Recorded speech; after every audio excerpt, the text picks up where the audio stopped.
Welcome back to Good Morning Al Mazra's special coverage of the stage finals. Coming up, we'll meet a chef from El Sharon Pass. Cooks up everything with a flamethrower. And watch out for that sun. We give you the best ways to beat the heat this summer.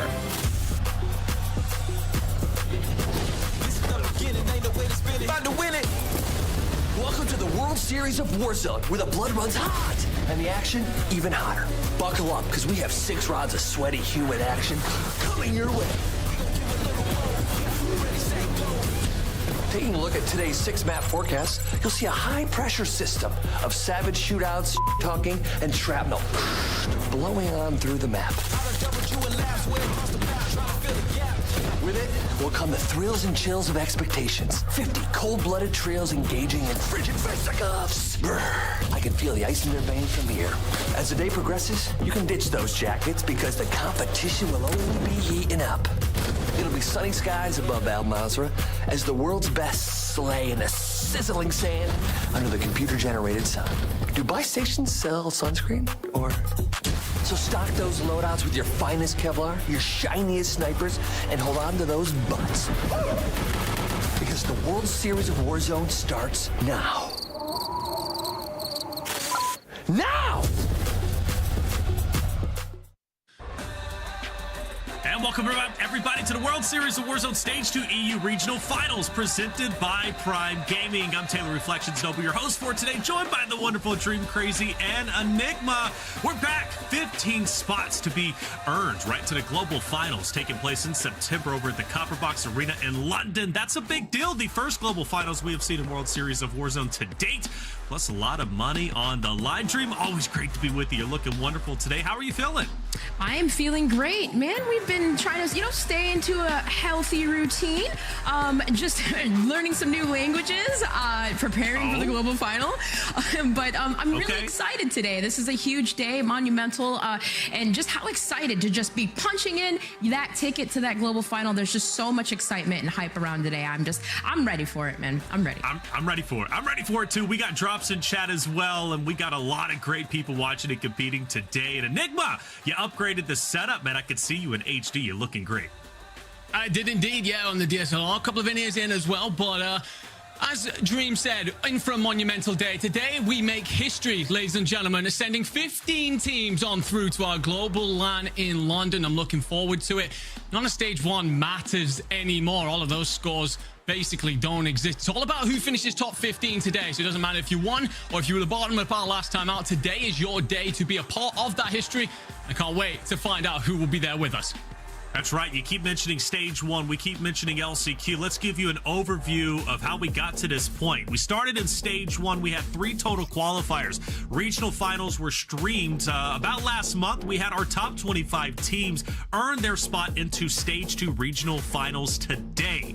We had a couple of qualifiers take place over the past couple of days. The top 25 teams from those qualifiers are competing in regional finals today and tomorrow, both for EU and NA. They're joined by the 25 from regional finals from before. Now, where things get serious, top 15 teams today and tomorrow will earn their spot in global finals, right?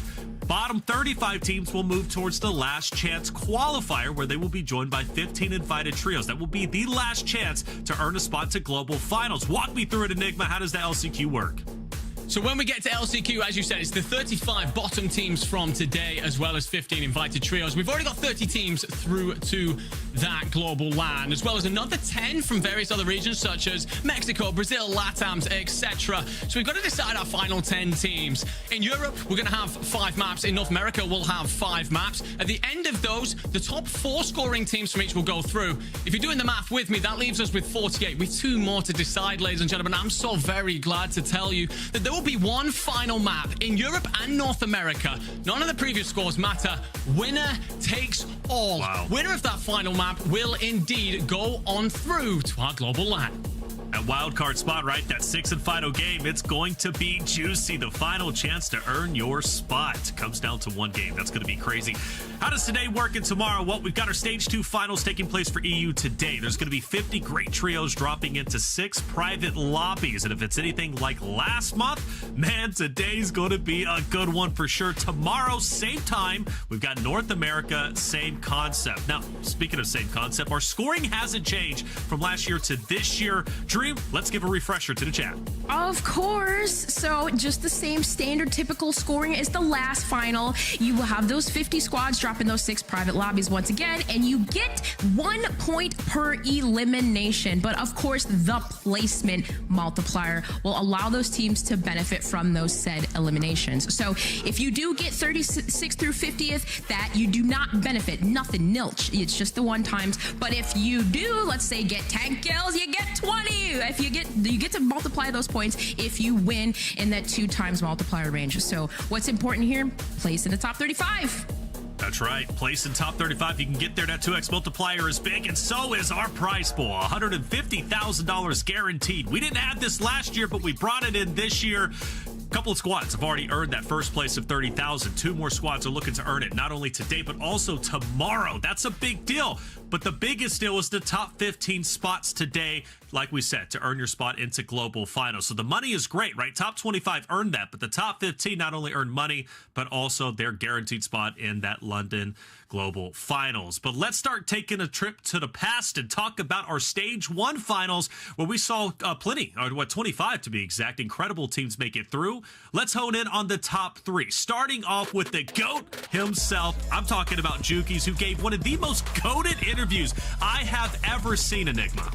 Yeah, Jukies and his squad win map 1, and Jukies comes in and tells us that they're not there just to take part, they're not there just to qualify, they are there to take over, and good lord they did. Off of the back of his performance in particular, guy dropped 50 kills, first in the world, so more than anyone in Europe or North America. That's more than 8 kills every single map. A ridiculous level of consistency considering the quality of opponent, and not to be necessarily outdone. His teammates, Vision picks up 32, and Lennon, who's screaming on your screen right now, picks up 21 himself.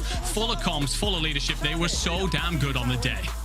Incredible Dream, and as we talked about, right, Juki's dropping the most eliminations for Stage 1. I think it was 50 in total, and this man, like I said, he knew coming into it from Game 1, where he ended up taking that victory, to Game 5. This was his tournament, and getting 48.5% of the total elims was just nutty to me. Absolutely. Like, he's definitely got that Stage 1 dad buff there, but you know what's crazy is, like, at the drop of Stage 1, you hear Vision say, all right, come on, let's go, boys, we're gonna win this whole thing, yeah? It's like they were so confident from start to finish, and just saying that right at the drop 1 and then winning it, absolutely insane. But no crazier than this man right here on your screen, who essentially had a little bit of a fall off, people were saying last year, right? And then they came into this tournament, Team Wars, and took 2nd place with King AJ and Prodigy. And of course, King AJ being one of the top eliminators in the not the top, we already know Juki's is, but the top at 43 eliminations. It's just absolutely insane. A lot of those kills too were picked up, Enigma, right in the beginning. He was picking those up with his pistol kills, absolutely frying. Yeah, absolutely. It didn't matter if you handed the guy an AR, a pistol, or a damn Jeep. That guy was picking up kills everywhere. Picks up 17 in map 3. That is more than anyone in the world when it comes to a single map performance. Followed that up with 10 the map after. Put on an absolute show. And we spoke to Wars in one of the interviews talking about, you know, they felt underrated. Well, they won't have that anymore. Everyone is going to be fully aware of the firepower these boys bring.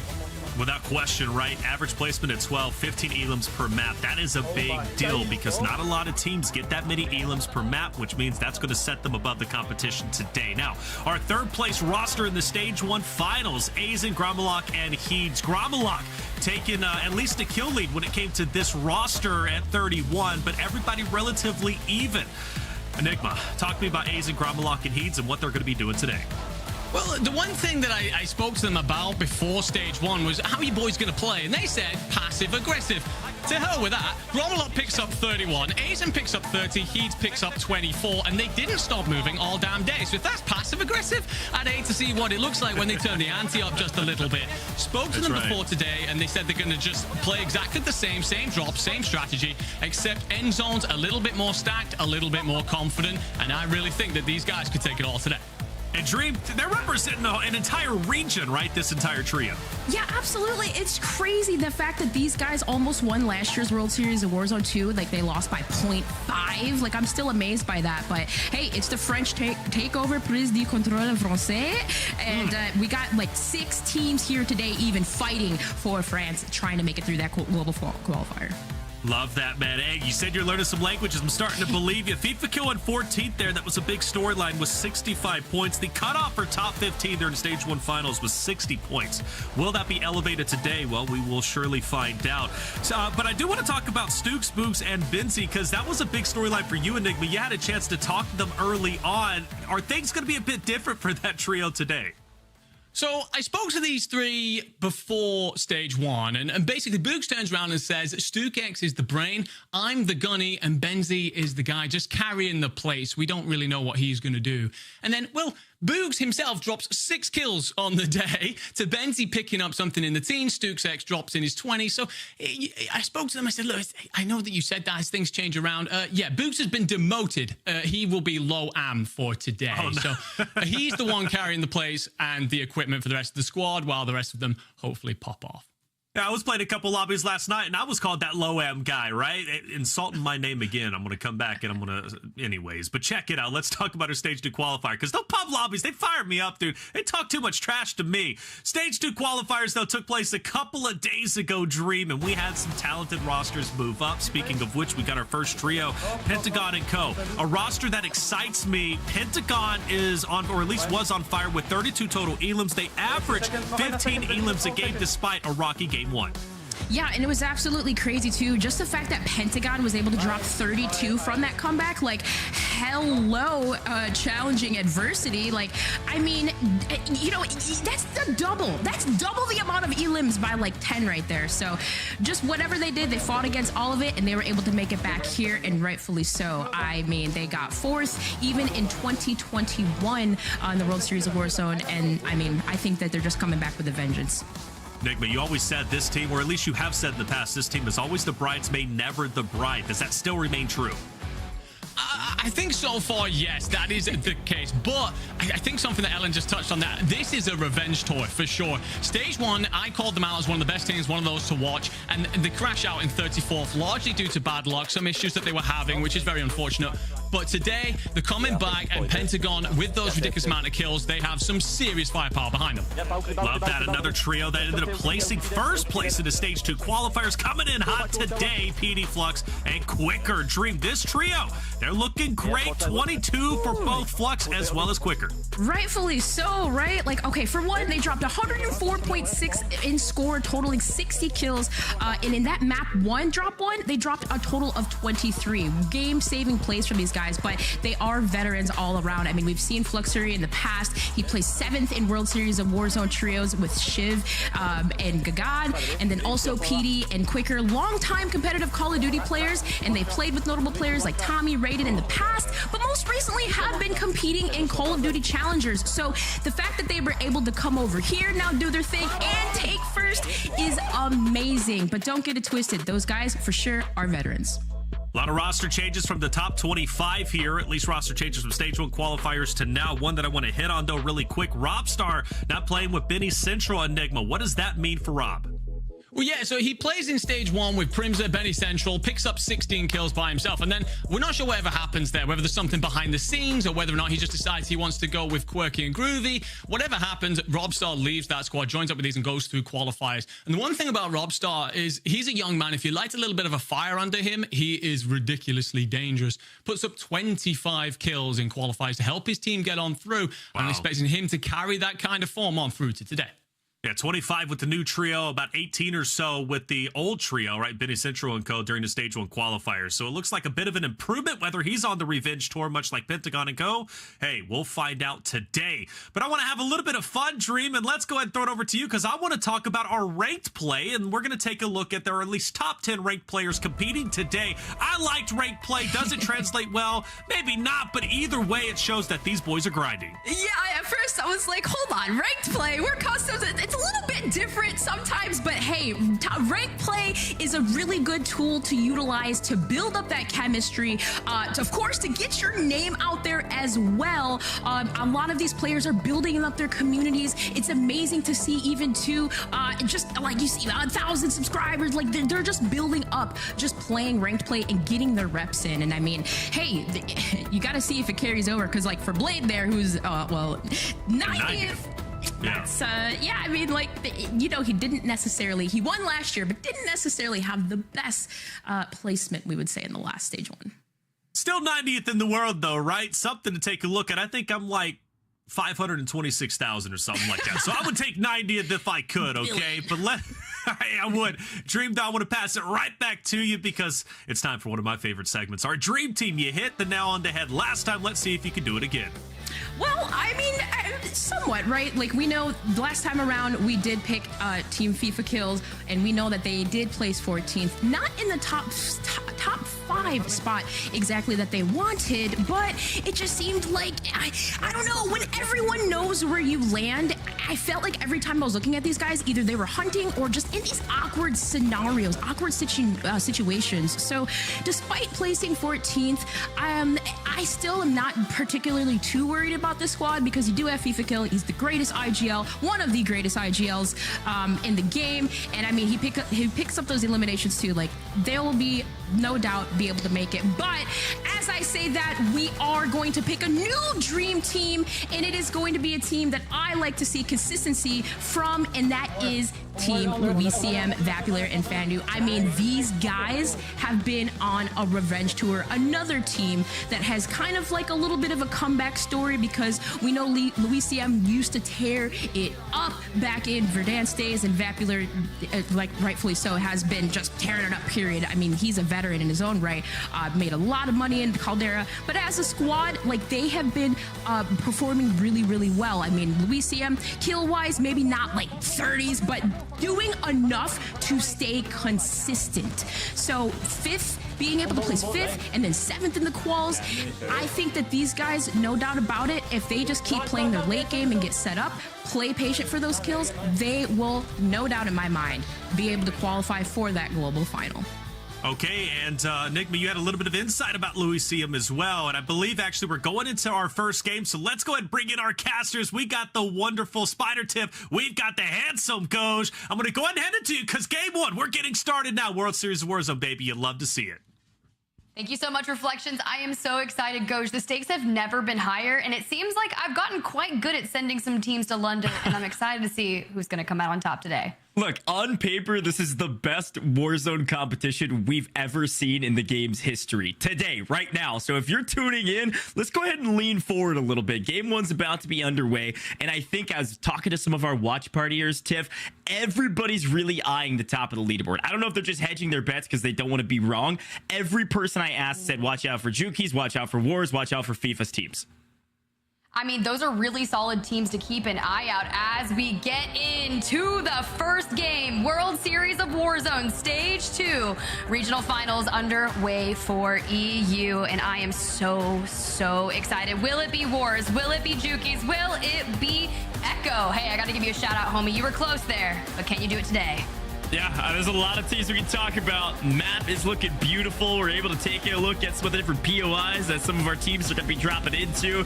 Everybody's been claiming POIs on the timeline. Some haven't been saying where they're dropping because they don't want to give it away. There's so many fun strategies lingering out there that we get to see put into practice today. I heard a lot of teams, Tiff, talking about all of the strategizing they're doing off broadcast so no one gets a peek inside of their strats. That's so fun because sometimes I like to reach out to the players and talk to them about their strategies in particular, but now it's gotten to the point where it's like, hey, if you don't want your strategy leaked on main, don't tell Tiffany. And I was like, well, I mean, makes sense. Yeah, I think it was Juki's team in particular that spent a lot of time working behind the scenes, because I think somebody said it on Man, and we were talking about it before the broadcast, Tiff. Juki's team is the team to beat. Juki's was the best player overall from both of our regional finals, so he's the team to watch out for. Here's our map view. We've got this amazing Concaster we've been talking about. You saw it during stage 1. We have it back in stage 2. You can see where our teams are spreading out across the map. A majority of the teams headed up to the northern side of the map. Some of the teams, though, decent amount, maybe 40% of the teams heading down to the south side. Ooh, airport, not a bad way to start. Sure, that zone is going to pull more northern centric, but jumping on board with Prodigy, King AJ, and Wars, we hyped them up in the pre-lobby, and now it's basically what are those little changes that came with the new reloaded season that will have into effect here? Yeah, it's a great shout out. I think some of the weapons that came in, or maybe weapon balancing changes that came in, they've been kind of scrapped outside of the ranked playlist that I know a lot of people are excited about. But on the other side, we have those new kind of playfests, those plate carriers. You've got the medic, the stealth, the comms.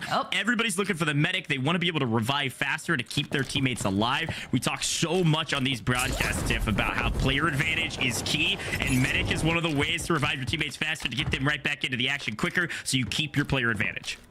I love that player advantage. And let's go ahead and talk about that cutoff that was the top 15. So if you're just joining us in, we're dropped into the first game of 6 matches that will be happening.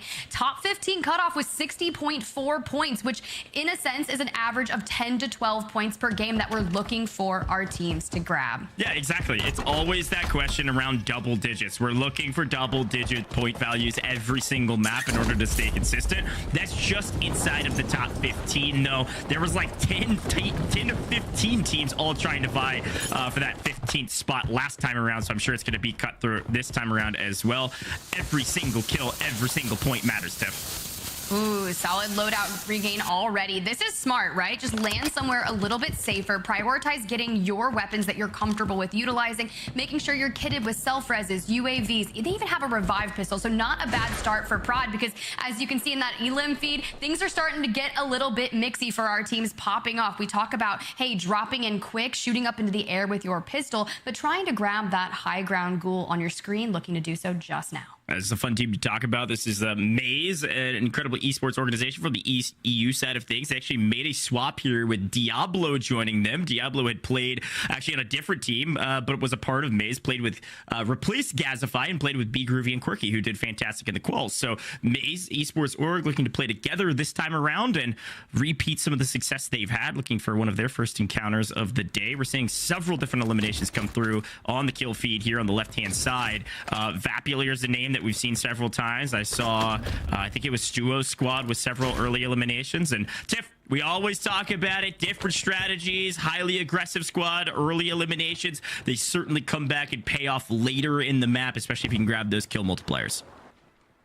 You can see over here at Fortress, a couple teams engaged, but Pentagon, Kaiser, and co, these are who we've been really harping on. Such a strong performance from the qualifier coming in. Pentagon 32 eliminations, and they are no stranger to that early game. So Fuzzin, who we're kind of on board with, trying to regain and join back up with the teammates. They're doing a really good job of holding these stairways. Now, let's be clear, this team 34th in stage 1.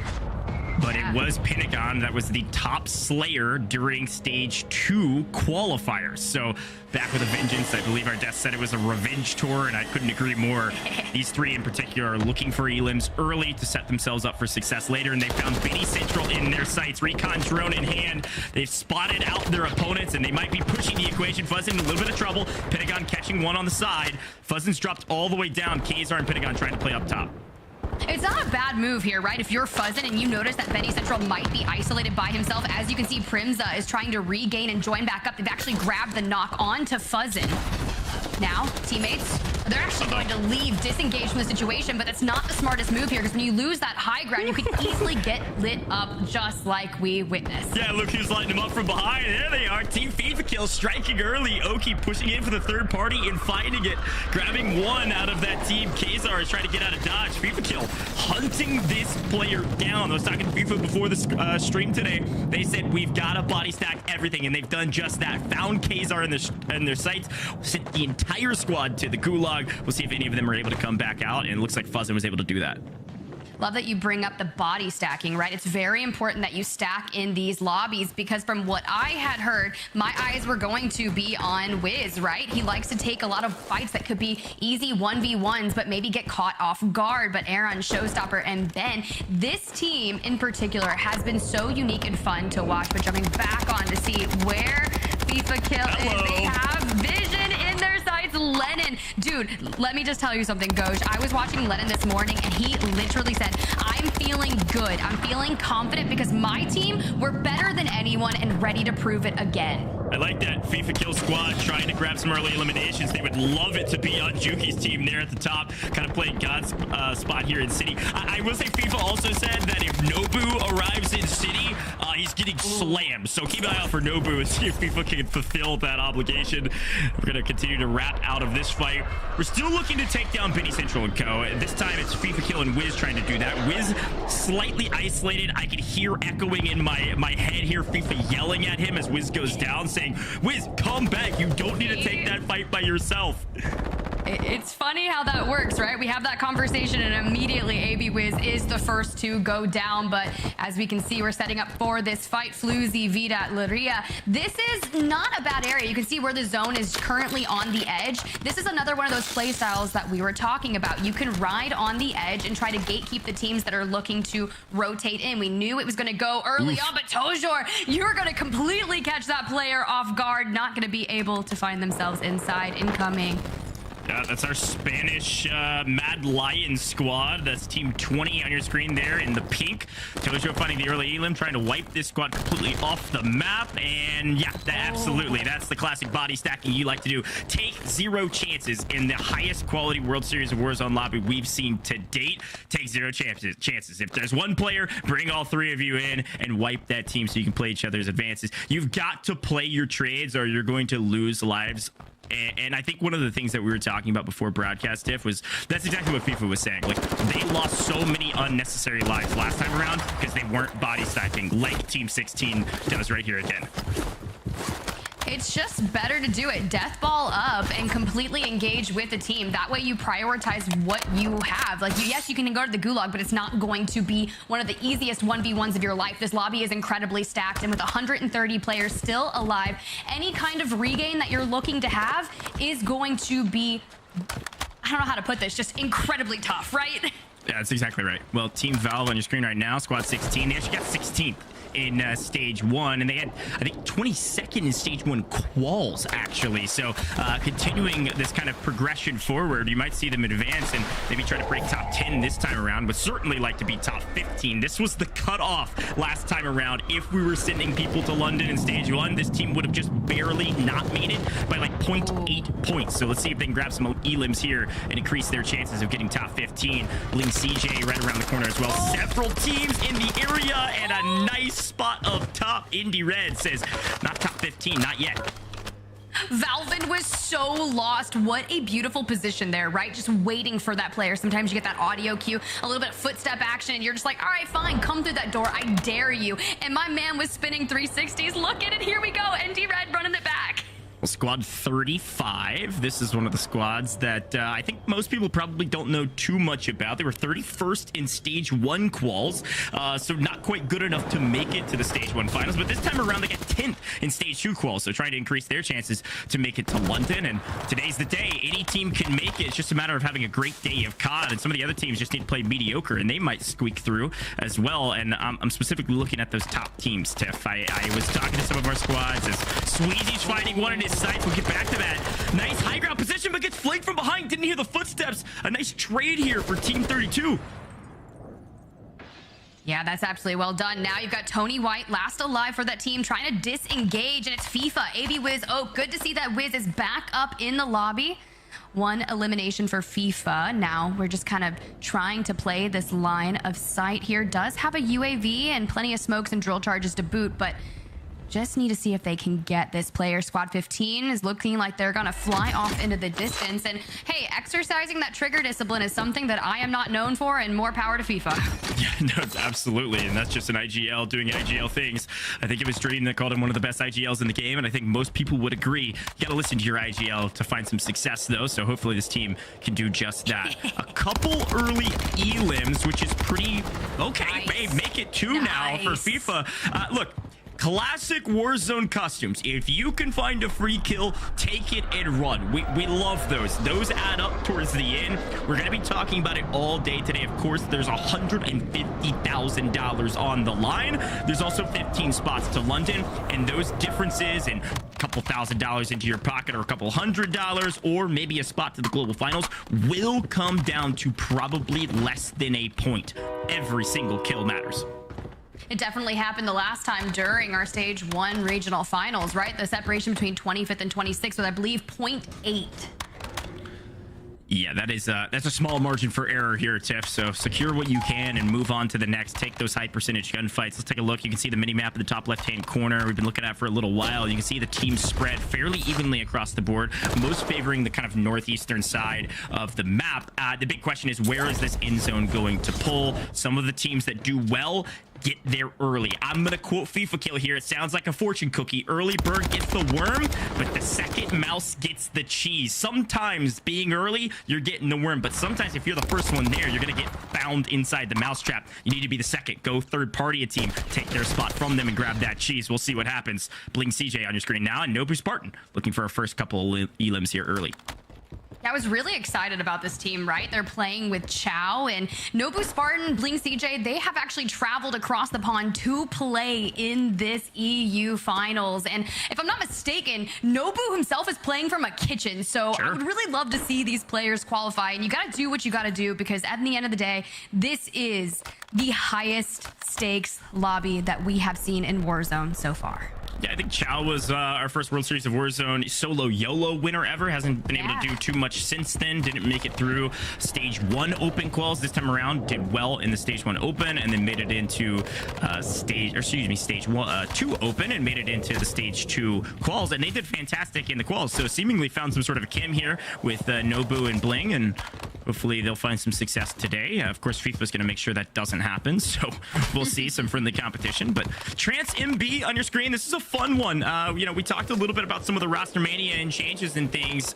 Trance and I believe Revolt were playing together back in stage 1, and they didn't make it through open quals. Now, Revolt's been picked up by Benny Central, and so a lot of changes in rosters. Most people have found when they change their rosters, some equal levels of success for all players involved, and this is exactly what's happened for this squad. Trance has made it here into the stage 2 EU finals, and Revolt got picked up by Benny, so they're all here just on different squads, and I'm hoping Trance will do well today. Was talking a little bit about a fun storyline before the broadcast I'll get back to when we go back to that squad, Tiff. He was talking about buying tickets to the global final, and then he was like, what if we just earn them? Yeah, and now they're here with a chance to earn them. Will be fun to see if they're able to do that.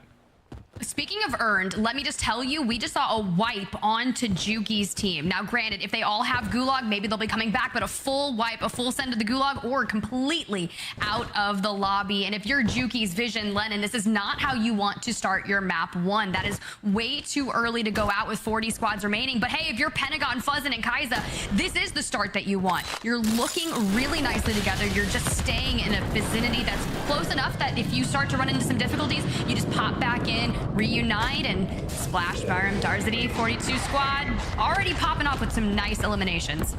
37th in the stage 1 quals this time around. They were able to squeak through in the top 25. They're here and make a name for themselves. Hunting edge of zone is a little bit of a risky strategy, of course. We talk about that often. You want to try to rotate early and get to the in-game in a good, advantageous position, probably grabbing some rooftops if there are any, but playing edge, likely going to be get caught out. Now, if they can find a UAV or two, especially with the new bird's eye being back into this, Tiff, we haven't really mentioned that. It's huge for rotations because you can find pretty much every single person on the map and know where they are. So maybe playing edge is a little bit more advantageous this time around. Who knows? But same thing applies for the teams already camping in the middle of the circle. They can say, well, let's just burn a UAV and catch anybody trying to rotate onto us. Ooh, Melvin Shucks Pace making a move onto Team 42 on the left.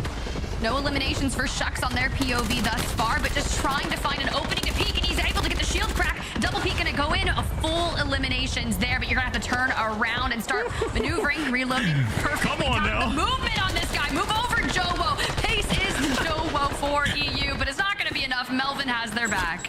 Yeah, you're gonna play a little bit of a trade there, Melv, but I don't know why we peeked that while still plating. Everything else was flawless from the movement category. Maybe just trying to bait for his teammate, but we'll see what comes of that fight later. Because look at here, Mad Lions inside in trouble. Zach laying down fire and able to wipe the Mad Lions squad. Zach, wow. Cord, Hollow, another team that made a roster change. Cord came onto the squad kind of last minute just for this stage, actually replacing Nat Shea. This team placed 13th overall in stage 1, and making a big roster change like that, it is a bit risky. So far so good though. 3 kills here for Hollow. Yeah, see, that's what I'm talking about. So Roster Mania went wild, right? And all of these teams were looking at picking up different things. And I'm like, you do realize that this is the most high-stake lobby. You have to be 100% certain on any bit of those roster changes. For those of those that are working out for, brilliant. For the teams that are going to be fighting, Melvin, last alive, trying to keep the dreams up for Squad 7. Moving up a little closer. This part of the map in Al Mazrah is so tough to rotate out of, right? We're gonna have to get to that water, deep dive down, but it's relatively open once you get past this. So these are some of those fights you'll look back on and say, was this all worth it? Like, if 42 continues to hunt down Melvin, yes, you've gotten the rat outside of, like, behind you trying to flank you, but you know Melvin's going to go for, you know, some sort of a buyback. He's all by himself. You wipe the other 2 players. Team 42 has got to get to the zone, and they got to get to a better spot right now. They're in a really tough position to find any sort of success in the late game. There are still 37 teams in this lobby. When we start talking about those kill multipliers, they don't start till top 35. Right now, every kill you find is just 1 point. Got to make it to the top 35 for anything to start adding up and multiplying across the board. It's 1.2 to start all the way to 21st. Oh, that looks scary. Jumping down amidst at least 5 teams straight into the water.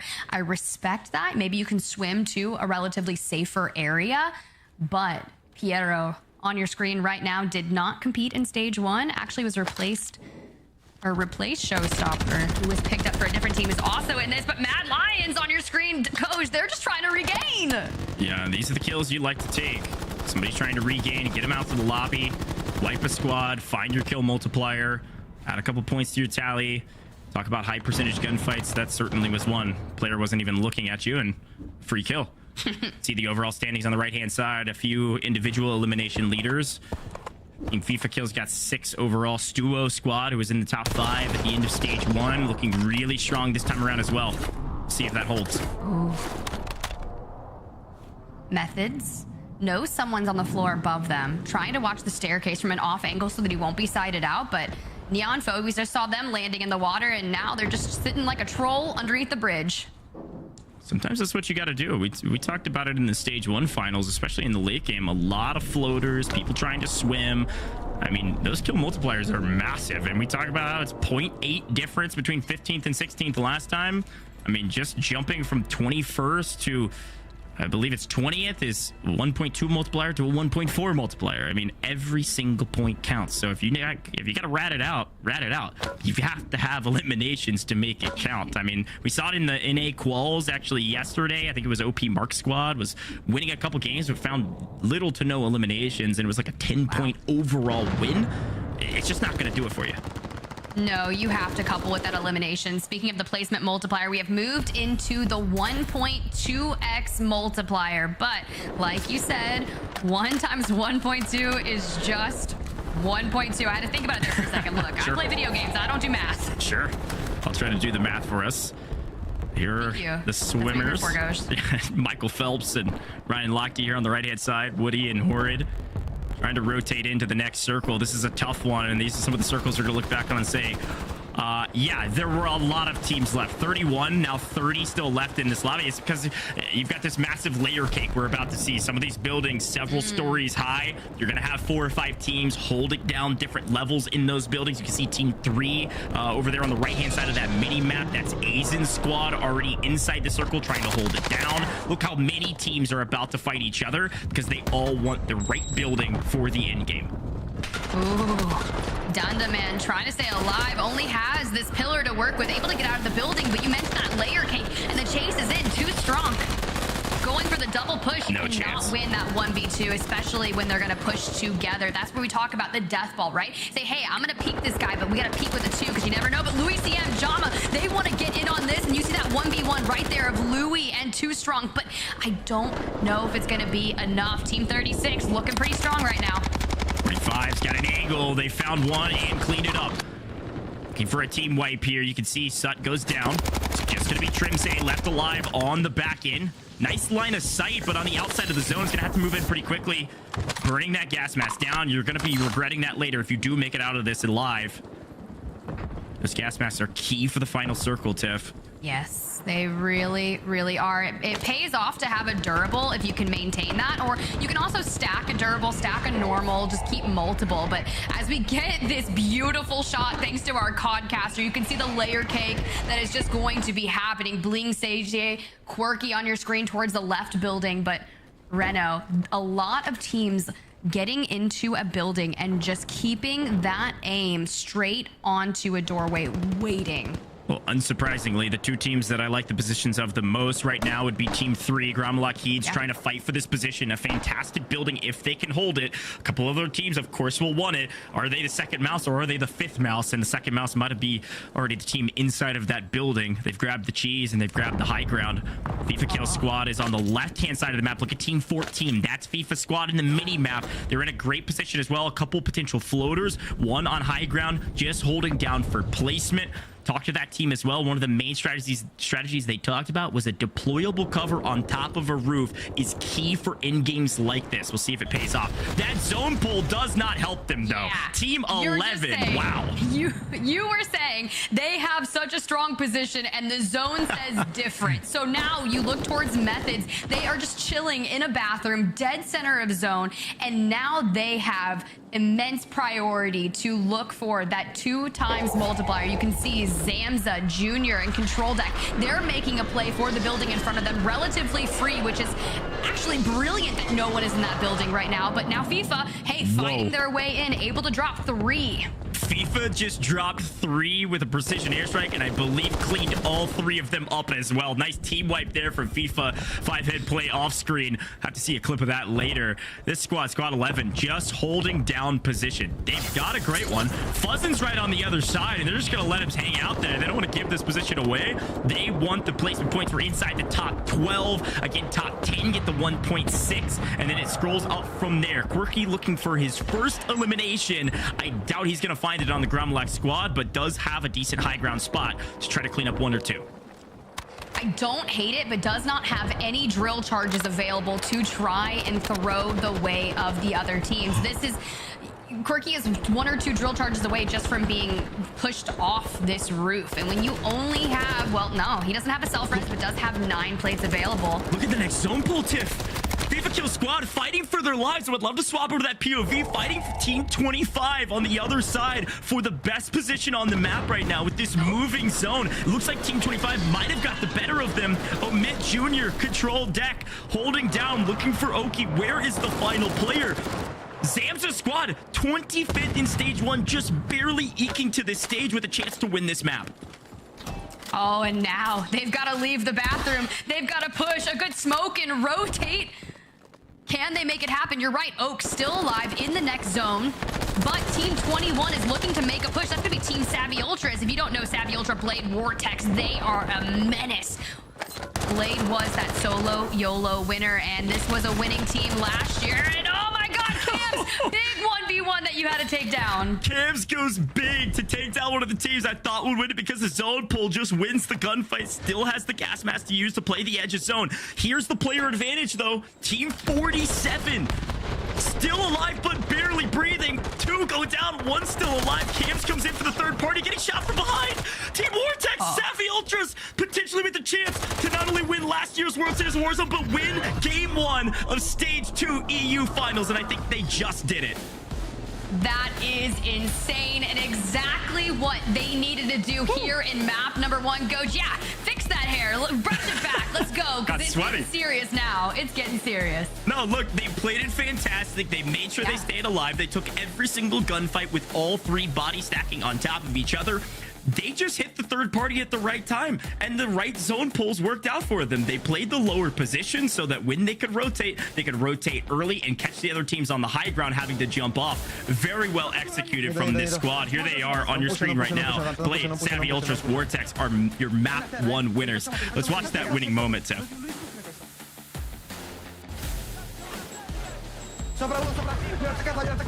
Nice. Vado avanti. Fatto uno. Nice. Ultimo. Fammi. Smoking, go man! Come on! Guardate che cazzo siamo, dai! Come on! Fucking get it, baby! Guardate che cazzo siamo! Nice, cazzo. Bravi raga! Guardate che cazzo siamo! Go baby! 20 meters, bro. 20 fucking A huge victory tip for Savvy Ultra's team. I believe that was a total of 32 points in map 1. Certainly sets them up well to qualify for the global LAN, but we just got started, so anything can happen going into the next 5 maps.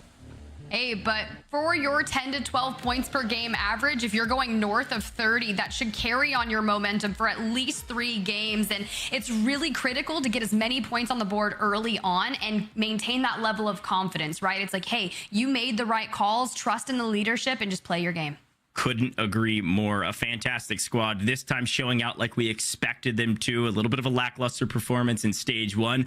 They came here to ball out. I'm sure their strategies are paying off, and I'm sure they've got more up their sleeves going into the next couple maps. But we just got started. Anything could happen. We did see Team FIFA kill inside the top 3 or 4, which is a huge win for them. Seemingly, they had a sizable amount of eliminations as well to boot, so that 1.8 multiplier, 1.6 multiplier will hit home. You'll likely see them at the top of the leaderboard. And then we saw at camps they're finding a few eliminations there at the end as well. Heretic squad, they're going to be at the top of the leaderboard. Where is Juki's, right? Where's the God squad? Where's the dad bruff? Only time will tell. We're going to head into game 2 later. Let's head back to the desk here shortly after this break.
Fucking go, man! Come on!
To link your Twitch account if you're tuned in to twitch.tv/Call of Duty to earn a calling card, emblem, and XP tokens on both days of Stage 2 Regional Finals.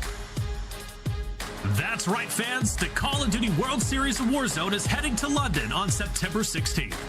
Be sure to tune in to see who is crowned the best trio in the game. Plus, don't forget about a little surprise, Solo YOLO, where the last player standing brings home some extra winnings. It will all be going down right here, September 16th, so mark your calendars.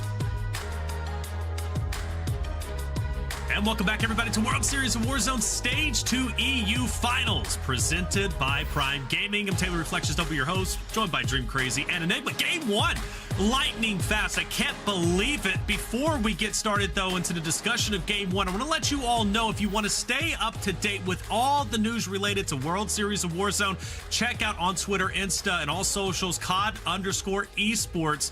They're going to keep you up to date with the clips, the standings, the rankings, everything you need to keep up to date with. So COD_esports, check them out.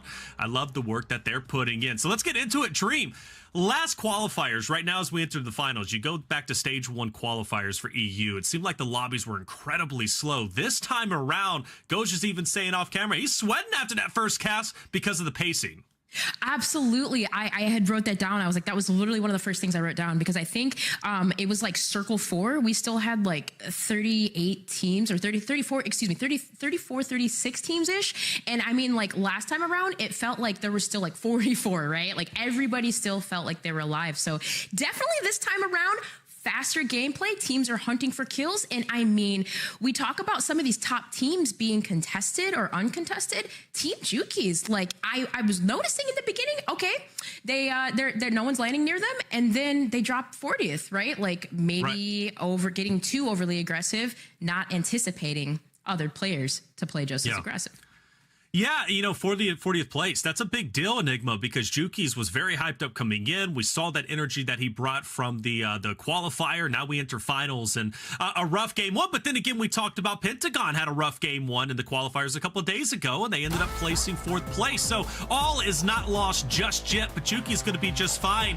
We see him on your screen here as he gets into a bit of a scuffle off the rip.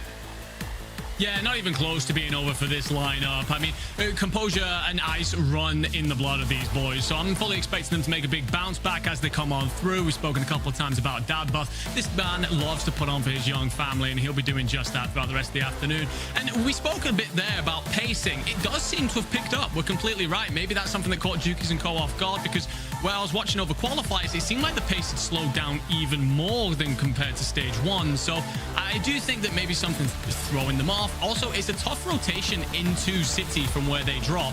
They tend to go out towards that southeast side of the map, that H5 spot, and then rotate on up through marshlands. And if there's a lot of team collapsing in through the same area, they very much so could get overwhelmed with the amount of numbers coming on through. So no, this is not the last that we're seeing of Team Jukies. Don't worry about that. Oh, without a doubt. I mean, Dream, they're going to be coming back. FIFA, though, ended up getting a big triple kill. I know we're going to be bringing that up, but just to hone in on the map one winner, Savvy Ultra, Blade, Vortex. This was a big victory. They were a team that were definitely existent in Stage 1 qualifiers, but they got 19th place. This is kind of like, for me, night and day, right? From their performance then to now. Yeah, you have to wonder too, like kind of taking into consideration that there are different metas used here in terms of perks, right? We have Bird's Eye that's being used. And I mean, maybe that just benefited this team, of course, more. Maybe that's why we do see these lobbies a little bit like faster than before, of course, because there was a little recent meta change, but we still do see the Cronin and the MP5s. And like before, you know, for a while it was the Lockman for a little bit, which was kind of nice. I'm not gonna lie. I know that the balance comes and goes, but these teams, that's the most important thing is how quickly you can adapt to those scenarios. Yeah, seriously, Warzone, I love it. BRs in general, I love because it's all about adaptability and can you overcome multiple scenarios that are thrown at you lightning fast pace, you know, throughout each and every map. But on top of that, the meta is also very different from each tournament, it seems. But there's a bit of a more variety, I would say, as opposed to your traditional comp, which has its purpose as well. Enigma, FIFA, though, he got a big triple kill, did he not, with that precision airstrike? FIFA, although they don't win game number one, like he was still very much existent, I think more so than he was before. Yeah, a dramatic improvement, really, compared to Stage 1. And I spoke to them a little bit. I asked, you know, as delicately as I could, what was it that went wrong? And they felt that there was a team chemistry issue, especially around their comms. And we could hear through one of the moments, you know, Ellen touched on it at the start of the day. There was a couple of moments where Wiz would perhaps pick up a kill, sure, but he's off on his own. He's getting finished and eliminated, and then you end up in a situation where you 2v3 v everyone else if you're FIFA Kill and Oki. And we heard that at one point with FIFA Kill, basically screaming at Wiz, what are you doing? Come back, stop running away. And towards the end, you could see we've got a live map feed that keeps coming up in the top corner. Wonderful feature, by the way. Thank you, Codcaster, and the rest of the gents behind that. But it's a really good function for us to track what's going on. And after that, they were all melded up together, rolling over teams and doing a really good job of fixing what was going wrong before. And he's yelling because he's passionate, mind you, right? He wants the best out of everybody in his team, right? So FIFA, definitely going to be seeing more of him. But let's see more of our winners from map number one. Let's bring in Savvy Ultra, taking game number one. Hell of a job, my boy. You tore it up out there. First off, how you feeling? Because that is a big win where it matters most to get top 15. Nice. We feel really good right now. It's always good to start like this with a win, but we know that the tournament is really long, so it's we have other 5 games and we need to keep going like this. I think we need to stay consistent, first of all. Consistency is key, right? Even if you're not winning games, game after game after game, that consistency, both in eliminations and consistent top 10 placement is important. So talk to me about it, right? Because you go from 19th place, you qualify through Stage 1 qualifiers, you now make it here today. 19th place, right? That, you know, that's great. You qualify, but it's not standout. But this game number one is standout to me. What's the difference from the last qualifier to today? So I think we were actually disappointed with our first qualifier because we didn't play as good as we thought. I think the difference right now, we are playing more aggressive. The first qualifiers, we were a little bit scared. We were just waiting for the safe, for the right move. But then we didn't make any kills. But I think the difference is we are playing confidently right now. So I think we should continue doing that, and we will play, I think, good. Confidence is key, baby. Confidence is key. Hi, Savvy. So congratulations again on winning the first drop. And talk to me, I'm curious, just about your team chemistry a little bit more, because you all have been a team for a long time. We know that in terms of World Series of Warzone, you played phenomenal and then did not start off the strongest. But what was it like during those down moments? What did you do collectively as a team to recover? I mean, I think we are pretty confident about each other. So I think that's the key also. I've played competitively Call of Duty in the past, and I found that playing with the same people creates like a chemistry that gives you confidence. So sometimes some tournaments may not go well as you may think, but as I said, a bad tournament can happen. So I think playing together for a really long time creates that chemistry that gives us, confidence. So that's it. Is there, you guys are obviously the defending champions, right? You won Caldera, you brought it home for Italy, as you guys were saying at the time. Is there an added pressure that comes with that? Do you feel like there's a target on your back? Is there some sort of element that plays into this that we might not understand on this side of the desk? It's what it's like to be the defending champion. I mean, of course, a lot of people expect from us, a really good performance. So maybe you can feel, we don't feel the pressure, but, there is a little bit, people expect you to play really good. Maybe as last time we didn't play as well. Not that people were disappointed, but we know that we need to do good. And so we will try our best to make Italy stand out in the tournament. Love that. You said you don't feel the pressure. I think, some of the best competitors out there are the best because they can handle the pressure and kind of put that aside and just do what they need to do right on the battlefield. Thank you so much, Savvy Ultra. Game 1 winner. Congratulations to you, brother. Do you want to say anything to your fans before you get out of here and go to Game 2? Let's keep it going. Come on. That's right. Let's keep it going, Savvy Ultra. Thank you once again. Game 1 winners are off to one heck of a start. And, hey, they're looking to continue that going. He said at the start of the interview, right, Dream? Right, job's not finished. We still got more to go. Game 1 is great, but that doesn't mean we're going to have success throughout the other games. We got to keep it locked in. Liking his mentality. And Dream, I'm sure he's liking where he's at on the standings. Let's take a look at it, walk through it. Who's in first place? Well, of course, those 16 eliminations, 32 points for score for Team Savvy Ultras. So that is definitely setting the pace there for that first drop. And following there, we have Team Flex, Palooka, and Shore, who have 15 eliminations. And we saw how well they were playing as well. I believe they actually took out, there is a female in this tournament, Ladria, who got second to last. So yeah, they were through and through, seemed to pick up those kills. And of course, Team FIFA Kill, who's in third place, had a better drop that first time around. Nick, when we take a look, right, 11th through 20th, the big cutoff being that 15th place currently where Echo sits. We see Wars King AJ Prodigy, a lot of big names fighting for the top 15 spot. Yeah, absolutely. Expecting quite a bit of movement around this point, obviously. But you've got Team Louis CM just inside of it. And I'm glad to see that, as I said at the top of the show, they felt that they weren't given enough attention for their performance in 5th, and they want to come for it all today. It's a good start. It's only 13th, sure, but it's a great start to get yourself going and get some momentum going through the rest of the day. Got 21st through 30th, right? So now we start getting a little bit further down. And for the rosters that are sitting here, definitely need to start playing a little bit better. 23rd, Boog, Spincy, as well as Stukex, a team that you brought up, Enigma, a little bit earlier, talking about their team chemistry. Oh, it's changed a little bit. Now, granted, are they being a little bit goofy? Sure. Okay, they're having fun with it. Bottom amateur. Nobody's bottom amateur here on any roster. They're here for a reason. But we'll see how well they're going to do. That's only game 1, and if you chalked it, it is what it is. Get rid of it. Let's move forward to game 2, which we are about to do. But that pacing was ridiculous, and I can't wait for it more. So let's bring in Spider Tiff and Goj. And Goj, you said you were sweating after game 1, brother. Have you had a chance to cool down going into game 2? Sure. Yeah, I took a second to cool down. I'm sure going to get real sweaty here in a moment in game 2 because it is going to be feisty. Some of these teams at the top, they're going to try to increase their odds and really keep pushing the pace. Map 1, Tiff, is always the litmus test. It's always the telling sign of how fast these things will go and what score you need to have a chance to qualify, of course, for the global LAN. But Tiff, I'm looking at some of those teams outside the top 15. They're not going to change anything yet. We've only had one map, but starting to sweat a little bit themselves.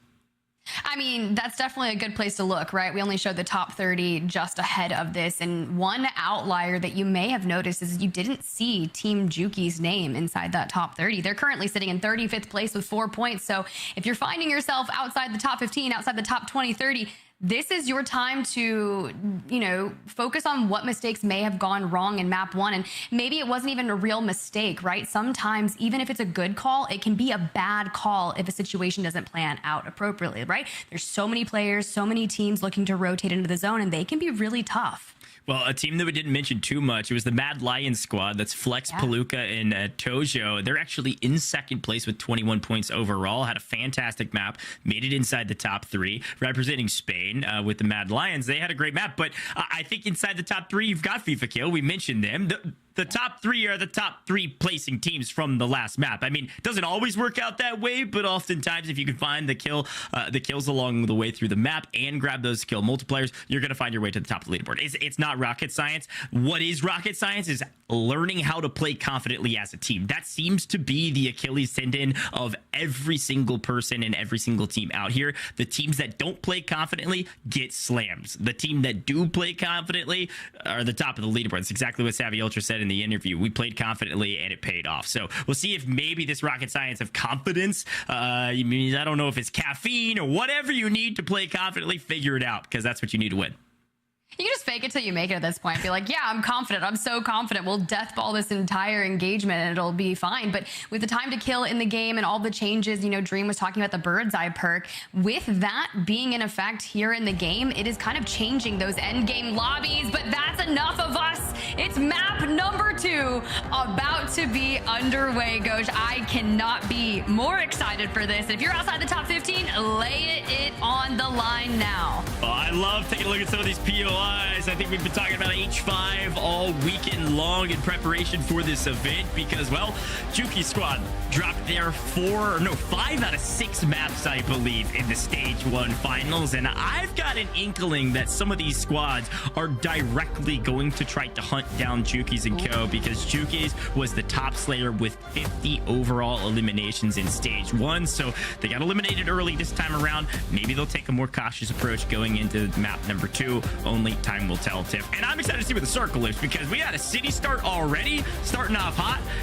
I think we might see something, maybe a water circle inside the map. Maybe Don't do it. We already saw. Don't wish that upon our players here, Goj. None of them have the ability at the time to really focus on making sure they've got their pistols in hand for those water zones. But as we begin that jump in, there goes FIFA, Piero. Look at them all flying out the back of the plane as they gear up. We know Fortress was a real hot spot in map number 1, but we did have some teams pushing up north towards Quarry, stretching it out, looking for that early game loadout before they decided to engage with teams. Every team swears by their own strategies. Some say we need to land on the outside of circle and work our way in. Some say we need to land dead center of circle and contain and maintain our position. But take a look at this one. Well, you can quickly tell which teams like to land on the edge of circle because there they are, 42, 24, 37, 10, 25, all on the outside of the circle. Everyone else creeping towards middle. A lot of people like the caves. I know FIFA Kill Squad loves to drop caves, but it looks like they were hanging out near the south end of the map. Early fights here in Observatory, one of the hot spots on the map. We always see several teams try to drop here, try to grab the loot, try to grab the god spots, and then rotate out, and we'll see who wins it this time around. Map 1 winners already in a fight, looking for some early eliminations. Oh, Blade, the way you're navigating this push, able to grab a couple shots, but not going to manifest into a full break. And now you do have your teammate here, so you can kind of double push. Fabi going to go down, but Vortex should be able to clean this up and get that initial res. Now let's talk Goj. Early game contests, right? They can prove to be a thorn in the side. I did see a contest going on in H5, Fortress, Observatory. A lot of those hot spots will really essentially split your loot, and you don't want to be stuck with just a pistol engage you with an entirety of a team. You need to prioritize dropping where you know weapons will spawn so you can grab that and have that early advantage. It's the classic risk-reward conversation. If you have some early eliminations, you set yourself up for success. You can maybe rotate early to set up for in-game. Don't have to worry about the mid-game as much. Sometimes, though, if you land really slow, you get all the loot. You've got an advantage with the amount of loot that you have, like you were just mentioning. So there's payoffs to both strategies. It's just about how you execute on your strategy. But we're going to swap over to Team 17 on your screen right now. Team Clavson. I got 12th in stage 1 quals, 17th overall in stage 1 finals, and they're getting contested here by Team 23. Steve, Rakes, and Co. are on the other side of Goat and Clavson, so you can see they're kind of sandwiched in and split holding now. If Goat and Clavson realize that they're being split held by, a couple different players on roofs, try to find that advantage on how you can maybe pick off one and then go about the other. But with Sisti, here on the rooftop and a good line of sight onto the squad in front of them. It's tough. They could try to push all at the same time from different angles. That would be nice. This is one of those fights that could take a very long time. Both teams inside the zone, so able to play chicken a little bit, just waiting on the first player to make a move, hopefully grab a pick, and then clean up with player advantage. Looks like Sazu has made his way to the top of the building, trying to get a peek through maybe a window. Here comes the push. Clears the top floor. Nice stun grenade going down. There's one. They have the advantage. They're going to push the fight and win it. Nice. Perfectly executed and didn't have to wait too long. Squad 23 on your screen right now. Early elimination set up well. Able to rotate free and clear without anyone hot on their heels. They got third in the stage 1 quals, and 23 just barely eking into the stage 2. Pretty decent start to the second map. Oak, Wiz, both going down in that Elim feed. Pentagon and Co. finding a good bit of early game success as we come on board with them.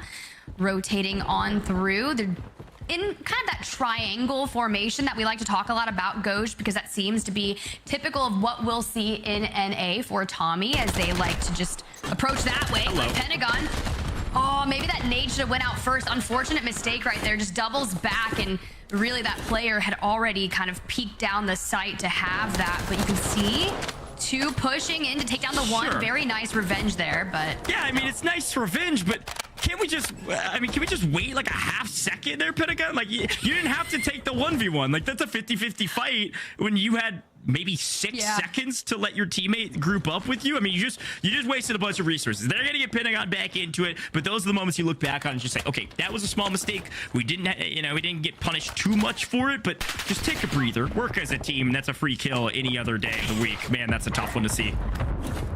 we caught it on main. You got caught in 4K. He walks by. He's like, did I see someone back there? Doubles down and is like, and I just lost my life for that. And this is what, I mean, and I don't think it's going to really punish them, but it's worth shouting because that's what ruined FIFA Kills tournament last time around. They took too many of those fights and gave away too many lives. You don't have to take the 50-50 fights. Take the 70-30 fights. 70% chance you're winning it because you're winning with player advantage. Unless somebody two-pieces you, just do it. Now, here's one. They're not paying attention to you. I call those 90%ers. Fantastic. Nice knock.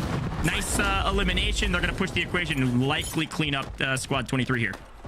Sisti and Co were the team that just took that really smart engagement on the team in the building, eliminating them with ease, and now look completely different on the second engagement. Maybe they weren't prepped for Toyor and Co to come down the hill and immediately catch them off guard, but hey, that kind of thing happens. Well, and that's the thing. Information is power. Information is king. You have to have information. UAVs, recon drones, whatever you need. You've got to clear all the different angles you could be pushed from. Didn't have a lot of cover from behind and didn't check behind and got eliminated. Ooh. Vortex on your screen. Savvy. Looks like they are down, not able to get the... Oh, there we go. Rez coming in clutch. Back to a team of 3. Now you can see that engagement as Palooka and Co had fought their way down towards the hill. Squaring up against Team 48.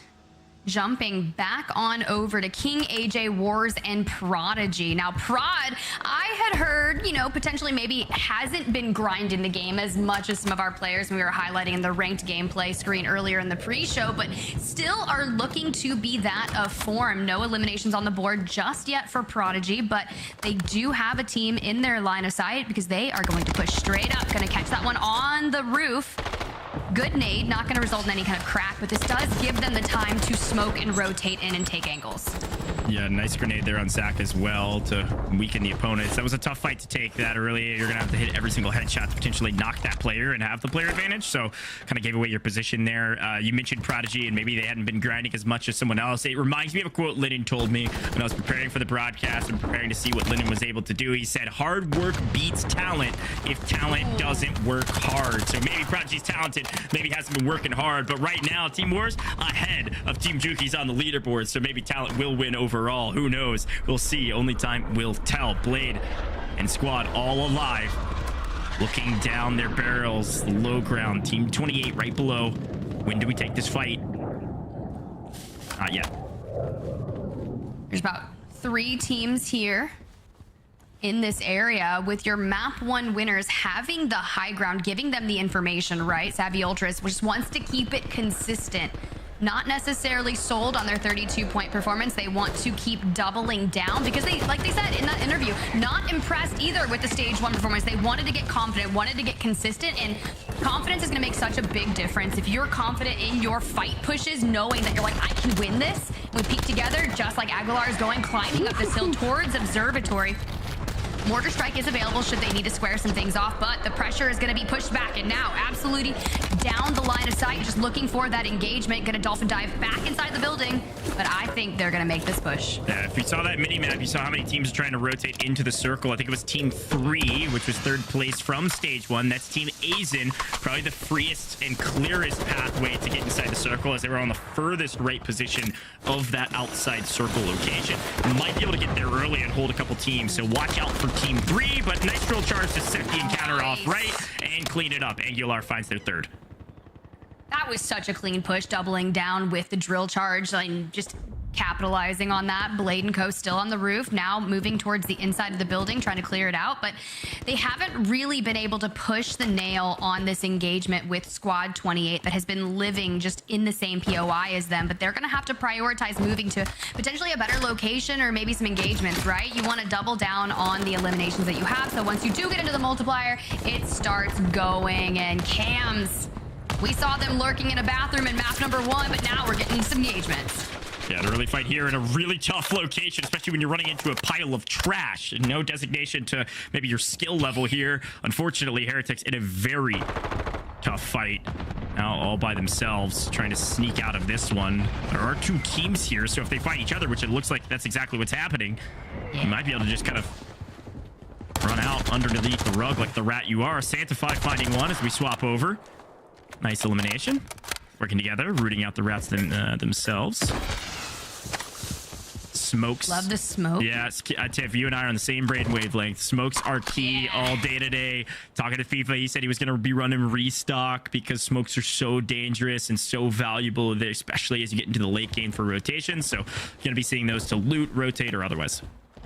Restock, bird's eye, keys to success here, but like that's so smart, right? You can use smokes not only on rotation, maybe cover up a res, but smoke out your line of sight so you can loot after an engagement. That was really well timed.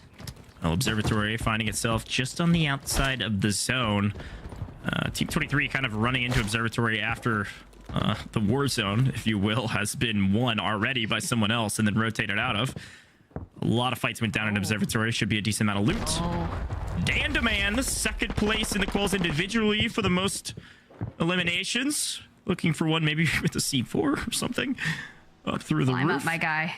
Climb up, Sweezy. This is a fight that we have been waiting since the dawn of time to witness. 28-21, your map 1 winners in Blade and Savvy Ultras. They have just been basically Spider-Man memeing it, all pointing at each other. No, you peek first. Well, and here's the thing. Here's the thing, they've got a great position. They're inside of zone. They don't need to go anywhere. They have a few early elims. Like, I think they're sitting around 4 or 5. They're likely going to find 4 or 5 more by the time we get to end circle. Or peek one through the window. Hello. Dandaman goes down, looking for a second. Challenging by himself. Nope, there's one teammate ready to play the trades and is able to do just that. Savvy Ultras trades out, finds one of them. Now a 3v2. How do you take this fight effectively? Well, play cautiously, take the right angles. 2 sitting inside playing together as well. You can't take both at the same time, but Vortex is going to try. Finds one. Looks for the second. Push out from the teammate. Nice team wipe. Oh my gosh, textbook, and there it goes. The dawn of time battle has been decided, and it's going to go to Savvy Ultras, Vortex, and Blade, your map 1 winners. And I really liked the way not only were they coupling the movement on the multiple levels of the building here in Hydro, just making sure that, hey, we're going to go in, we're going to shield crack, I'm going to jump out the window, hit a reload, and join you back up. It was just very cohesive, and hey, the confidence is definitely paying off. Oh, I said the early bird gets the worm, and I think the early bird still is getting the worm. That's our map 1 winners in a fantastic spot, potentially setting themselves up for in-game already with I think 7 or 8 eliminations with still 43 up. A great map 2 for your current leaders. See if anybody can dethrone the Kings. FIFA Kill Squad trying to push the equation on Team 15. They think they have an advantage and they're right as long as they do it. FIFA Kill a little bit lagging behind but catches one out. I'm sure the comms are flying between these 3 and hopefully it's respectful enough to work together. FIFA and Oak, we're going to take this fight, but Ding dong, elevator. Yeah, but at least they're staying together, right? And it's okay if Wiz is kind of separated off from them. If Oak and FIFA play together and look for maybe a 2v2, it's a lot more realistic than any kind of 1v2, 1v3 that you may see. But Wiz taking to issue is going straight up to the roof. And now FIFA likely running through Mall here to rejoin up with them. But there's another team that's going to be rotating in. FIFA gets them in the line of sight, able to hit a couple shots, pressuring them. Great comms looking like coming through from his teammates saying, hey, they're rotating out. They hit some sort of a zip.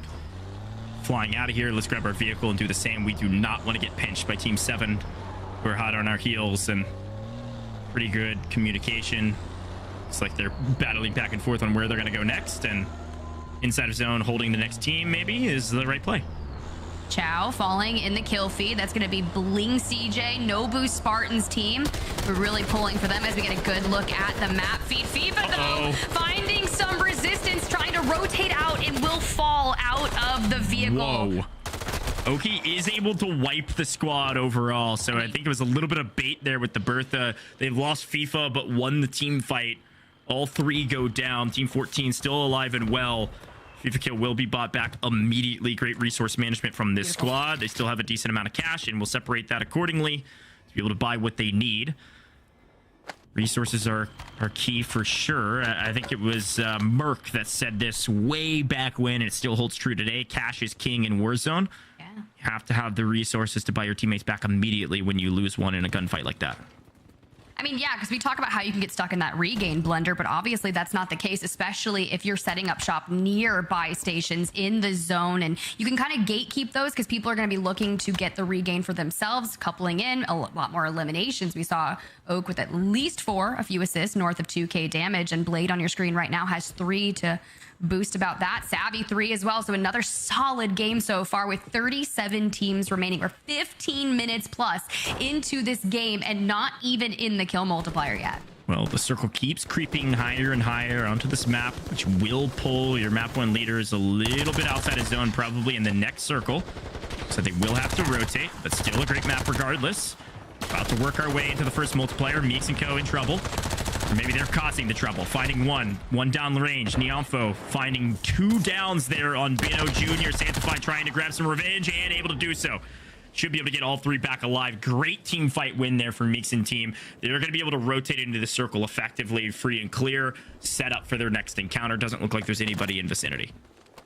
Gas at their back, and now they can just kind of focus on moving forward as that ring has pulled toward that western side of Al Mazrah. Ghoul taken to the roof here at Quarry. You got King, AJ, and Wars. They've been here since the beginning of this map and haven't rotated out, and well, they haven't really needed to. That's exactly right. They will this time around, though. Circle is pulled further. Prodigy seemingly just getting bought back and right back into the mix. Able to grab their loot. Couple teams kind of lingering here on the edge of zone. They don't want to free rotate for Wars' team. Maze's squad, this was your Stage 1 Quals winners. Ended up making their way to 10th place with a fantastic last map of the day in Stage 1 finals. 10th place is fantastic. Certainly would have qualified them for the LAN if Stage 1 was able to do that. Today, they'd like to increase that to grab some extra cash and punch their tickets to London. So far, a decent map. It looks like Raz on 3. Gonna get to the next zone here, Tiff, and potentially hold these teams trying to rotate behind them. Woo, here they are. A lot of squads on the outside, and I've been waiting to see Stuo and Padzook on your screen. They have been frying in this kill feed. I've seen all 3 of these names, Inxion as well, all inside the kill feed. And it's because they've been playing this hyper-aggressive strat, playing the edge of zone, but it's not going to be a fantastic way to grab kill multipliers if you can't stay alive. And I doubt they make it out of the zone alive. But if this is a chalked game, which it looks like it might be as they all get eliminated, they still had, I think, double-digit elims between all 3 of them. So it's not that bad of a game, and maybe something that they'll just improve upon in the next couple. If you can find yourself in double-digit eliminations outside of 30 squads being up, that's still that 10 to 12 point mark that you would like to hit for consistency, but it's not going to be enough when it comes down to really wanting to solidify your spot in that top 15, because we're talking about it. We mentioned it. London is on the line. We're trying to get to the global finals, and Kubi with 5 eliminations is pushing the issue. Louis CM's team with Vapular and Co. up ahead, and smoke and run, trying to pinch that team. Yeah, edge fights, edge fights, edge fights. That's all we're seeing right now as teams are slowly but surely eliminating their competition on the edge of zone so they can rotate in free and clear. Unfortunately, with this strategy, is you're only going to be free and clear for about a minute and a half until you run into the next team as you rotate to the next zone. And here's the other side of the coin. Team 39, 48, 34, 30, all trying to sit inside of the zone and wait for these teams to rotate in. They feel like the God spot is more important than eliminations. The eliminations will come.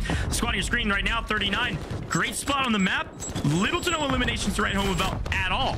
So they're going to have to find some now, or they're going to be taking away about 0 points here. Live pistol coming into play. Nice move.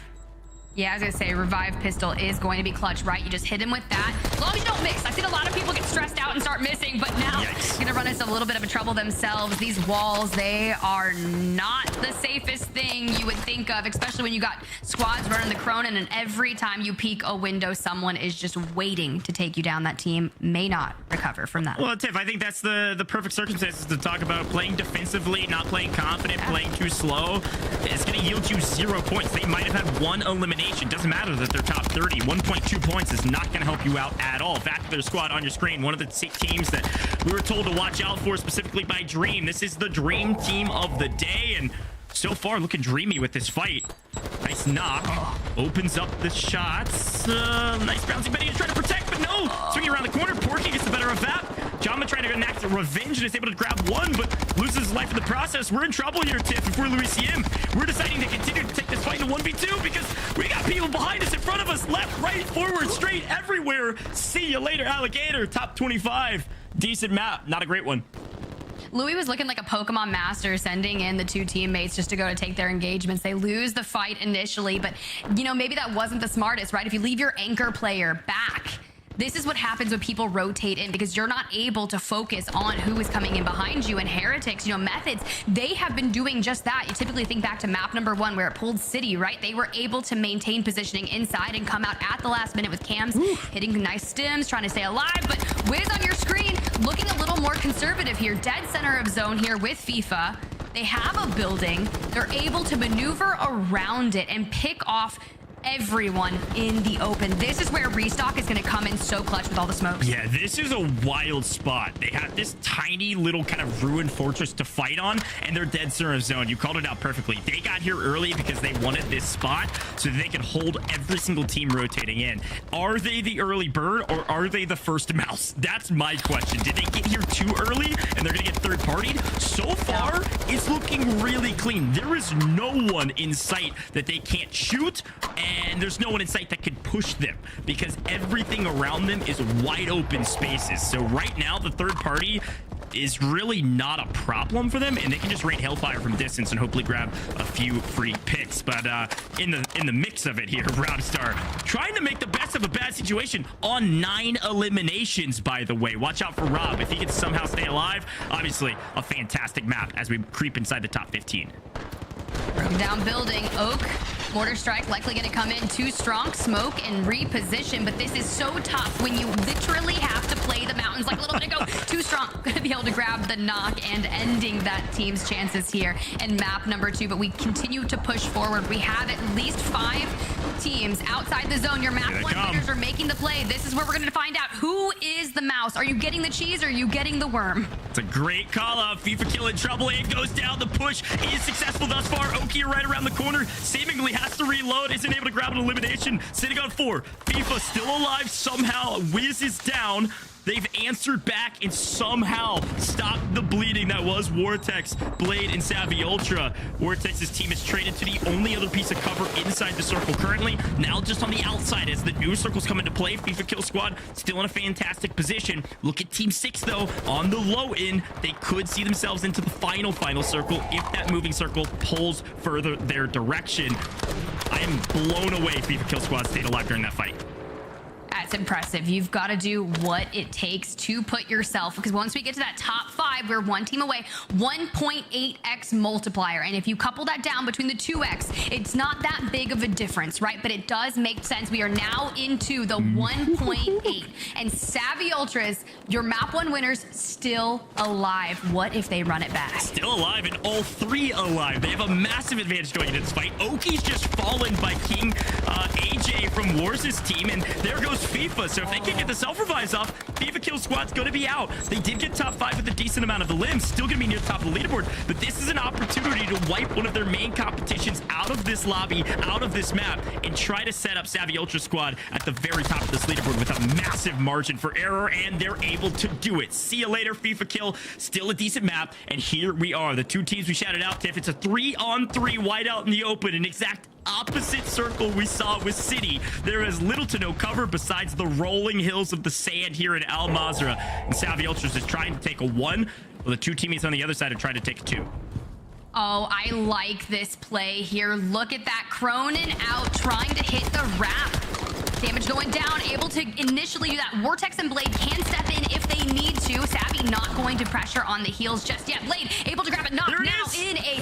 Oh, they're going to run it back. We're going to see Savvy Ultras maybe be your map 2 winners. Can they finish it out? It's close. Savvy Ultras last alive. The other 2 are down. Self-revive's trying to come in. Safe find. Little to no chance here. Savvy Ultras, will they do it? Yes, they will. 1 map, 2 map, red map, blue map. I don't know what it is. Dr. Seuss, Savvy Ultras, back-to-back winners in your EU Stage 2 finals. What an incredible performance. Incredible, Gosh. I mean, they were disappointed with how they performed in Stage 1, but coming into Stage 2, where it matters the most, where you're looking for your ticket to the Global Finals in London, you double down. You don't win map 1, you win map number 2, you win them back to back. That is just the most brilliant. Let's get this consistency. You heard him say it. I'm so impressed. Confidence is key. They played every single fight that we saw on main broadcast with confidence. Here's that final moment. Uno craccato. Fatto. Gita, fuori tempo intanto. 2. Matta. Vieni. Matta. Fuori tempo, Dai, cazzo! Sì! Come on! Oh mio Dio. Siamo nati per questo, cazzo! Sì! Come on! Well, Tiff, I can't speak Italian, but I think that's a celebration if I've ever heard one. I think energy like that is a global language. An incredible performance in map number 2 as well. Found a ton of elimination. 38-point game in map 2. That should put them up to 70 points after 2 maps. If the EU Stage 2 finals repeats itself from Stage 1, they've already qualified with 2 maps. Smooth sailing. They did what they needed to do, and there's still 4 more maps, Coach. That's actually the most incredible thing I've ever seen, because this is an insanely stacked lobby. There's so much talent all around, and you think about the push that they made for, right? FIFA and co. obviously holding that dead center of zone, looking to be, obviously, they were the first mouse. You know, Savvy got the cheese. That's what I'm saying. The trap was set, and Savvy Ultras was able to spring the trap and then take the cheese. We'll maybe stop using that analogy. We've already burned it out. I love it, though. I'm gonna hit Yu-Gi-Oh now. I'm gonna hit Yu-Gi-Oh. You've activated my trap card. Sure, I'm in for it. We'll keep thinking of some more. Savvy Ultra's perfect push to take down FIFA Killer, at least weaken them in order to secure the win. They had the high ground going into that last fight with Meeks. You saw it there in the winning moment. Savvy Ultras took the massive flank. We couldn't see it on main broadcast. Likely had a durable gas mask, though, was the reason they were able to sit out there. So, hey, we're going to head to a very short break, but don't go anywhere. Game number 3 and the desk will be here in just a moment.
free games and in-game content with Prime Gaming. Visit gaming.amazon.com. For all your Call of Duty esports, you need to follow along on social to get all your info in real time. Follow at COD_esports on Twitter and Instagram now. And welcome back, everybody, to the World Series of Warzone Stage 2 EU Regional Finals presented by Prime Gaming. I'm Taylor Reflections Noble, joined by Dream Crazy and Enigma. And Prime Gaming, we love to have them, and we are happy that they are providing some support to the World Series of Warzone. For all of you in chat, if you'd like to get free games and in-game content with Prime Gaming, use the command !Prime Gaming in chat now. That'll pull up all the information you need. So like I said, !Prime Gaming in chat. Learn all about it because it's got some great deals and wonderful offers to give to you out there. So hey, with that being said, we have our first back-to-back winner, right? When it comes to World Series of Warzone for this year, Dream, Vortex and Co, they get it done once again. Talk about one heck of a start. Absolutely. I mean, in the beginning, I would call them out on the rank play situation there, and it seems like, the practice is going off. It's kind of crazy, just the fact that they're able to do that, but they are hitting flow state. I mean, being able to just all together collectively as a whole take up monumental positions like this and to overcome teams together, like just even at the end of the circle right there, Enigma, I mean, you saw it. They were literally taking over everything, and they even took out a FIFA kill out of that high ground position. Yeah, 100%. They're performing very, very well. To go back-to-back is actually absurd. The level that they're playing at right now is something else, and showing exactly why they are the defending champions. I asked them if they felt any pressure. Turns out they are either being molded into a diamond or they're just not witnessing it at all because they're performing so well. Again, showing why they're defending champions and why they are so confident in themselves in Stage 2 despite the poor Stage 1. You know, going back to the regional qualifiers, I think they finished with a total of like 54 points or around 60 points currently. I believe now they're already halfway to that or even surpassed that point threshold with their performance. I mean, back-to-back wins, you take into account the 2 times multiplier, right, for getting first place, plus the amount of eliminations. These guys are absolutely on fire. Our first repeat winner in World Series of Warzone to date, at least for this season. Can they get a third, right? And I think that would probably be the first time, right? We see 3 in a row, but anything is possible. These guys are truly tearing it up, and we mentioned Jukies before, and mightily so because they got first place at least in the last qualifier. But Jukies not doing too bad, I believe, still in top 10 right now. But he's definitely having some competition. Enigma, I believe there was a point in time where Robstar ended up running into him and kind of taking him down and saying, "Get out of my lobby." Yeah, exactly. I spoke at the top of the show about if you light a fire under that young man, he's got all of the character to truly run a mile. And he did indeed run over Team Jukies a little bit, celebrates very loudly, very passionately, as we would expect from him. Looking really good, carrying that qualifying form where he dropped those 25 kills, 2nd overall in Europe, into today. Very much so. Let's keep an eye on as we build on through.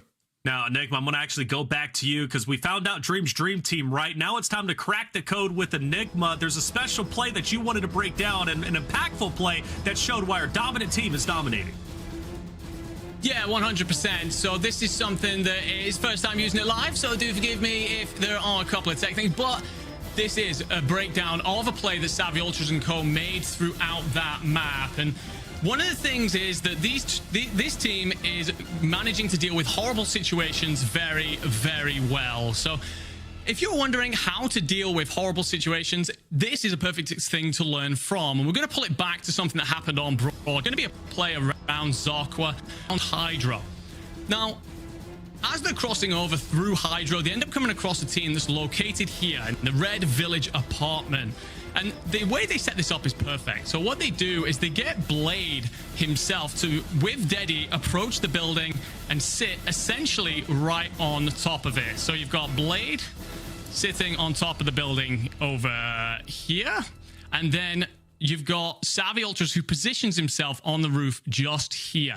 Now, as Blade drops in to pick up the first bit of damage, that then sees a teammate come and try and get a trade. Essentially, Blade's damaged one player, so they're trying to back that up. But WSOW Ultras is already ready to dive straight on into the building and back up Blade. So this then ends up in a 2v1 situation. It's a perfect collapse and support. as the opposition panic and try to look for escape routes, where has Vortex put himself? Over here, meaning that he has got the street covered off this way, the street covered off this way, and as he enters in through the bottom door, you've essentially got this collapse coming in from top with Blade and Savvy, from bottom with Vortex, and it is a complete clean sweep. They kill all 3 players and don't lose a single member of their team on the way. It's a beautiful, beautiful play and shows the kind of communication and level of chemistry that these boys are bringing into today. It's wonderful stuff out of them.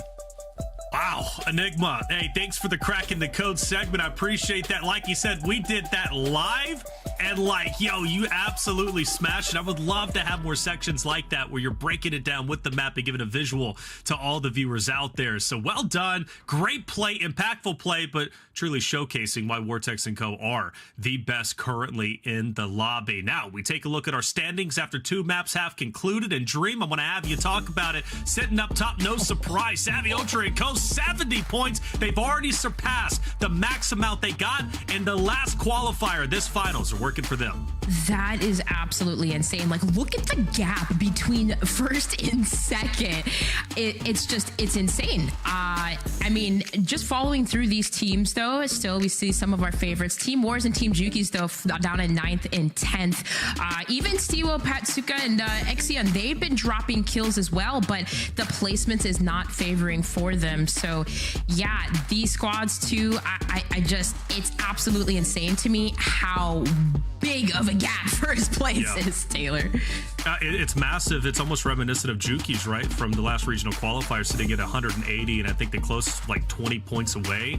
This is incredible for them. It could very well already qualify them, because I think the cutoff was 60 points for top 15. Savvy Ultra and them could honestly probably cruise at this point. Not that they're going to do that to go into top 15. We take a look at 11th through 20th Enigma.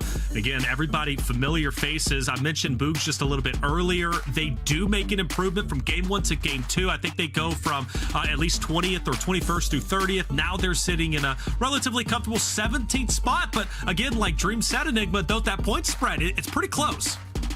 It is indeed. It's definitely going to come down to, as we said right at the top of the show, it's definitely going to come down to like 1 or 2 kills here. It's going to be brutal. And so many of these teams are going to either look back at moments and think that's where we managed to qualify for London, or look back and think that's why we're in the LCQ, and it's brutal. I mean, I'm looking at, for example, at teams like PT and Co. They're sat 14th right now, and at the end of map 1, they managed to pick up a couple of kills. Didn't, you know, the odds were against them, essentially. Sure. Are those the kind of kills that are going to see them through to global LAN?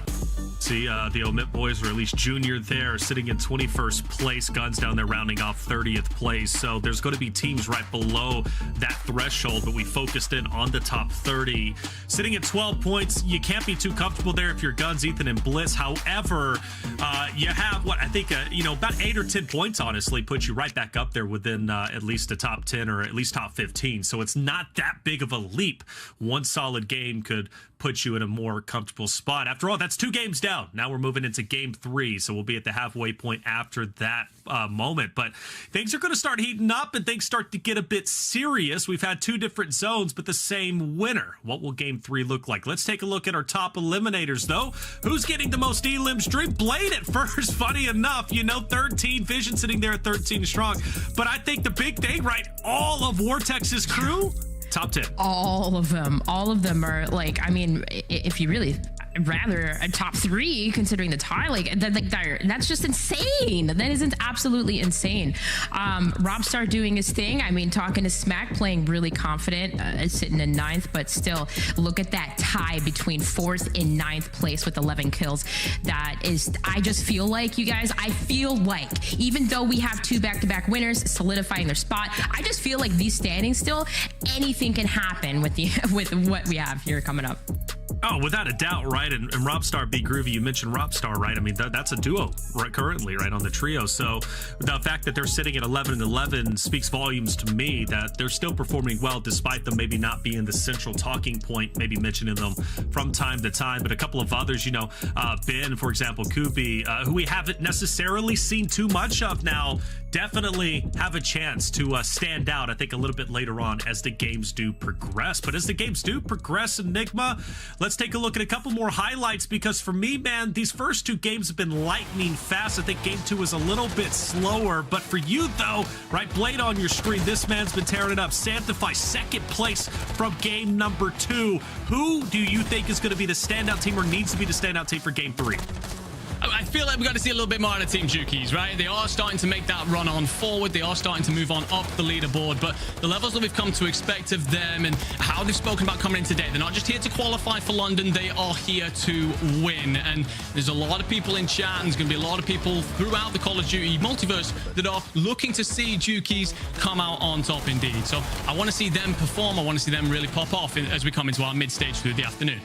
I'm wanting to see a little bit more of our dream teams, right? And we have seen them for what it's worth, Dream. So you're still spot on as far as I'm concerned. But I think Vortex is definitely going to have a little bit more of an edge next time, right, as your dream team, I think, in our next broadcast. Yeah, absolutely. And I mean, that was so smart. This right here from Santify, that was so crazy. This play, they almost had them. But the bait and switch, I love seeing it live. You have to admit, it's just amazing when you see that type of flow state, that type of chemistry from a squad. But hey, you know what? Beto and Co, though, they're still doing pretty good. The fact that they've still pretty much been placing consistently, excuse me. And Santify, I mean, dropping 23 kills in the last. I mean, he's still playing consistent as well. I mean, without a doubt. Hey, Dream, we're about to hop into game number 3, and I wanted to shout out a watch party real quick. Got Repulse doing the watch party. I love their setup, but they're a little bit wild, okay? They've got the sombreros on, they got the dog coming in there, and they're doing a bunch of questionable things, man. But and they also got my boy Iceman Isaac, another veteran himself, just like me, and you love to see that. So Repulse and Cole, keep doing it. Check them out if you haven't already. Let's bring in our casters, Spider Tiff and Goj, game 3. We're at the halfway point just about, right? So this is a big game, I think, for a lot of teams, maybe sitting around the 12 mark in that 30th position to step it up a little bit, Spider Tiff. Yeah, I think that's something that's going to be really brilliant to look at. That 15th place, Goj. It's at that average of 11.2 points per game, which is dead center in what you called looking for the cutoff. And let's highlight a team. You know, I asked where Team Jukies was, 35th place after map number 1. They have found themselves moving on up to 10th place inside the top 15 as we get ready for map number 3. All right, game number 3. At the end of this one, we'll be halfway through the tournament. And at that point, that's when some of our teams might be reflecting on their strategies when they're sitting at 25th place or something like that and say, okay, how do we change it up as we go into the second half of the tourney? But map number 3 could look totally different. We've seen 2 totally different final circles, from city to white out in the open with little to no cover.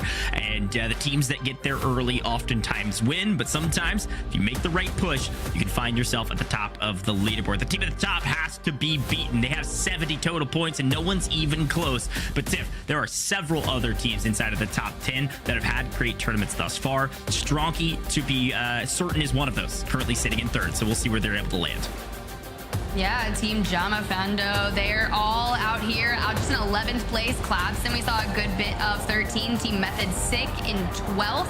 Just outside the top 15, though, are Stukek, C Pentagon, Team Echo, Team Control Deck in 21st, who hasn't really had the best ability, therefore, in map number 1, map number 2, they're going out really early on, able to get kills and good fights, but as our teams drop in, we've got a relatively central zone once again. Think of the teams that are jumping just to that northeastern portion of Al Mazrah City over in No Name, but this looks rather interesting here for our former World Series of Warzone winners. Oh, they've done it once, they've done it twice. Can they do it a 3rd time? And they've dropped the observatory all of those times. Now, there's only 2 of them in this map, so they might play a little bit more patient, a little bit more conservative. They want to grab all the loot that they can, but we'll see what they're able to do there, playing with 2 there in observatory, having to take a fight where they're already down a person. Now, one of the teams that we haven't talked about too much yet, but we should be talking about them, Robstar. Enigma shouted them out, taking down Juki squad earlier in the last map. Been playing fantastic, but in trouble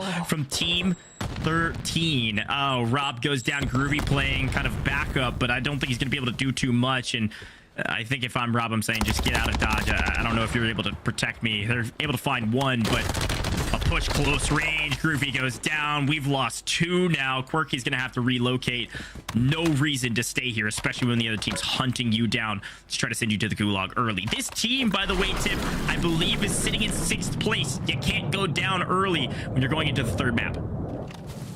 You really can't. Now jumping back, Joshy, Skims, Bergs, no eliminations thus far. It's not a bad move, right? You land a little bit uncontested. Sure, there's 3 teams in the area and you've got a good line of sight, but prioritize getting those good weapons off drop, swapping out that pistol. You can see picking up an SMG. So now we're going to move a little bit forward, but peep that location. You're going to sandwich Team 28 here in just a hot second.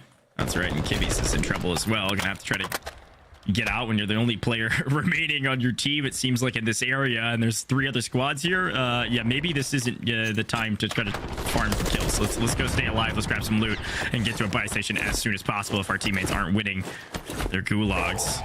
Joshy's got a nice high ground position here and kind of on the furthest edge of this fight. You just want to make sure you don't get sandwiched as you try to relocate to your team. One below, not able to find it, not yet. Goes for the push, but getting shot from behind. Perfect setup situation. Skims is able to find it, but will get knocked. And there's 3 teams all in the same building. Bergs wins the gunfight. Yes, just barely. 1 HP to write home about. Bergs, 2 kills, but gets into the gulag themselves. Now, Team 42, Darzity and Co. moving on in. Just looking for that last player who's down, but Splash should be able to clean this up. No issues. Down to man. Not going to be able to res the teammate because he's back from the gulag and completely isolated on a separate regained spot. Focused on prioritizing money and getting back up to speed. Dandaman has got to loot quickly and try to find some of that cash. Teammate does have enough to get the buyback if they need it, but head over to the fortress, and it looks like Showstopper, Ben, trying to find the Maze team here. Likely hurt Team 37, who's trying to relocate and say, yeah, this isn't my fight anymore. I've lost 2 teammates. And I think he might get hunted down. We'll see. Hero COD down below. Pierre not able to compete in stage 1. Back here for stage 2 off of a sub. Unfortunately, team's in a bit of trouble because Ulix finds the better of his opponents. Not sure they knew he was up there on the top of the ladder, fighting the 1v1 against Neonfo. Liam coming in to help, and the third. Perfect body stack. Perfect triple elimination. Perfect team wipe. I'm really impressed with these teams, their ability to completely encompass the other squad. I'll call them prey. It looks like, I'm watching wild animals set up shop, and as that happens, you think you've survived, but there's another one just on the hill looking down at you. Rangito able to grab the knock and full onto one member, pushing this to a 3v2. Yeah, and these are those moments where once you grab the first knock and elimination, you have player advantage, you're going to push the equation. We always talk about how to take these fights at a high percentage. That's one way, is to have more players than the other team. The other way is to have better cover to work with. Heretic's method, trying to get a different angle here to hopefully help out Cams, who might be in a bit of trouble. No, Cams says, I'm in no trouble at all. I win my ones every single time. Not even going to lose all my plates. Takes down Maze Ghoul, the winner of Stage 1 Quals and top 10 performer. They're in Stage 1 Finals. Team on your screen, Cams, Heretics, just behind them in Stage 1. 11th overall. Looking to increase their odds. Back to Wars, in a little bit of trouble with some clusters, but looking down on their opponents, trying to root out the rest of this POI. Yeah, it's not bad. We just saw them popping off in the elim feed. They were able to get a 2 knock, so maybe they're just looking to finish off the team that was in their vicinity. But as you can see on the mini map, they have disengaged and kind of hit the road running, and I would too at that point. Yeah, I see Strong falling in the kill feed there. Strong's team currently sitting in 3rd place. It's a team that probably nearly no one knows anything about. They didn't compete in Stage 1, or at the very least didn't make it through open quals, but made 11th in Stage 2 quals and currently sitting in 3rd. I love underdog stories like that. We'll see if they can keep up the pace after potentially a revive blender currently in map number 3. Vertex staring down a couple opponents from distance. Still waiting on the revenge tour to start from Fuzzin's team. Haven't seen it yet, but they're inside the top 15 or 20 or so. Porky, Bodsy, and Spaz on your screen. Squad 44. Played kind of under different teams for Bodsy and Porky in the Stage 1 quals. Now reunited here together in Stage 2 finals. Already 2 eliminations for Porky. Not a bad start, right? Yeah, you can find 2 or 3 apiece, potentially in the early game again. Get the early rotate. You'll be set up well for the end game. Kills will come in the end game. Ooh, mountain goat time, baby. Let's go. Trying to cover the distance. Able to grab a knock, but is going to be pressured from above. off. You've dropped too far onto the low ground, and beautiful smoke out there, but Bodsy is still up in the building in observatory, and someone has ultimate high ground on top of the dome. And check it out, Benno here getting peppered from none other than FIFA and AB Wiz. And when you've got incoming mortar strikes, you're just trying to outlast with as many shields as you have. Yeah, interestingly enough, observatory, of course, is one of the hot spots on the map.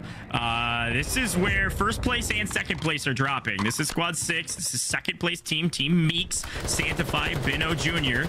High ground position in observatory. They're going to fight for it and try to walk out of observatory as the last team standing. They're going to have to go through team FIFA kill as well, though. Oh, speaking of, he's able to grab the knock onto Blade and the full vortex, disengaging, but being peppered. We're enacting the 5Ds of dodgeball here, just trying to play their life, plating up down to no more plates, able to really stop the bleeding. Has 2 eliminations alone, but no real placement multipliers just yet. But to be fair, the 70 points that they've really garnered through the first 2 maps is solid, but they want to keep the distance between them in first and second. Obviously, sealing their ticket to Global LAN Finals is the most important thing, but honestly, doing it in style and with some cash, that's the way to go. Yeah, 10,000 a piece if you win this tournament. It's not just a spot in the Global Finals in London. That's a lot of cash. Now, I think the comms that are going back and forth between Blade, Vortex, Savvy Ultras right now is we just need a decent game, right? We don't need anything crazy. We have a massive buffer. We've been playing with confidence and it's working, back-to-back winning. But this map, playing a man down, we want to play a little bit more patiently and just go for an okay map. If we can get double-digit score, we'll count that as a win. At least that's what I would say. If you can increase your score this map by double digits, you're doing fantastic. Let's get up into the 80s. Let's take a look at the map and see where everybody's at and see if maybe Vortex is able to do that. Several teams already set up an airport. There was an inkling in my brain that maybe we would see another city drop, but no. Circle is pulling further south this time around, and I think Team 27, second place in our qualifiers, might be thinking, hey, it's going to be an airport. That's Infernal, Brilo, and Kong looking for a win, and they're going to have to contest 33. That might be the early bird or the first mouse. It doesn't matter. They have set up for the in-game inside of airport against Team Kryper with Zaito and Absoluti. We've got Team Jukies and Team Guns over in H5 right now. It's not a bad location on Al Mazrah to have. And as we overlook the marshlands, there's a lot of chaos going down, and Gromalok was finding some early success for their team in that early game, but now pressured, forced to smoke and disengage. And anytime you run into a little bit of pressure, just jump into the water, swim it out. You said it earlier, Michael Phelps, hit that breaststroke and just keep going. Yeah, it's a decent way to get out of dodge. Now, some of these players are able to root out some people in the water. I don't really know how. It is so difficult to see people, and if you can smoke and swim, yeah, I think they're going to make it out. That's the team we're looking to see a bit more from, by the way, Gromalok squad. Every single person I've asked and who's going to be in the top 3, they're talking the top of the leaderboard, and if they have to pick a 4th, they're picking Gromalok's team, who got 3rd in stage 1. This is a quote-unquote underdog who's not really an underdog, so watch out for Gromalok. Hopefully they come online in the second half. Zaito looking to come online here in the second half of this map after they wipe out some of the teams inside of airport. This is the fight we were talking about of who's going to hold down potential in-game. Looks like Team 33, Zaito, Absoluti, Kryper, only team left in airport. So second half of this map looking to go in their favor. Could be a really big one for them. Think about where they are on the points leaderboard, sitting in 42nd place. So if they can throw down a massive game here in map number 3 and shoot themselves up the leaderboard, it's exactly what they need to have happen. But jumping on board, we're outside the zone here. Squad 12. Pro Urzen on your screen over here in Hydro, taking to the streets. Not a bad idea, rotating in, scouting your sight lines, and then kind of pushing in all together, just making sure that if something does happen, maybe someone's holding a rooftop that you're not expecting, and you start getting peppered, you can easily double down with reinforcements. Squad 17 finding Mubisti in their sights and just not able to connect. No, finally, just barely connecting from range. That's that awkward range with the Cronin, who's just a little bit too far to hit consistency, but able to grab the knock. We'll see if they can clean it up here. It will kind of give that signal flare to the rest of their team. Hey, let's push the encounter here. Let's try to wipe this squad that's rooting out the edge of our zone. We want to be able to rotate without fear of a team trying to creep up behind us. Don't think Motel is going to be able to do that, but hey, a kill is a kill. Put Collapse into 3. Clavson currently in 13th place overall, just inside the top 15. A little bit of a bubble action there for them. They were also 12th in stage 1 quals, looking to seal their tickets to the global finals. Not a bad move there, but you can see your map 1 and 2 winners going under fire. Were able to get the buyback onto Blade, but lose their life in the process. And this is alluding to that kind of regain blender that we talk about. Are you willing to give your life for your teammate? It's unfortunate, but at least they're still alive. Such a difficult situation to be in. We'll see if they're able to regain and grab some kill multipliers or a couple kills along the way. We're seeing visions pop off in the kill feed here. Juki's team apparently under fire. Saw Oki go down a moment ago. Team FIFA kill, another team we want to keep an eye out for. Want to see where they're at on the map. But Team 17 fighting here on the edge of zone against Liam, who had a pretty decent start from what we could tell. Early team wipe that is going to add to their overall numbers. We saw IG Lipton, I believe, inside the top 10 overall in ranked. So, you know, he's been grinding. Doesn't necessarily translate to custom success, unless it does. Top 10. I know we saw one of our back-to-back map winners inside the top 10 on ranked TIFF. I don't know. Maybe this is the evidence you need to say, hey, maybe it does matter how much you're playing the game. I mean, it would make sense, right? The confidence, you're working and practicing maybe those fights that you're taking and the approach to pushing onto buildings, but Methods looking to shoot fish in a barrel, taken with that Cronin, that team, Ben, on your screen, looking to find themselves just on the other side of the water. But of course, Cams, Daga, and Methods don't want to make that happen. They want to pick up as many eliminations as they can, finding themselves also in the top 15 for eliminations so far. Map 3, though, starting off good for a lot of teams that are around the bubble. Yeah, this is a fun team to talk about, too. I think it was Ellen that was talking about former CDL pros or CWL pros. Heretics Methods played, is on a Spanish team here, Team Heretics, former CWL pro. A team to watch out for. They've been doing well today and seemingly doing well with this more aggressive outside circle strategy, at least on this map. Gramalok, the team in question of everybody's quote-unquote fourth in their top 3. They got third at stage 1, so I don't know how they're making it to fourth this time around, but they do need to pick up the pace a little bit. Ramalak taking an eye out here to pick off a couple teams here on the edge of circle themselves, and maybe just at the very least get to circle and then turn around and hold some of these squads. They're gonna have to run into Team 43 first, though. Yeah, finding themselves within the top 5 of the 15 that are needed well into the map 3, which is halfway. It's not a bad start. Gromalok had 13 eliminations. He's 11 and Aizen on 6, but they're gonna get peppered from afar. This is what you get when you're rotating out into the open. At least Aizen and he's able to stay alive. A little bit of a smoke and disengage, trying to hug that mountain. You can see Team 35 up at the very top, and this is a tough position to find yourself in because now you're vulnerable to every team in the nearby setting. Yeah, this is one of those classic situations that there's almost nothing you can do about. You're trying to get the zone to hold your opponents down below, and there's 3 teams, it looks like, trying to rotate in behind you, but at the same time, there's already somebody there. You went too late. You've got to go earlier to have a chance to hold teams rotating in. You have to know that there's a team already in the position that you want. This is World Series of Warzone EU Finals. That's just a small error that's going to come back to bite them as they get eliminated. We are into the final 38 teams as we move into about to be the 4th circle. Bubble CT on your screen. Echo, Tomster Bomb. Looking like inside of the circle, fighting for position, jockeying back and forth to 28 and 18. Here's that edge. You can see Fuzz in Pentagon also fighting on the edge. Gotta have a competitive edge, but fighting on the edge in World Series of Warzone, not usually the best strategy. Sometimes it's just what happens with the drop spot you pick and the zone that is given to you. Pentagon down and out, as you can see in the kill feed, as we continue pushing towards this high ground.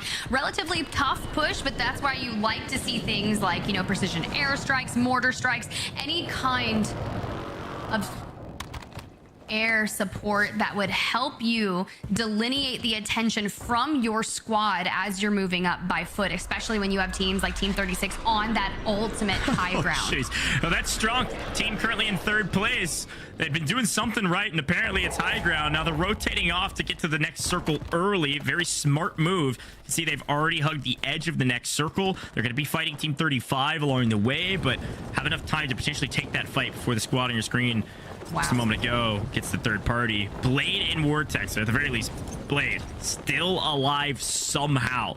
Not a ton of kills. Maybe trying to farm some of the kill multipliers. Just sneak in, grab some sort of stabilization point, and have a chance as the zone creeps further and further towards airport. See if the team that won the airport fight sticks there and holds it and wins overall. If history repeats itself, Tiff, that's highly unlikely, but at least you'll have an advantage going into some of those fights. I mean, at this point, they're just playing buyback simulator, but that's all it takes. You just got to stay consistent. Meanwhile, FIFA kill Oak.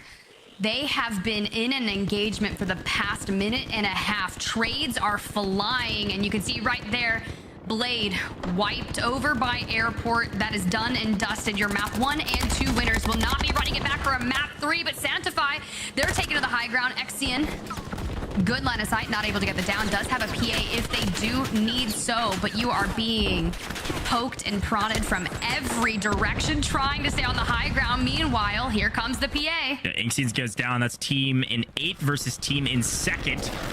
Team in 2nd is winning out currently, taking high ground here at airport.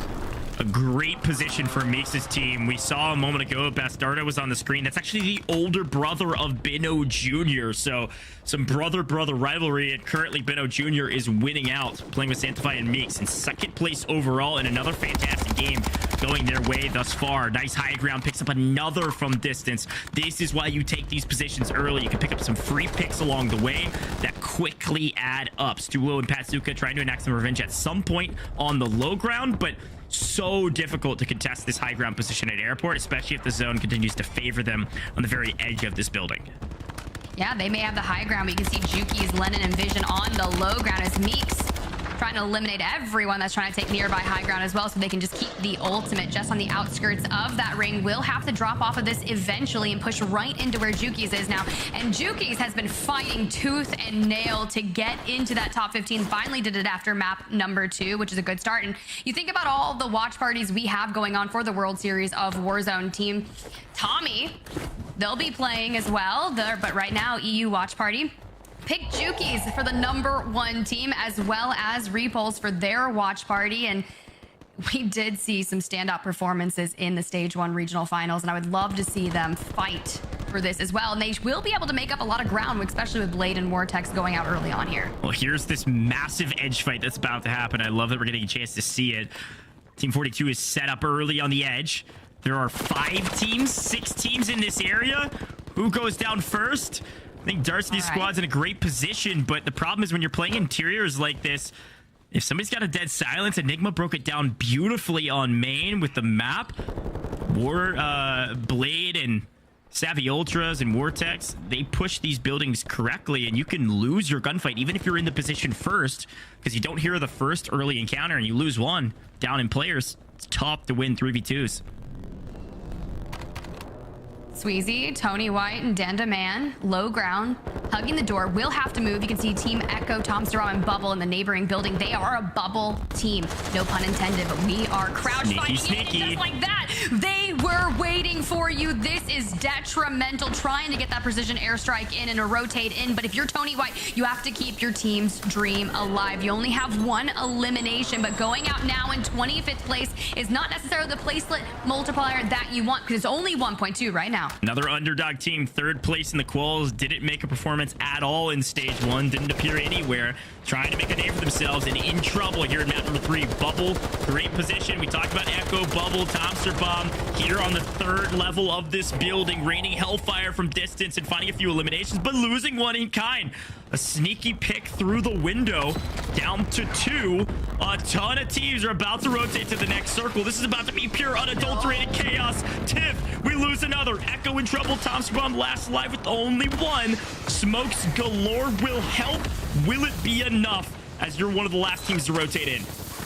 Echo able to get back up courtesy of some beautifully timed smokes from the teammate, but everyone is collapsing. This final zone is disgusting, and Tomsterbomb looking to break out of that bubble, shooting forward, but gets flanked from behind. A drill charge to capitalize on the down that they were able to get, but Melvin goes in for See the ya. trade, and just like that, they are eliminated. Hopefully it was enough, but Juki's, Lennon going big on the rotation eliminations for them as well. Rotation eliminations for Lennon and Juki's. FIFA kill squad just on the outside of the circle on the right-hand side. Looking in a great position themselves. Morpheus with the signal 50. Jolo said we might see it. This is the first sniper we've seen on Made Broadcast. Getting a few picks himself. There goes a knock from Morpheus. Looks like the caster curse actually went in the side of the players this time here, Tiff. It do be like that sometimes, but Morpheus, Rocket, Zakar on the roof of the building. Inside zone methods gonna be found out and eliminated as well. You say sometimes the eliminations will come, and that they are, especially in this type of endgame. Hello. Dolphin Dive ain't gonna save you now. Fully eliminated for them as well, but doesn't seem like it was a squad wipe just yet. You can see Visions over there to the left, and Oak, FIFA, squad 14 on your right, and Boogs inside the gas station, trying to keep the dream alive for Stukex and Benzine. Top 10 situation, 10 teams left, and it's pure chaos with one building inside of circle. Morpheus on the high ground with the signal, looking for picks from above. Certainly will happen as players get rooted out from down below. Signal 51, no, yes, 2, doesn't get it. Somebody else grabs it. Yeah, I think that does go to a different team. That's Daga grabbing the kill on Shucks. Morpheus is gonna hate to look back on that one if they lose by 1. Couple players in the air. Can we find a pick?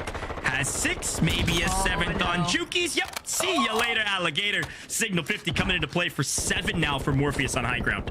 Uh-oh, new zone. Everyone's got to move. This rotation is going to be disgusting. Visions going out as well. And I do love when people try to stay up in the air towards endgame strategy, but will it be enough, especially with someone on a rooftop with the signal 50? Oak going in for the rotation, trying to make a play. MP5 from a distance, though, goes. Look, team shots, MP5 in a dream. They must be out of ammo maybe in the AR. I don't know what's going on, but it's working. They've grabbed a knock. Morpheus has finished off the kill on Oki. Oki is out of it. Looks like FIFA kill still alive on the low ground. Found our way to the top 7 into the moving zone.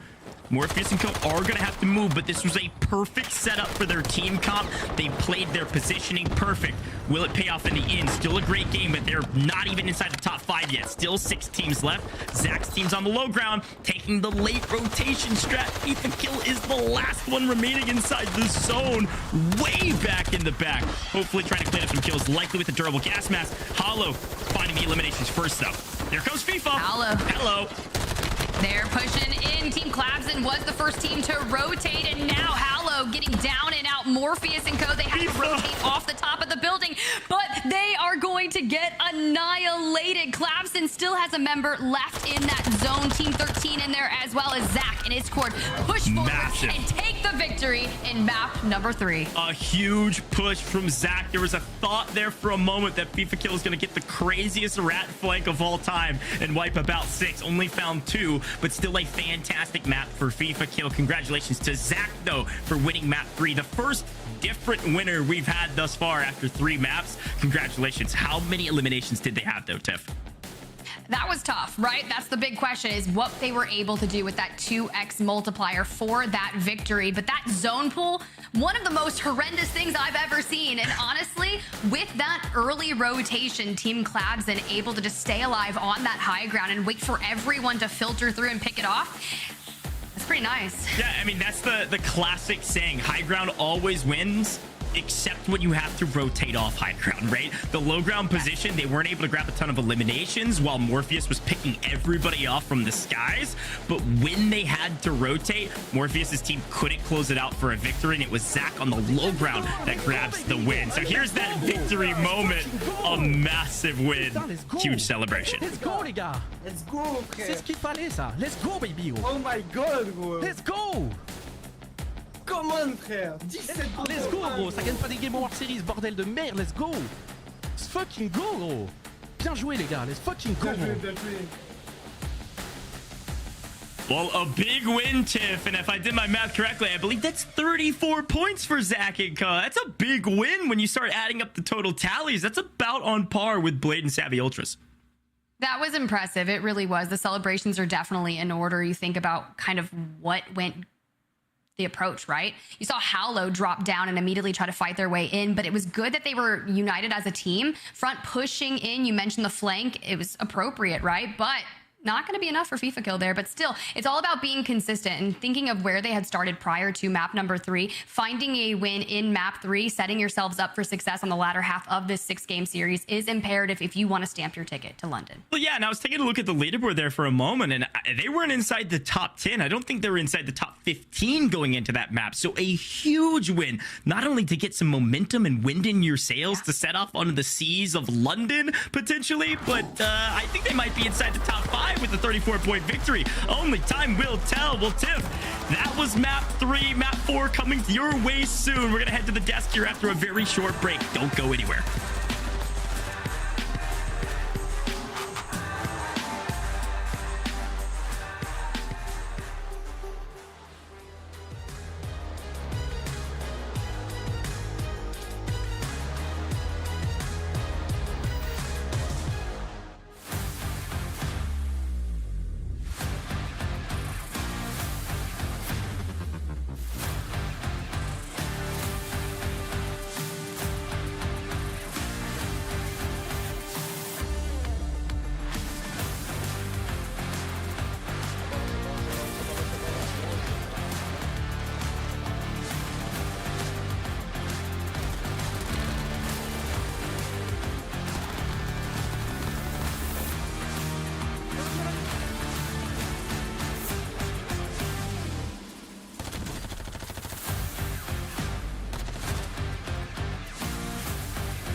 the gas and don't let up with this World Series of Warzone pack featuring a speedy operator skin and a powerful blueprint.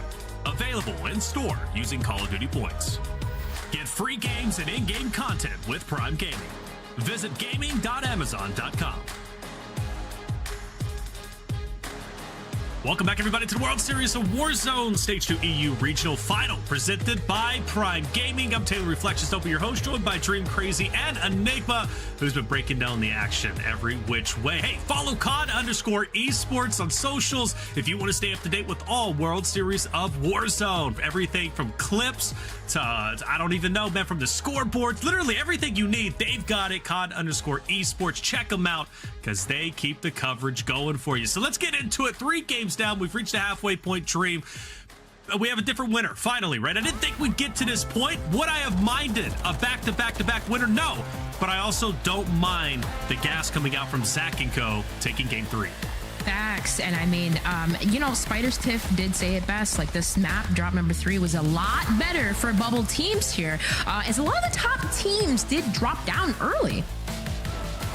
A lot of teams did. A lot of teams dropped down early, and you know what? That's like you said, good news for the bubble teams. That's good news for the teams that were down maybe 30th place or a little bit lower, and we kind of spawned that narrative, Dream, me and you, whenever we were going into game number 3, that hey, if you're a little bit further down the leaderboard, this is the game that you want to take to improve. So good on them for doing so. Enigma, there was a tense moment at the end where I thought the new winner was going to be Rocket & Co. as they were on top of that building. They had kind of a clear line of sight on everybody. They were beaming everyone up until they had to rotate off, in which they ended up finishing in 3rd.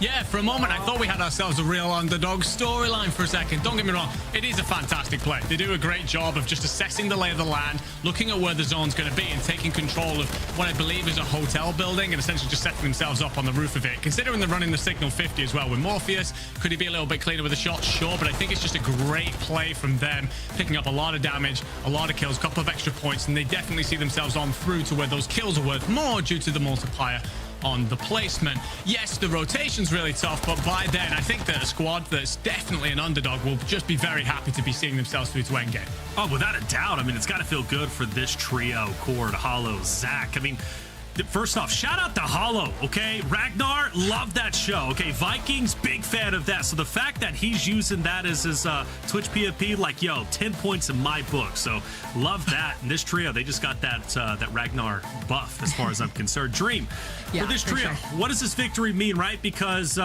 we were seeing them on the leaderboard a little bit. I don't know where they were at exactly, but a big game. I think Goj was saying 30-plus points. We talked about that point spread. 30 points is enough to put you up in top 10 easily. Yeah, for sure. Sometimes like my brain mentally bounces in from like competitor brain to like caster brain, because when it comes to all the points, I'm like, hey, for some of these players, it's not over until it's over, until that last map hits. You never know what could happen. But for these guys here, positioning was key. Obviously, for the longest, it looked like Morpheus and Co were going to take everything down. But the circle, the way that the circle pulled, benefited teams, it felt like, on the bottom that were already down low, because on that high ground in that building that they had positioning, it looked like, hey, that signal in hand, you're going to get all these pics from the sky. It looked like it was set up perfect for that squad. And then, hey, that circle pulls, a little bit of RNG in it, and you're able to take the win just holding that composure.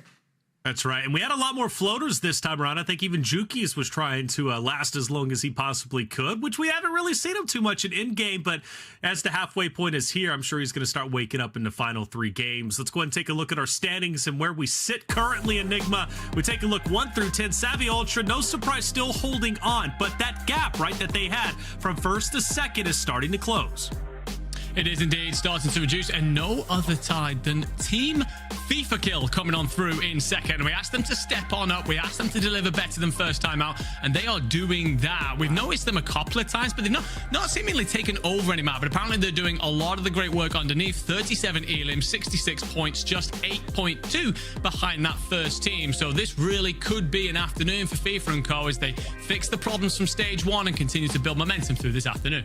Cord, Hollow, Zach sitting in 6th place. place. So Dream, that big game from them puts them well within top 10. And this is a roster that made a shift after getting 13th in stage 1. Cord is the new player, and clearly he is doing incredibly well. Yeah, and I mean, in stage 1, yeah, getting that 28th place. I mean, and now just being here in that top 6 spot. Now it's just like you have to keep it consistent, though, right? Because this leaderboard has changed drastically, it seems like. But regardless, nonetheless, that 15th place spot, 34.8 between 15th and 16th. That's only 0.2 that just separates that 15th place spot. So again, you guys, like, this is just absolutely insane. I just still feel like these standings can change at any given moment with how close it is, but still that first place gap, 74.8, you got to climb up. I feel like they've already changed. Pentagon, Fuzzin, and Co. have already dropped down below that 15th place mark. They're a team that I want to see in top 15. If they don't make it, well, I guess it wasn't meant to be. They'll have to go to the LCQ. Enigma, we see 21st through 30th. Some more big names sitting here. Kind of trying to take a look as to who is the biggest name. I see Bastardo out there. He was the guy that made an impact in stage 1 regional qualifiers for EU. Anybody else that we need to see go up that leaderboard? I'm looking at that Control Deck team. They just about survived in stage 1. They're the team that's come in at 25th. And I'm looking in particular at Zamza. He's a player who's got quite a lot of experience and quite a bit of success throughout Warzone in his history. So it would be disappointing for him to not make it on through to that global LAN. I feel the side overall is solid, but for Zamza in particular, I'm really looking to see if he can help spur his team on forward. Give them one big game. That's all it needs, as you've just seen from Hollow and Co. and Rocket and Morpheus and Co. All it needs is that one pop-off moment, and you're in that top 15. I'm calling on Zamza to bring that home. Zamza and Dream, you made a great point, right? From about 12th to 15th, like literally 0.2, maybe a point here or there, one elimination, maybe one good game. That's all it takes to break into top 15 and get your spot into global finals. Let's bring in our casters once again. We're hot and ready for game number 4. Spider, Tiff, Ghosh. I can't wait to get it started. So, hey, I say let's get it started. Let's get it started. Map number 4 about to be underway, and we are still sitting just above that 11-point average for 15th place Gojin. We heard it, Control Deck outside the top 20. Need to see that what they can do. Stand up here as we get ready for map number 4. Map number 4 is the second half of the tournament. 6 total maps to be played, and the big question mark, Tiff, is will we see a new winner or another back-to-back winner, or maybe a third-time winner here for Savvy Ultras and Co. They had a tough map number 3, playing a man down and only a 4.8 game. They're still in first, though, with massive buffer has been dramatically decreased as Team FIFA Kill is hot on their heels, less than 10 points behind with 66.6 points there after 3 maps. So a lot of fun storylines. Morpheus with the Signal 50 at about 8 or 9 eliminations. They jumped all the way up to 4th place. A lot going on and a lot to talk about, but it's top 15 for London, top 25 for the Cash. Yeah, and Team Jukies keeps on climbing. 35th place after map number 1, 10th after map 2, 5th after map number 3. So I'm curious to see what they're going to be doing. 37 eliminations in your map 1, map 2 winners currently in first place. Only have 39 eliminations, but now we're hitting the ground with a little bit of a contest. Not necessarily in the same building, so it gives teams time to go ahead and try to get good weapons moving. I love Observatory Hot Drops. This one, though, is a little different because, it's on the very edge of zone already. This is going to be a tough fight to take here, but look who's on the other side of it. That's the team that actually won our qualifiers. No, Savvy Ultras team on the other side, as per the usual. Team 21. The leaders right now, 8 points ahead of FIFA Kill. Hot on their heels, Team 20. Palooka trying to push the equation, potentially take this fight early. Yeah, but I mean, they already went and grabbed a stronghold, have their loadouts, and if I'm Savvy Ultras, Blade, and Vortex, if you're immediately going up against a team that has their loadout weapons, that's going to make Observatory a little bit more interesting. But Shucks climbing up the rooftop, trying to get a good chunk of LOS, jumping in on a potential 1v2 situation. Nice shock stick going out, but hits it himself. That is unfortunate. That's a me play. They're just like me for real. Was trying something. Let's see if it pays off the second time. Yeah, maybe. There's one. No, doesn't win the gunfight. Clue trades with pace. Should be a no problem revive though, and a quick team wipe. There you go. Pace, Melvin, Shucks trying to increase their chances and push their way up this leaderboard. Win their POI, which is a good thing. And the question is, where do they go from here? You love to win those POIs and not lose too much in the process. Didn't even lose one in the process, grabbing the revives.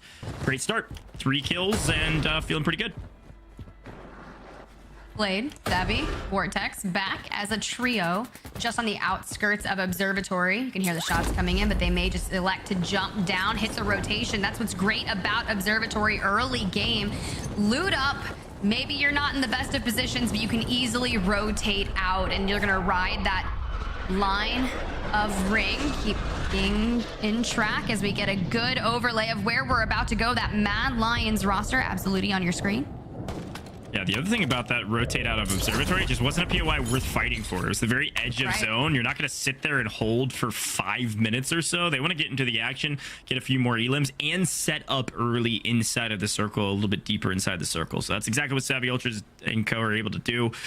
So we creep over here back to Fortress, another one of those hot drops that we've seen every single time. Absolutely squad has been doing pretty well today. Had Lions representing their org, like you said, Tiff, and just trying to get a peek on this other team. Get some information, get the call outs. Maybe one of them's got the comms vest that can grab a UAV. Any way to gain information. Well, a couple shots might give you a little bit. Let's see where they go from here. Do have a mortar strike available if they need to pull it on Team Pro Urzen. That's going to be squad number 12. That's on just on the other side. You can see they've got a good chunk of the high ground, and Pro Urzen trying to close the distance. Now, these buildings can be a little interesting to fight in with all the doorways, corridors, and being able to reposition themselves. They can feel a little bit like a maze, but so far so good. You just need to stay a little bit closer together. You can see one member of squad 33 is just on the outskirts, separated. Can get singled out. This is a tough fight to take. I mean, if you're going to play kind of the low ground position here, I don't know if they've noticed that there's another team trying to third party into this. Saito is trying to maybe creep back to his teammate to work together. Comms are coming through, especially as Pro Urzen grabs the knock on Mad Lions Kryper. There's the full elim coming through as well. Probably the denotation is let's get out of here. Let's grab that Hummer and maybe try something different. Oh, squad 15 trying to take down Jukies. Nice little jump shot and doing some damage, but Jukies comes in flying at that, and they're racking up eliminations. I saw them popping off in the kill feed early on, and this just goes to show you how they're engaging in those early game fights so quickly to boost the amount of eliminations. They are about to unlock top eliminations for the squad. You can see Jukies on 3 already, looking for ultimate high ground. Maybe going scouting for the teammates, or maybe looking for a reposition. Yeah, I was taking a look at the map. They're in an interesting spot because they're inside of the zone and fairly central, but there's probably 10 teams that are going to relocate and rotate directly on top of them. So there's good things and bad things with that. If you hold down a perfect position, you're going to find a ton of eliminations. Likely going to be overwhelmed very quickly, though, and probably lose your lives in the process. So there's that map I'm talking about. Look at Team 1 right there on the right-hand side. Look how many squads are going to rotate straight to Juki's team on the outside of Hydro, on the kind of northern side of Hydro. As everyone rotates in, good position to be in. I wouldn't call it a great one, though. I think we're going to see a third, fourth, maybe even 15 parties there if the zone continues to pull to the northwestern side. I mean, did you catch Team 31? Yeah. That's going to be Chow, Blinks, AJ, Nobu, Spartan, their water rotation. They're looking like some... I think the only time I've ever seen that rotation go was in ranked, where they never rotated. My teammate just decided to drop out into the water and withstand anything they possibly could. Yeah, well, that team definitely needs it. They're not inside the top 15 from what I can tell, and they need a big game. I know FIFA was looking to slam Nobu, and maybe Nobu's getting slammed without FIFA touching him. I'm not sure what encounters they've had thus far, but hey, maybe if swimming and early wrapping is what you need to succeed, I think they know better than we do. So we'll see if they can maybe execute on that strategy. This is the second half of the tournament, so teams might be trying something new to increase their odds, especially if they're down in the 30s or lower. WCM, Vapular, Gemma hit the buy station, have a UAV available. Munition box and a down on Stuo. This will allow them to catch someone completely out of pocket because he is so far from his teammates. As you can see in the mini map, that was squad number 4, and his teammates were so far north that you don't even actually see them. But there are 2 teams here looking to get in on this fight. Looks like Team 39 was possibly hunting Stuo. The Dream Team looking pretty strong. Vap only has 1. I think it was Lucien with 4 already, though. So a great start and finding one in the air. No team shots, though. Not going to be able to eliminate that player with our new health changes a couple seasons ago. Vap is going to go hunting, and it looks like the team is going to follow. So at least the comms are apparent on where we need to go and how we achieve some early success. All 3 hunting down Rerex and Vincub. Vap sees 1, is able to break armor. Rerex goes down. Nice shots from Jama through the window. All you need is a tiny sliver of an opening to grab a knock like that. And now Vincub is flying away, saying, yeah, nope, I got to get out of here as fast as possible. And I don't think Vap's going to let him do that. Yeah, but they need all of the points that they're looking to rack up. This is a bubble team in its own right, coming into the map number 4 in 12th place with 42.8 points. They can overtake a good chunk of the 5 teams ahead of them if they could just put 7 points on the board and above the teams that are ahead. So you really want to solidify your positioning with this being the 4th map, knowing that only 2 games exist after this. This is where you want to maybe make your mark. And speaking of making of your mark, Control Deck, Zamza Jr., you heard Enigma talking about them just before this game, and they're going to need to do just that. That's a great job. They're currently sitting in 26th place overall. This is a big map for them. They need some momentum. Whether this pushes them into the top 15 or just gets them closer, they need a big map. We'll see what they're able to do here later into this map as Juki's team continues to rain hellfire. If you thought for a second that Juki's team's mental would be shaken by a bad map 1, you've been proven wrong already. Inside the top 5 and flying through Hydro, finding elimination after elimination. You can only assume they're sitting on 6 or 7 already, and there's still 44 teams active. We're just now halfway through the second circle. Honestly, that 4 point in game number 1 probably lit a fire under this trio that no one would have, well, I would have expected, but no one wants to see happen, because once they start going on that rampage, nothing can stop them. We saw just how dominating they were in stage 1 finals, 30 plus points above second place, and they are looking to enact something of similar stature here in the stage 2 finals. Something worth talking about, of course, is if you see players firing into the air, most of us know what that is. Usually they're taking out a counter UAV. With Bird's Eye, UAVs are so helpful. Savvy Ultras didn't need the Bird's Eye perk that time around. Rakes was right on their heels, and they're able to take care of him. They lose Blade in the process, fully eliminated. So an even trade as Sisti grabs a pick from distance, but that Bird's Eye UAV combo is so deadly, changing the pace of our customs landscape. But if you can counter UAV, you can stifle some of that information for your opponents. They're pretty easy to shoot out of the air, though. Self-res is being picked up. That was Team 23, Zathu, Sisti, and Rakes hitting that exit after you lose out on a couple members and disengaging. So now they'll look for that regain to get their 3rd back member. Savvy Ultras, Vortex, and Blade down to 2 as it stands with Squad 28, Dandaman, and Tony White. Look at them grabbing a nice knock, just playing the outskirts of this fence and constantly repositioning. And this is beautiful, right? If you are going to grab a knock, you want to disengage, maybe re-peek from a separate angle, because once that call out comes in and says, hey, you know, I just got knocked from here, reposition. Dandaman squad is sitting in 35th overall. Dandaman was tied 2nd overall in the quals for eliminations at 25. So you would have expected them to do a bit better this time around, but hopefully the second half will go in their way. Here's a nice fight from 2 teams kind of fighting for position inside the top 15. B Groovy and Robstar an early success lead over the Stuo squad, who also was fighting aggressively. This time Stuo, Patzuka getting the better of their opponents, and will they lose Ixion, or is it Stuo that goes down? Actually, they do get the trade. Ixion barely stays alive, and nice team fight win. They have plenty of money to go buy back their teammate if they can get to a buy or have a portable one, but they put up a good fight. Those are 2 teams that, what we could tell in the first 3 maps, Tiff played very aggressive, going for eliminations, and it was paying off early. It isn't paying off as much here as we move into the 3rd and 4th maps. They had some early success inside the top 5, and now they're creeping down to about 12th, 13th overall. Yeah, Stuo, Patzuka, Ixion came in 4th place overall. Be curious to see if they can keep up the momentum moving forward and keep themselves in the top 15. But Showstopper on your screen, under fire from none other than FIFA Kill. Pop the smoke. My goodness. Disengages. Movement galore, but it's not going to be enough. And now Ben just trying to get nearby. Looking for a good angle for a precision airstrike. But when you do not have high ground and another team coming your way, that team just got annihilated.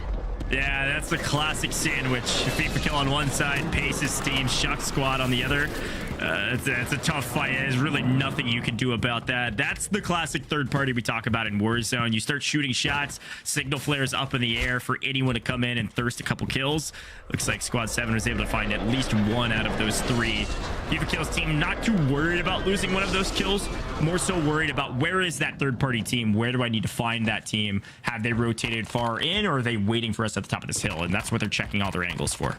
I like that. Chow finding 2 eliminations in the kill feed. We were asking for a good game from Bling, CJ, Nobu, and Chow. Seems like they're finding some early game success. Maybe navigated outside the water and found their next team. Control deck, 2 eliminations so far. Trying to get a knock onto Melvin. Shot's not going to connect. They're going to loot their way through the building, try to reposition and find an angle that'll actually work here. Oh, looks like FIFA Kill was worried for basically nothing because, well, Pace and Melvin have run into, well, 2 different squads in the area that they need to be careful about. Getting sandwiched themselves, a little taste of their own medicine. Sam's gonna push the equation. They know they have player advantage. Let's take this team down. Liam down below is not gonna push up the hill to try to third party this. This is a great encounter to win, but Pace is thwarting most of these advances. All 3 of these players taking a bit of damage. Melvin and Pace doing a fantastic job inside this small structure, staying alive, keeping their plates up. All it takes, though, is 1 knock, and this is a free, clear team wipe. There it is. Melvin gonna fall. Zamza able to finish them off, but you do have a multitude of teams still in the nearby vicinity, so we want to stifle this engagement really quick. Junior, a big win right there. Able to clean it out, but just through the windows. Team Ulix trying to find that. Junior gonna go down as well, and Lipton on your screen. 2 eliminations, being the annihilator of that team, trying to find a big game here in map number 4, and it's getting ruined. Yeah, sometimes the third party doesn't have to actually be a body coming into third party. It's just shots down range. They had just enough of an angle to grab a knock, and they were able to clean it up through the wall. Very well done. FIFA Kill Squad was about to get into that encounter as well. There's a lot of squads in this area. Team 28 still in it. Oki's finding one on Zamza, so there's FIFA Kill Squad. They went for the third party, and it came in pretty late, but they still found some success with it. Junior, last alive, trying to fly away, and it looks like potentially able to do just that. FIFA Kill has retaken the high ground position. Third partier becomes the third party E. Zamza squad gets run out, and now FIFA Kill Squad's on the advances. This is tough. You saw Tony White kind of dead center of all those teams as a solo, trying to keep their team alive, and FIFA jumping up on the redeploy balloon, going in for a little bit more action. Landing on the rocks, and they are heading straight towards Gromalok and Team 40.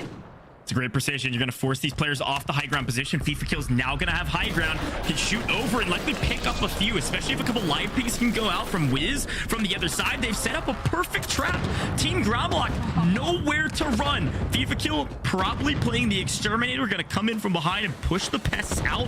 Wiz going to play cleanup from the other side, shoots through, finds one.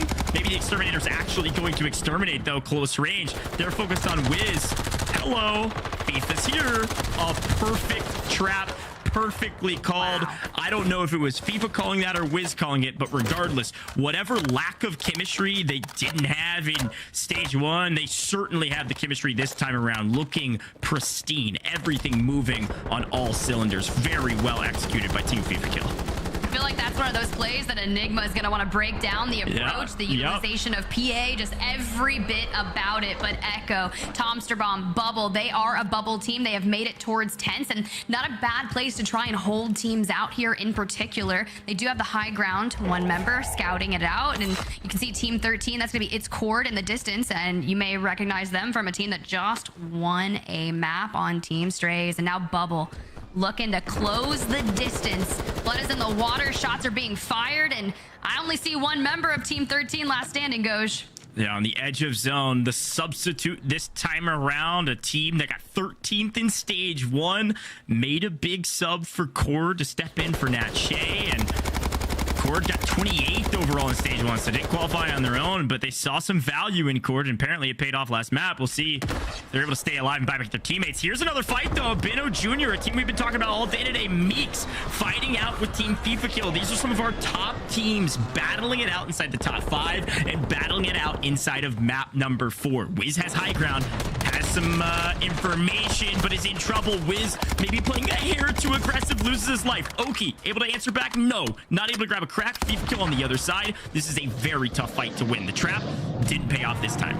Yeah, we were talking about just how coordinated they looked in that first engagement, but this one is all sorts of disconnected. AB Wiz jumping off a high ground, trying to hit a 180 and immediately shoot into the building. But when you're taking a fight and you're being shot at by all members of the team and they only have one body to look at, that's exactly what happened. And now FIFA and Oak not able to be remotely near each other. It's a full-blown sprint to the finish. And speaking of, you've got Chow, you've got Bling CJ, and Nobu Spartan dolphin diving through the open, trying to gatekeep. You can see that member of Team 20 going to fall outside in the gas, and now we're setting our sights forward, looking for a position here in oil. Hey, Nobu Spartan, Blink CJ, still alive. Gonna push a fight here on Team 43. And maybe thinking better of it. We're gonna rotate out to the side and make sure there's no one behind us. Check all of our angles. It's just Chow on your screen. Yeah, yeah. Hey, always. You know there's bush Wookiees in World Series of Warzone. I do know. It is horrifying. We've seen them in solo YOLO, and they do show up here in the trio stages as well. But drill charges, looking for some information, maybe a nice shield crack, which will allow you that opening damage that you need to push inside, or maybe push fast. Here we go. Nobu Spartan pushing the equation. Smokes out to relocate inside. Well, not even inside the zone here, Tip. This is all edge of zone. There's, what, 5, kind of maybe 6 teams all here on the edge, all fighting for position to be able to relocate into zone. There's one for free. Was that an RPG? Somebody's pulling out some... For free? For something. I don't know what they were trying to do that it didn't pay off. Nobu Spartan has a decent position here on the edge. Strong trying to relocate in. See a couple other squads all in this precarious situation. On the other side, though, Stuo's taking this kind of free and clear rotation with less teams. This is a great call out. Likely kind of information gathered through UAVs or otherwise. Maybe a recon drone to say, hey, this is our free pack to the zone. Perfect execution to get to the edge of zone. This is going to be a fun fight. A lot of rolling hills, a lot of trees, not a lot of buildings. I've played zones like this, and they can be really fun if you're on the inside already. But if you're on the outside, this is exactly what can happen. Patsuka on your screen getting tagged up from behind. Forced to disengage, playing the trees. Not a bad spot, but you will have to smoke and cover into that next zone as time starts to tick down. 15 seconds until they will be forced to move, and you can see just ahead how many teams are ahead and behind. You have Echo, Bubble, Blink CJ on the bottom of your screen right now, going up against Method Sick. There's Savvy. Savvy Ultras, Blade, Vortex still in it, but in this cluster on the edge of zone. All of these teams, Tiff, are not in the zone, and they're about to be forced out in about 20 seconds. This is about to be chaos if it isn't already. Blade with 3, Vortex still up, Savvy up. Right here on the edge with a little bit of cover, they can let some teams blow past them and grab some elims, or try to win this gunfight as teams push into the cover before they relocate to zone. This is a massive opportunity to gain a ton of eliminations, but you got to make it inside the top 10 for some extra incentives. We're looking for those kill multipliers. 1.6 starts at 10th place, and there are still 17 teams remaining. Hear me out. If I'm Team Guns 49 on that mini map, I would be wanting all the precision airstrikes to take down the teams, looking for the rotation. And here we go. Hello. It's closing. Vortex able to find one and eliminate them. 4 kills on the day. They are on the move, fighting forward. Stuo, the next enemy in their line of sight, able to grab that knock. Focus on the reload.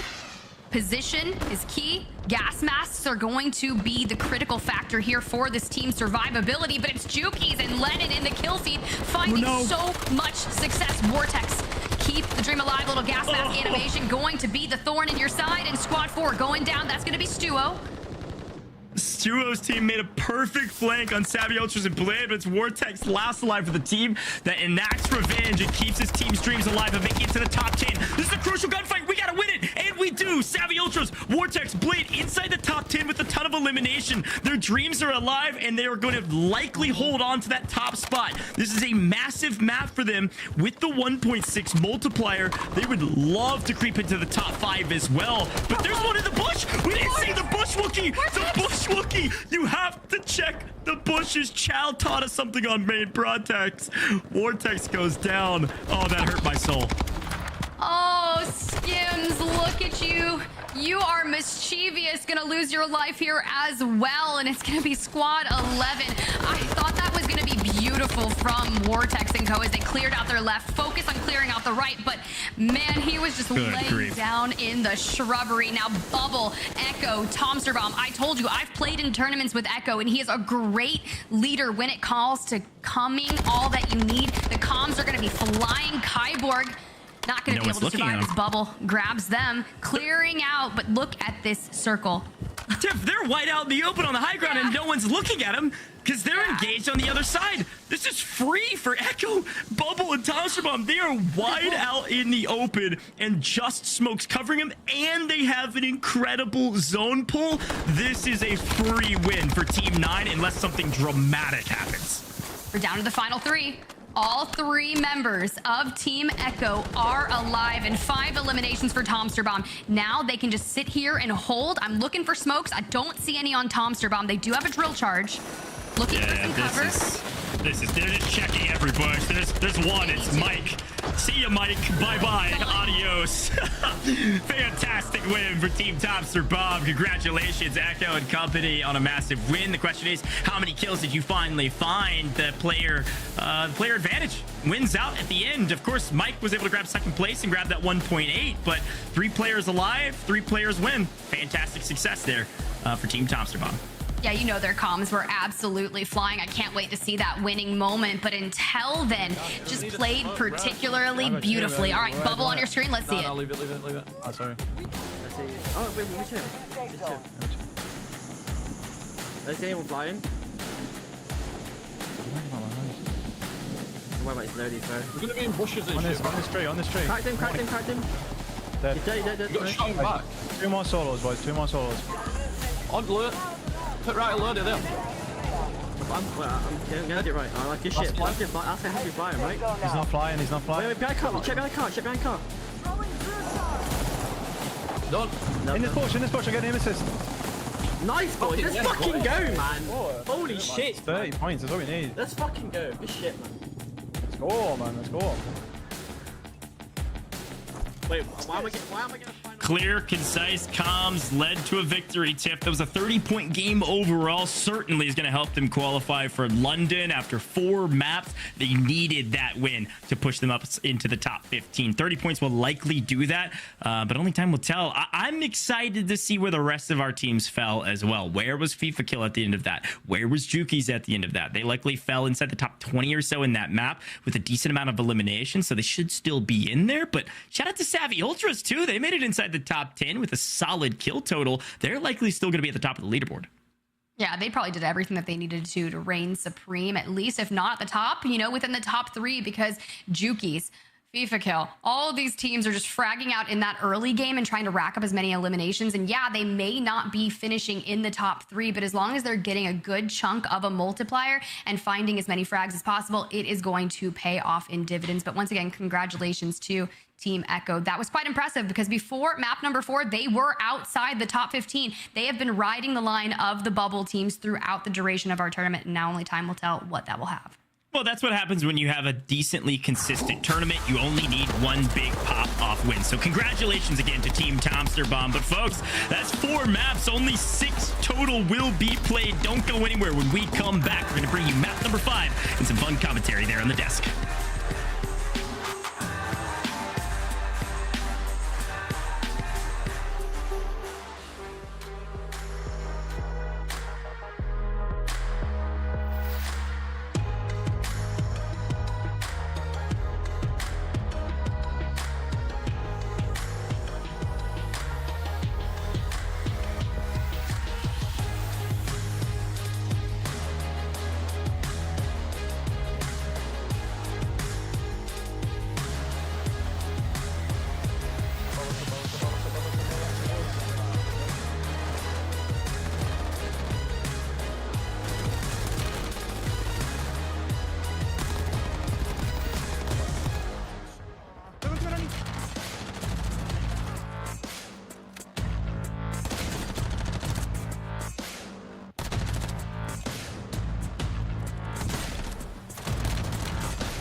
Hit the gas and don't let up with this World Series of Warzone pack featuring a speedy operator skin and a powerful blueprint.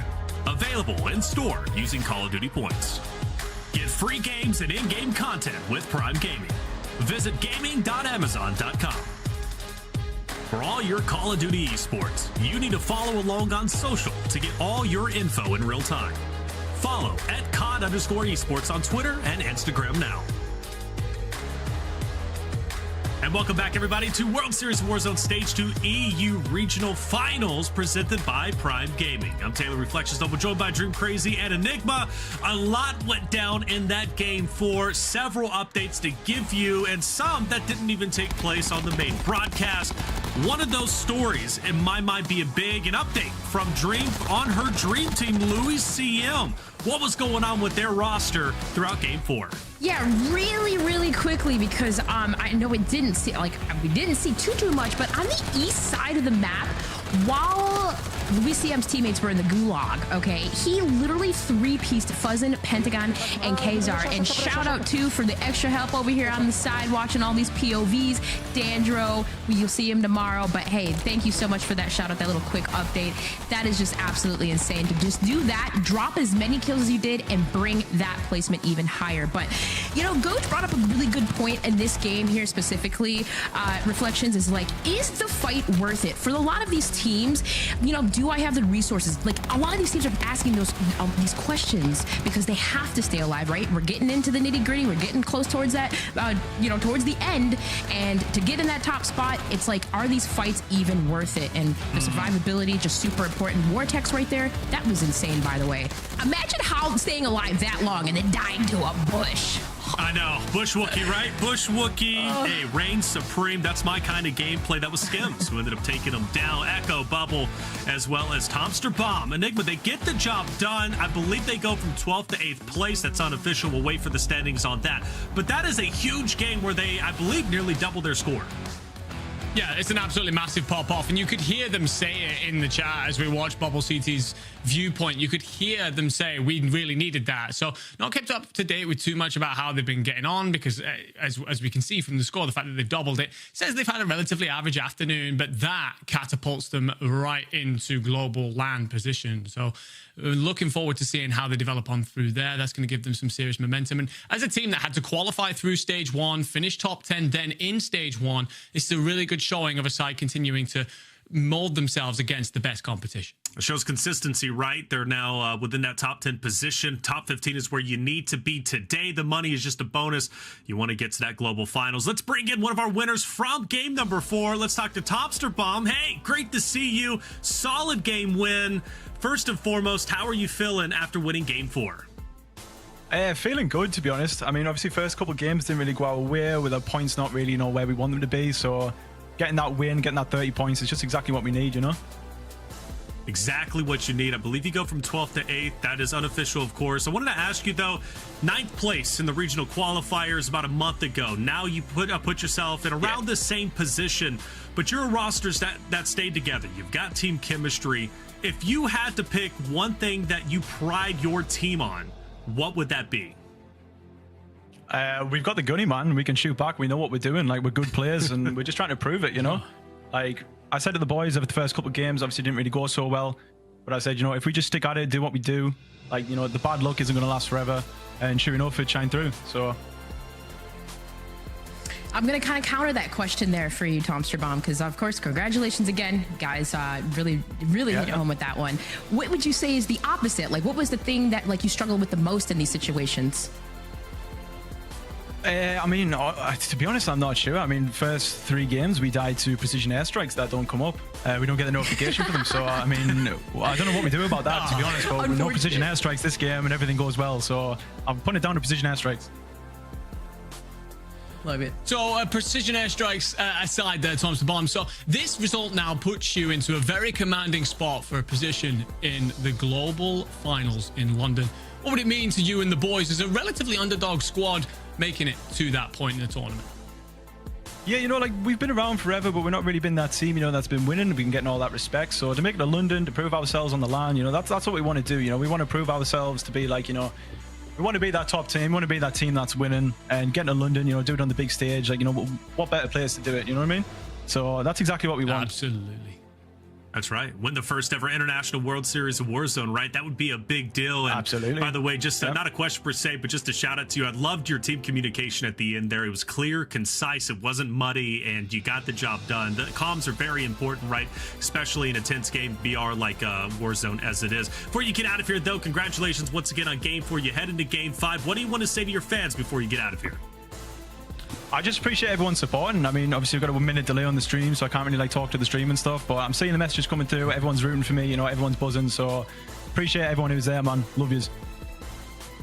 Hey, love that, and love you, Tomsterbaum. Keep it going. 2 more games to go. I wish you the best of luck. You guys are tearing it up. Thank you very much. Thank you.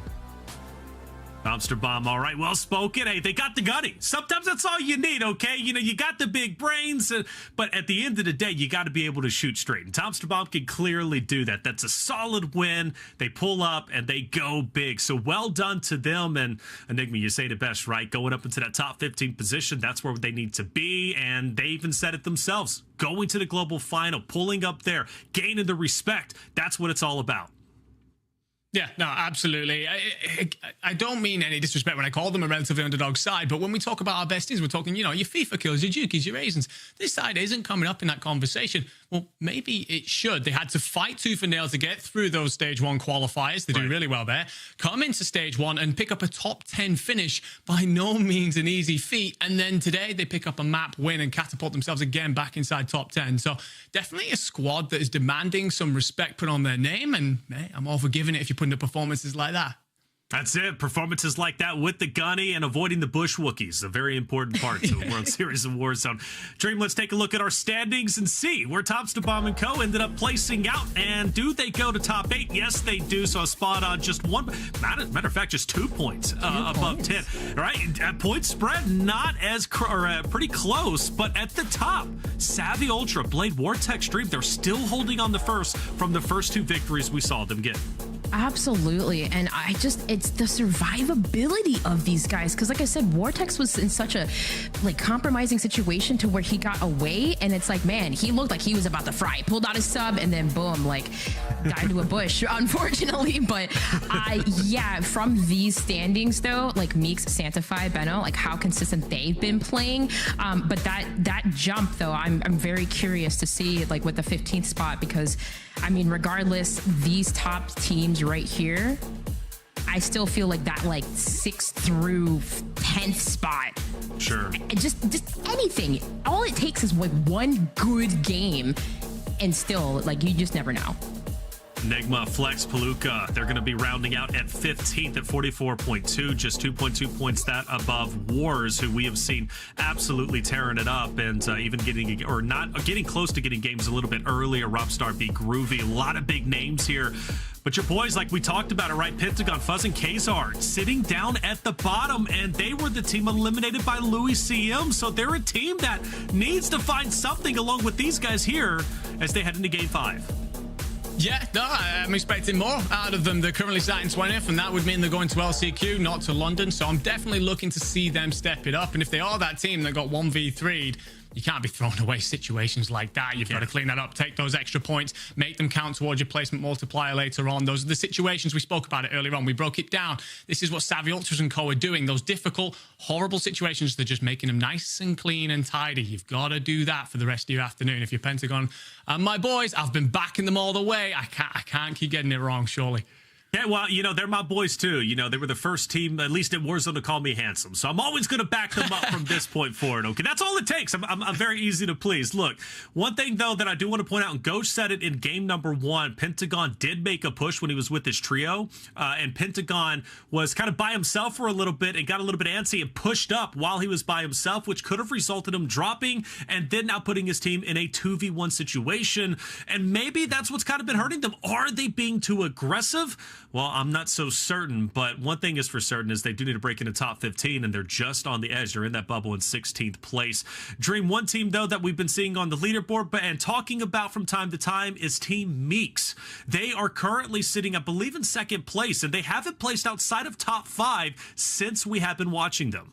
Yeah, I mean, but regardless, though, the fact that they're able to pick up those limbs and still like place in somewhat of the multiplier, still that is being consistent and it works out. And, you know, we had mentioned to Pentagon's team, another team I kind of wanted to throw out there that was in 29th place, and that was Quicker's team and PD, right? Like they were slaying out yesterday, or excuse me, a couple days ago in the qualifiers, and then now not really having the best of luck in this lobby. So kind of like what you mentioned, their reflections is that over aggression for some of these players, just, you know, just catching them off guard, or just we don't know exactly 100% what happened, went down, but regardless, you see where some of these teams are getting punished in those scenarios. And punishment's going to continue to happen in these final 2 games, especially if you're a bubble team or even a little bit further down. You can expect the teams to definitely start getting a bit more desperate and more aggressive because they know it's do or die. They don't want to go to that LCQ. If they have to go there, they'll go there and they'll own up to that occasion.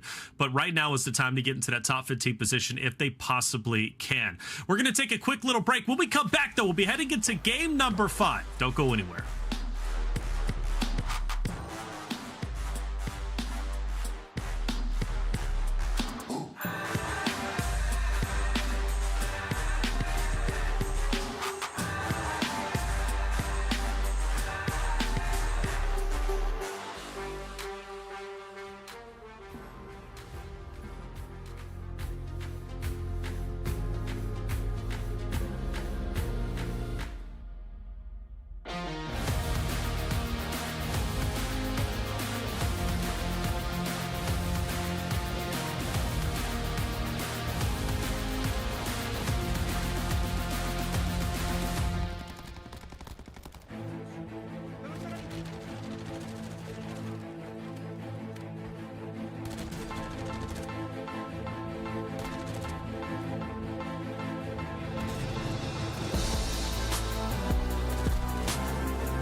And welcome back, everybody, to World Series of Warzone Stage 2 EU Regional Finals, presented by Prime Gaming. I'm Taylor Reflections Noble, joined by Dream Crazy and Enigma. Game number 5 is getting loaded up. Before then, though, I want to get a couple of updates from you, Dream, right? Not only on FIFA kills, but also going out for Louis CM. How are those teams doing, and where do they stack up compared to the competition? Well, of course, we did see them in the standings, at least in the top 10. But with Fief's team looking a lot better than stage 1, he's definitely got these boys more in control. Not to mention, okay, they are, yes, in 3rd place through maps 4. And he's been dropping bombs. They've all been dropping bombs. I believe it's right now 19 kills to his name. So high up there in the slaying power. Of course, we did not expect any less from these guys. And then, of course, following that, you do see everybody else just keeping up. But with that, and it's kind of funny too, I don't know if you guys remember that gas mask play, or when FIFA was actually sneaking outside of the gas. Like, you see the rotations that they are making, but the situations that they're capitalizing on these moments. Pick up as many kills as you can. And FIFA got that kill too, by the way. I think it was Hollow. Sorry, Hollow. But anyways, with that being said, these guys, there's no doubt in my mind that they're not going to make it, y'all. Like, literally, they're what else is there to say, right? Like, these guys are staples. They're staples. Now we move on to Louis CM, because at this point, I'm kind of sick of talking about FIFA kill. Like, we know this guy's going to make it. But Louis CM now, listen.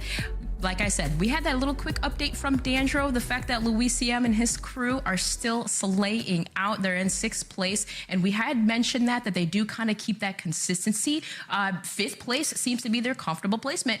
And then as well, Louis CM. What on earth happened that last drop? He was literally all of his teammates in the gulag, and he's in a 1v3 against Pentagon's squad and wins it? You just can't let that happen. So the fact that this guy, and again, the hype, the vibes, they know that they are qualifying, at least making it to that global final. And I mean, they want to win. It's totally, the cards are right there in their favor. And I mean, 20 kills, not to mention to his name. That's pretty good for a team Louis CM for sure. I'd say so. Not too bad at all. I think Louis CM currently has 20 eliminations to his name, which should put him around, yes. 1, 2, 3, 4, I think around 4th place, tied with that of Vortex. Visions is currently our elimination leader, sitting at 26 total eliminations. So he's going to be the leader for today. Can he hold on to that? We'll definitely see. He's on Juki's roster, and Juki's roster continues to do well at top 5. So even though we kind of been saying, you know, all right, Juki's, where have they been? They've been kind of quiet. They're still 5th, okay? They're still absolutely there, and they're still tearing it up. So good on them for doing so. But things are starting to get a little bit tense. Like I said, now it's desperation mode for the teams that are below that 15th position. Now you got to really question, is it worth it to continue to do what I've been doing? Do I switch it up? Switching it up runs its risk, Enigma, as you know, right? As a competitor, you switch up everything. Now all of a sudden it doesn't work out. You only got one more game to try and capitalize. So game 5, what's the mentality looking like for, let's say, a team that's in 30th place? Well, speaking to a lot of teams coming into this afternoon, a lot of them, but the vast majority basically said, we're going to stick to the exact same tactics and refine the things that went wrong. But you're right, when it starts to get to the last 2 maps of the day, if you're not currently qualified, do you continue to stick with pride, or do you twist it up and see if you can make something happen? For me, you've definitely got to send it early. I want to see early engagements, a couple of kills that then allow you to pick up placement multipliers later on. I spoke to a couple of teams, and they all agreed basically that they started too slow in maps, and then were then not gaining that advantage from placement multipliers. So if you're one of those sides outside of your top 15, that's what I'm looking for. Those hot drops, those early kills, and then setting yourself up for endgame. Hot drops, huh? So Dream, what are those hot drops? Because what have we been seeing today, and where do you think an area that if you're trying to, you know, bulk up a lot of eliminations, where would you want to go? Well, typically, I mean, honestly, if now you're asking me a competitive question, so I'm going to switch brains here. Perfect person. If I'm playing this and I'm one of those teams outside of the bubble, I'm going to be playing the circle. Like, it's not, you have to switch up strategies. You can't play comfortable anymore because you're forced to pick up eliminations. So, I mean, I'm going to try to avoid the monster teams that I know where they're landing. Of course, we don't want to point out the good players. I'm just going to try to find the noobs, but also play comfortable and play aggressive. That is the key, aggressive, and of course play with your teammates. But it's kind of like what Enigma said. You have to have your already strategies, your typical get the loot, get the loadouts, get your UAVs, get your gas masks, get plates, everything that you need. You need your economy, but you also have to play together. So having that consistency with the speed and confidence, baby, anything can happen. Yeah, you say noobs. I'm trying to who would truly be a noob, right? Because you got arguably the top 50 teams in the world currently for EU. And I say arguably because we still have LCQ and 15 invited teams will be joining them. And one of those 15 teams could very well qualify, right? So technically we have 65 teams still yet to be seen on how well they're going to do. So, hey, noobs. But it's all relative. Listen, right? Okay, you have to have that mentality. That you have to have that mentality. Let me rephrase, because I'm not playing. I'm not talking about this lobby here. But if there's a lobby of shooters, you avoid the ones that you know are going to drop 50 kills, right? Yeah. You have to avoid them. Oh, I was going to say, no, it's all relative. That's what I was getting at, because it's let's say, for example, Savvy Ultra is currently in first. If someone who's in 50th place drops on them, it's not going to be equal in the fight. That's the big thing that I'm getting at. So it's all relative. There's always a big gap, and I don't think a lot of viewers understand how large that gap could be from top 50th in the world to number 1 in the world, right? It could be dramatic, even though they're the best in the world. That's the point that I'm getting at. Looks like game number 5 is ready to get started, so let's bring in our casters. We've got Spider, Tiff, and Ghost once again. Who else?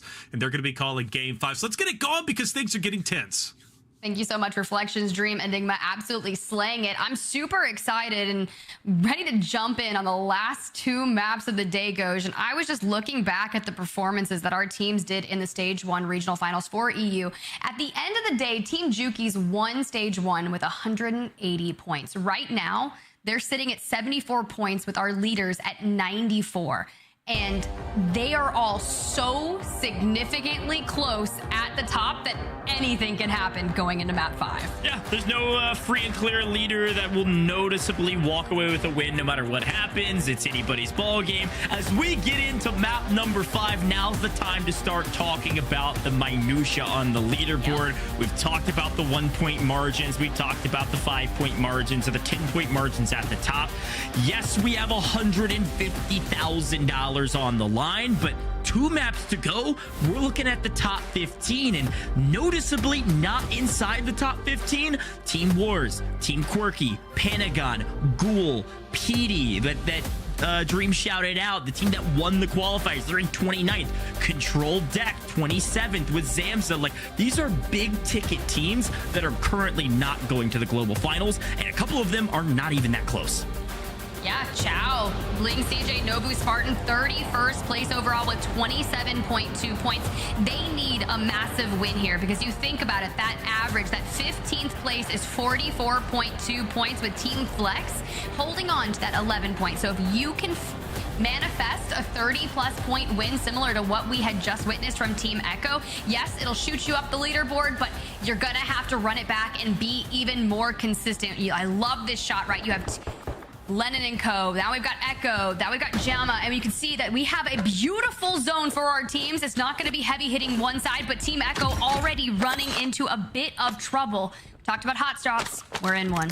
Yeah, it looked like about 60% of the lobby favored the south side, 40% the north side, but a very centrally located zone means that it could end anywhere, Tiff. So excited to see where everybody goes. I will shout out, by the way, somebody's got to put this clip on the timeline. Somebody go find it. I saw Shucks grab a full team wipe immediately with the helicopter. That harkens back to the Verdansk days of the chopper races. Get me those hospital races again, as Echo's gonna find a free one out in the open. Somebody find that clip. I gotta see that later. Creating some sushi on the timeline.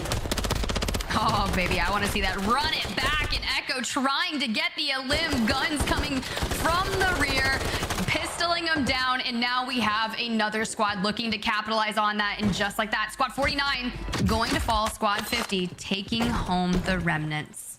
Yeah, it was an interesting fight there from Team Echo. I think we pushed for a kill because it looked free, but teammates were nowhere nearby. It's kind of one of those classic statements we talk about on main of like, might as well body stack. Where's your teammates? They spread out and were contested by 2 other teams. And yeah, it's just a tough situation to be in. They did not start well, but hey, maybe they win their gulags, they regain, they grab their loadouts, and they're going to be right back into it. It's tough because they're only 14 points above 15th place. Not where you want to start your game number 5, but check it in with Showstopper Ben and Iran able to hit that buy station. But they do have a squad. Team number 29 in the midst. That's going to be Pentagon. We were asking for a strong start from them. Can they make it happen? Yeah, I think they can. I mean, they're currently sitting in 20th place, so they're poised in position to try to take top 15, but now's the time. They need a big map now in order to make their way into top 15, and then map number 6 will secure that. You can't have a flubbed map here because you'll likely drop to 25, 26, maybe even further down, and then you need a monster map, and that's when you start playing hyper aggro and taking 50-50s. Like, play consistent, play smart, win your early team fights like this one. Pentagon pushing the equation early, pushing out all the way to the gas station. Warding out the advances. This time, though, Kazar's there to help. They grab the early elimination. They've got player advantage. They're going to push the gunfight. Should be able to find at least the second here on Bin. Pentagon swings in. Kazar finds Bin, and I believe that's a team wipe. Very well done. This is what they needed to start this map well. Tiff, I am scared for this squad, but I'm also hopeful. They are slayers to their core. Pentagon was the top slayer out of the qualifiers. Play confidently, gentlemen. We'll see you at the LAN. Vision looking for a clutch up here. Lennon down and out. Jukies will be flying back in after a gulag to come join the team. And Rez going out. That's really nice when you don't get your teammate folded. Vision hits the Rez, doubles down, immediately pushes for another squad wipe. Brilliantly done. Tiff, all 50 teams are still in this lobby. Vision's already on 3 eliminations. It makes sense that Vision's our individual kill leader after 4 maps. 26 elims after 4, and already 3 showing. About to be the first player to break 30 eliminations on the entirety of Stage 2 EU Finals. Another squad that I wanted to shout out and keep eyes on was the winners of Stage 1 quals, which is this Maze team with Ghoul and Raz. They've swapped in their Maze teammate of Diablo this time around for Stage 2. They got 10th overall in Stage 1 finals. A very strong team that came online late in Stage 1, if we remember. They need to do that again. They're currently situated, and I think inside the 20s as well. So they need another big map here around map 5. But this is where they came online last time, so I'm pretty hopeful and crossing my fingers that they'll do that again as well. Juki's not going to be able to win that gulag, so teammates are going to have to buy them back. Wiz and Oak going up against Team Wars, who needed a big statement here in map number 5 in the Elim feed. But jumping on board is Blade, Savvy Ultra, Vortex. They typically love to go observatory. They found a good chunk of eliminations for the early game. And you look back to how their performance has been throughout our series so far. 70 points after map number 2, but since then only been able to find 24 points on the latter half of the series. So looking to be really consistent because teams are looking to chow for that top spot. And you said it earlier, 150K on the line, 30K for first place. A great shout, Tiff. Look, here's the thing. We saw FIFA Kill Squad wipe Wars Squad. Wars was in 16th. They need to all win their gulags and regain, grab their loadouts as quickly as humanly possible. All of a sudden, one of the most dominating teams from Stage 1 is at risk of relegated and being sent to the LCQs. I mean, that's scary, right? You're starting to think about what that last chance qualifiers will look like, and not many teams are going to be able to move on from that. Your easiest bet is going to be here, finding yourself in that top 15, and Squad 48 on your screen. Palooka and Co on the other side, getting lit up, able to dash back into the building, but is going to get knocked. So now the teammates are going to have to stand up in a 2v3 situation. Can they get the res? Does Palooka have a self? Whatever it is, they were not able to get fooled, and Floozy going to lose their life here in the midst. This is a Palooka squad currently sitting in 15th. They are the bubble team. They're quite literally on the edge. They need to make sure they stay alive here. They had a very strong start. Haven't done much since. This is the Mad Lions team trying to make a name for themselves here on the global stages.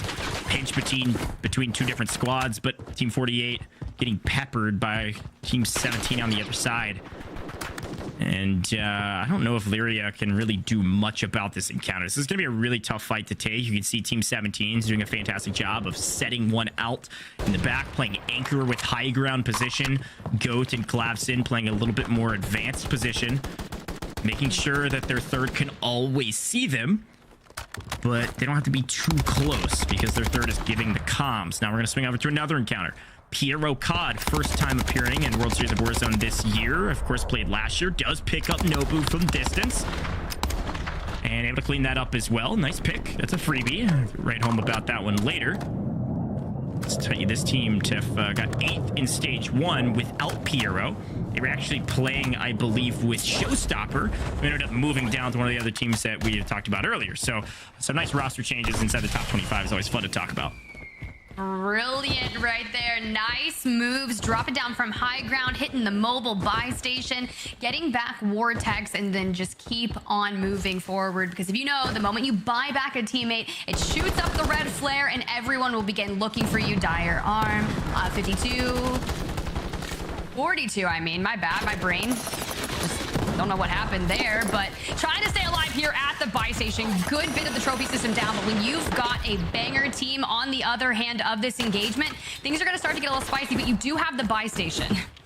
Yeah, good luck, Dyreem. I think that's a full team of 3 pushing you. Yeah, see you later. Let's take a look at that mini map over here on the right-hand side. The numbers we're looking for, Team 21, that's Savvy Ultras. You saw them there. The other one I was going to point out, that Team Jukies. Inside the top 5 was the team taking down that squad there by the radio tower. Vision is going to look around the corner and see another squad that we've mentioned, Control Deck on the fringe, is at risk of being relegated, needing a massive game. Tiff, when you need a massive game, and Team Jukies is pushing you, it doesn't bode well, is all I'm going to say.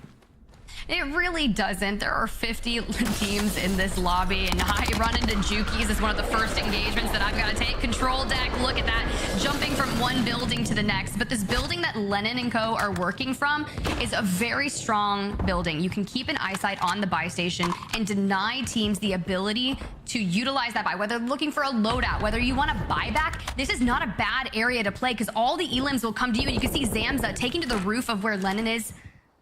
Pops the daddy. All right, let's see how this is gonna go. Outnumbered. Oof. Not good. Not good. Yeah, I mean, Lennon by himself was going to have to win the 1v2 by using the Teddy, and it was a risky play. The team's able to get out and probably buy back quickly, so they're not going to lose too much in the process, and was just trying to risk it for the biscuit to grab some extra elims. And speaking of risking it for the biscuit, Brandon maybe grabbed one quick biscuit, but not the second. Does grab a trade, gets eliminated, and now PD Squad, another team that needs to big breakout turning. Look, I'm going to keep saying that over and over again, this map, Tip, because, well, in all reality, every single team besides the top, like, 5 needs a big breakout game to secure their spot to the global land. It is totally up in the air still, but this squad in particular sitting at 16th currently, all having been burned their gulags already. They got team wiped earlier. We saw it off screen.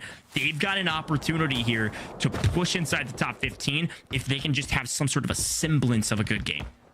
I mean, they're looking to be outside the top 15 by 1.2 points. That's tough, Goj. That is where we will see hearts break when they get relegated to that last chance qualifier solely based off of maybe not getting a full elimination in an earlier engagement. Now that we're into map 5, this is where you have to lay your heart on the line and play the best game of Warzone that you ever have.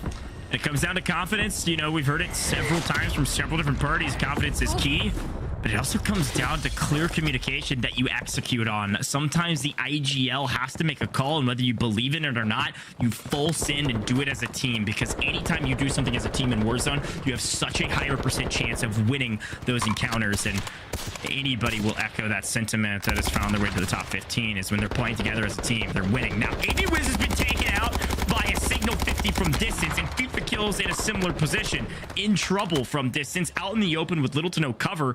Sounds like a couple people are running Signal 50 this time around. I mean, it's not a bad weapon, right? It shoots really quick, does a lot of damage, and if you're looking for those mid-range engagements and trying to be the anchor for your team, it's beautifully done. Benno on your screen, over here just on the outskirts of Observatory, kind of surrounded. Vortex on your right, sandwiched. Drill charge is going out, looking for the push. Vortex seems to be the only person alive from that team, trying to get out of dodge, and they may just be able to do it. Oh, this is a big moment. This is Meeks & Co. versus Vortex. This is first versus second. We haven't given Meeks enough credit. They've been sitting inside the top 5 since map 2, and they haven't left it. And they don't intend to leave it anytime soon, as they're about to take out their only competition at the top, at least the team in front of them. Vortex last alive for his squad. This will likely be a team wipe, unless Vortex somehow hasn't been to the Gulag and the rest of his team has. Vortex is gone, and I don't see the team wipe coming through, so maybe, just maybe, it's not over. Oh no, Savvy Ultra's still alive. There they are. Everybody's still up. Okay. I got a little sweaty there for a moment. I thought our leaders were going to be out, but still a massive take for Meeks & Co. from second, taking down 1 in first, and putting their first place team in a bit of a retreat. Should bode well. I was going to say this is the first time Savvy Ultra Squad may not win that Observatory POI, aside from, of course, that fourth drop that they only had 2 players on. Yeah, buyback came in strong, so they're back up to a 3-man stack. But I will say I want to highlight how Team Meeks went about that push. You saw they knew exactly where that last player was for the time being and waited for the teammates to have the ability to push. Numbers advantage. Now Zathu on your screen, firing down to B Groovy, Quirky. If I'm B Groovy and Co, knowing that I am not where I want to be just yet, this is not going to be great. Yeah, B Groovy's team got 5th overall in the quals, and they're just quite literally fish in a barrel. Not even the idiom, like literally swimming around in the water like fish. Rakes has 6 eliminations already using the Signal 50. Things certainly have gone their way with the sniper. Looking to execute through water, almost able to finish it off, but this should be no problem. Team Quirky going to be fully eliminated here likely. This is a team that had some fun storylines. They really underperformed, shifted around their roster, picked up a couple new players, and I thought they were going to have a big tourney, and unless Quirky can somehow swim out of this, which might be possible, I think they might be done and dusted. It's really tough, Goj. They were a bubble team sitting in 18th place prior to map number 5, and if you're just trying to dolphin dive away, swim, disengage, it is really tough, because as soon as you connect with that Signal 50, it shoots so quick, you can like kind of lead your shot and look for that. But jumping on board with Meek, 2nd place. Oak in the sight line, being pinched by Tojor, and if you can just take that engagement from the mid-range with the Cronin and do it at a distance where you are safe and essentially gatekeep. Yeah, they were able to grab the knock. Looks like he's back up on his feet. It's a great position for now. They should be able to clean up everybody else rotating in. Oki's done. Toshio should come through here in a second. There it is. Great spot to hold that team advancing. The question is there anyone else alive on those squads to regain, or is that the end of FIFA Kill's team in this map? They should be fine in terms of top 15. They were sitting in 3rd right behind Meeks' team, but a great finish on Oki. Here goes your leaders, all 3 still up, and guess who's right behind them, or rather right underneath them? That's Team Juki's pushed up into Observatory. This team, Team 21, Vortex's squad, has been sitting in Observatory since the beginning of this game, and I don't think they have any intention to leave until the zone forces them out, which it might not force them out at all. I mean, if we get an Observatory ending, that would be really interesting to think about all the teams that would need to rotate into Observatory up those hills. It's a great POI to land in, very akin to when you think back to Caldera and you have all of those POIs that were central zone, barely elevated, and this is the same thing that we're going to be witnessing, but rotating in, it is literally climbing mountains trying to make something happen. And as soon as you take ultimate high ground, you will just get picked apart. You see where that zone is essentially pulling towards. Not a lot of teams over by the marshlands, more so on the outside of it, but I'm assuming that's where some teams will get held. Yeah, I was about to shout. I was looking at the map looking for Team 2. They're still in it. This is the team in 16th place overall, and the team in 2nd. Meeks' team trying to hammer down their advantage, holding the high ground position and pick off these players from distance. Prodigy playing a little bit of bait on the left-hand side in gas. Maybe trying to get a pick. Hasn't seen him yet, though, as they chase down Wars and King AJ. This could be a gnarly flank from behind. It's going to have to be a 1v3 for Prodigy, though, unless King AJ could turn around and help, and there's a chance this could be a massive swing. If they didn't see Prodigy flank, a free pick, yes, no, maybe so. It's close. Nothing yet, though. Here comes Prodigy right behind. Oh, but someone is just behind Prodigy now as well. Maybe they've sussed him out. It's one. Benno down. Sanctify doubling down. Knows that there is a flanker trying to get a line of sight on it. But this will give the other 2 members of this squad time to push in. Flawlessly executed plan. They've regrouped. They've gained advantage. Sanctify trying to stop the bleeding. But it's King AJ, the king of 5 out of 6 maps. Almost was the individual kill leader before Juki's. A perfect swing the moment they needed to break inside the top 15. They've taken down a team in second in a very tough fight. Flawlessly executed flank from Prodigy. They were able to grab player advantage. That's going to be one that we would have cracked the code with Enigma. You're going to learn from that play. That was 5-head. We'll see that one later and maybe on our telestrator. We'll see. Let's take a look at some of our other teams trying to rotate in, though, as Savvy Ultras & Co. finally out of Observatory, making their way down to, well, a pretty decent spot, actually, inside of the next zone. There's another team here, but they've got plenty of room to work with. Yeah, I called out the marshlands as being one of those POIs that was going to be a lot of congestion on that rotation. And for the teams that have made it there first, Savvy Ultras & Co., one of them, now playing a little game of chance here on the stairwise, smoking out the inner buildings, rotating throughout, just trying to push on to that team Azen. And you can see Heeds, Azen in the distance. Looks like they just got the buyback though. Savvy Ultra is doing exactly what he needs to do. Unfortunately, teammates aren't there to help out in time. They've lost Savvy. They've got to wipe this team. Team 3, Heeds and Co. Get Gromalok out of this lobby now. There's going to be third parties here in the next 90 seconds or so if they don't move quickly. They've pushed Team 3 out, but they're not willing to take the 2v3 and probably the smart play in order to stay alive. We still have 28 teams up, Tiff. This is a crucial linchpin fight because this is the high ground. This is the best piece of cover. You want this POI, but you gotta win it. Will you find Grom? Yes, that's one. Can we find the other 2, though? In trouble. Vortex trying to get out of dodge and is able to do so only for a moment. Sneaking out the window, isolating the 1v1s, takes down Heeds. It's a 1v1 situation for the final piece of cover. Vortex playing his life like he's a professional, and well, maybe that's because he is. 1, 2, can we find it? Cleans it up. Found the 1v1. Vortex is showing us why he was a World Series of Warzone 2022 winner and gets the buyback. Unbelievable performance from our team at the top, and the fight has not concluded yet, but he's gonna make it look like it's done. Finds one. Gromalok last alive, but Vortex got the buy. That was chaos. That was a masterclass on movement, of knowledge of the building scape, utilizing smokes, grabbing the buyback, then pushing the issue. And even with Azen laying down, preemptively looking at that doorway, waiting for the push, still lost that engagement. Of course, a 1v2, that trade's going to come in, but the buyback impeccable. Ben falling here on main as well. Showstopper riding that line of gas, trying to push in, but with people all around holding that line of sight, going to fall as well. But now you asked for it, goes. You asked for some water engagements, and it's cord on your screen. A former map winner, Zach, in the dead center of the marshlands. It's looking like Florida out here in the marshlands, Tiff. People are swimming. Are there any crocodiles out here? We'll see. Oh, we got some pistols. We're taking the water fights. Uh-oh. Zach gets pointed out.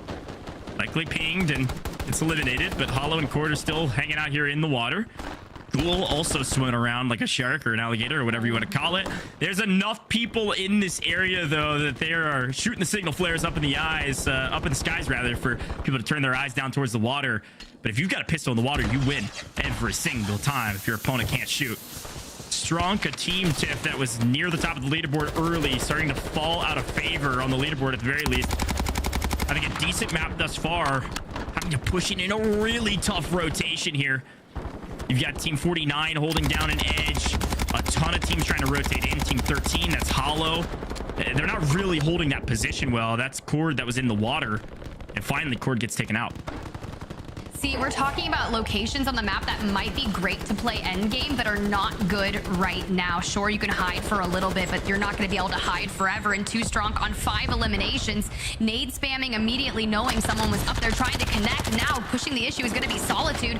Beautifully done for the team there. Now you've got the high ground just on the outskirts of the zone. You can focus on playing forward, but with that being said, look at all the loadouts that are in the water. So let's say you can get there early, grab your pistols, and prepare for the end game, but the teams on the right, the teams on the bridge that have high ground will find the majority of success here.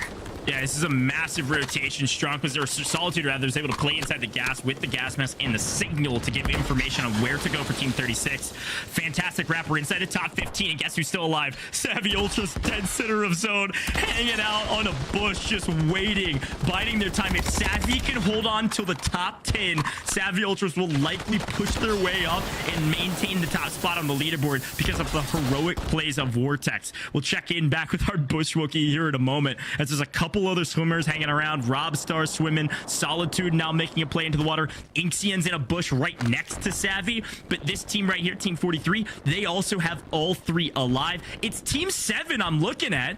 I think that's Shucks, dead center of zone, in cover with all three alive. Team 7 in the best position currently, but there's so many teams still alive that they can get swarmed quickly if everybody vies for that position. And I love that you highlight them, Goj, because they need a massive win just outside the top 20 coming in this game. If they can put up a north of 25 points, it will change the trajectory of this series for them. But Lennon getting caught off guard by Kubi. They are significantly playing these areas, the peaks. They're going in, reloading, and then re-pushing. Lennon already down. This spells danger for Jukies and co. Tiffer inside the top 10. I believe Savvy Ultras got taken out in 11th, but still a great map. Juki's team vying and jockeying for the best position on the map in the final couple circles. It's going to come down to where this zone pulls. Kubi was playing so patient and not playing aggressive enough to take down one of Juki's members. If he just ego-chowed one of those fights, I think Juki's team would be at 2, and Juki's gets the perfect zone pull. They have high ground position. They're on top of the rooftops. Shucks is in trouble getting pushed by another team. They'll win that gunfight, but it's Juki's team with by far the best position on the map. A perfect zone pull and all three up tiff. Something catastrophic has to happen for Juki's not to win this map. 35th place after map 1, and they have been fighting against everything in their nature to climb back to the top spot on the leaderboard, and they could do it after map number 5. You're right, Goj, this is their game to win. 5 eliminations for Jukies. You think back to the stage 1 qualifiers, 50 eliminations, the top Elim, doing it for their family, and I cannot wait because this zone pool is going to be beautiful for them. And you can see Zamsa control deck. Another team outside the top 15 make it inside the top 3 do get taken out by Team 7. The 2 teams we shouted out have made it to the final fight. It's a 3v2, and one team has high ground. The other team's got zone at their back. Depending on durables, they might be able to outlast the next zone. Jukies gets aggressive and finds pace. That is all she wrote, Tiv. I can only imagine this is going to be a 3v1 that goes to the side of Jukies, and bada bing, bada boom, vision on 10. Doing everything that they needed to do. You see the player hanging back, holding that anchor, allowing Jukies and Vision to excel forward. Lennon, man, that was beautifully done, able to win that moment. And Jukies finally, after 5 maps, they had to wait. Map number 5 finally coming in, getting the victory. I can only imagine what this is going to play on the leaderboard for them. Ice in the veins. Let's see the victory moment here on main stage. Knocked. Good finish. Hey, well, the only free man. Yo, all right, ground the palace. Shield cracked. Weak. Don't push, stay. I'm not pushing. 5 remaining. 2 for 3, 2 for 3. 3v2, yeah, that's what I mean. I've got right, they're in this building, they're in the white shack. He's gonna smoke it, must be, bro, no. Might not give it, you know. Nice, one more. Where is he? Can't find him. Right, Polly. Fucking go, bro. Fucking go, boys. Fucking go, man. Get off of us. Fucking go. Let's fucking go, baby. Let's fucking go. Get the fuck off of us, man. Fucking go, bro. Well, we didn't get to see the total, but Tiff, I have a feeling with Vision on 10, Jukies and Lennon probably not too far behind, that likely is the best game of the day in game number 5. I was talking to Lennon beforehand, Tiff. He said, we're not here to qual. We are here to win, and they might have just barely crept over Savvy Ultras and taken the top spot. Oh my goodness, what a way to finish.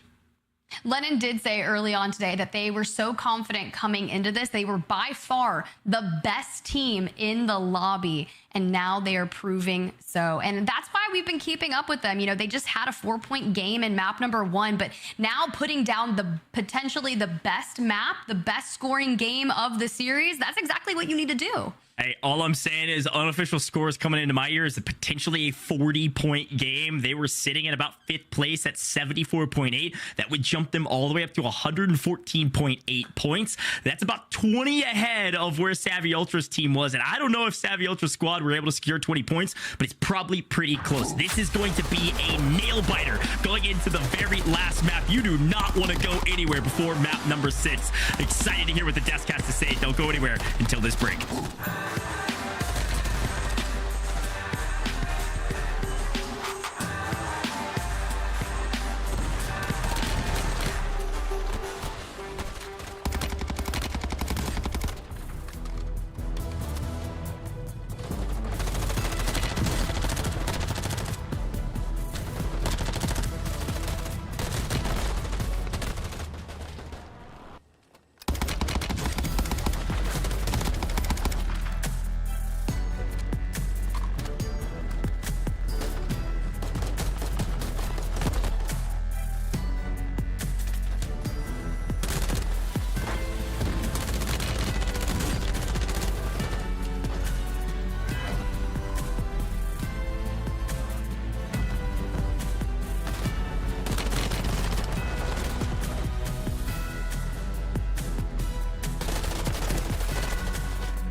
Hit the gas and don't let up with this World Series of Warzone pack featuring a speedy operator skin and a powerful blueprint.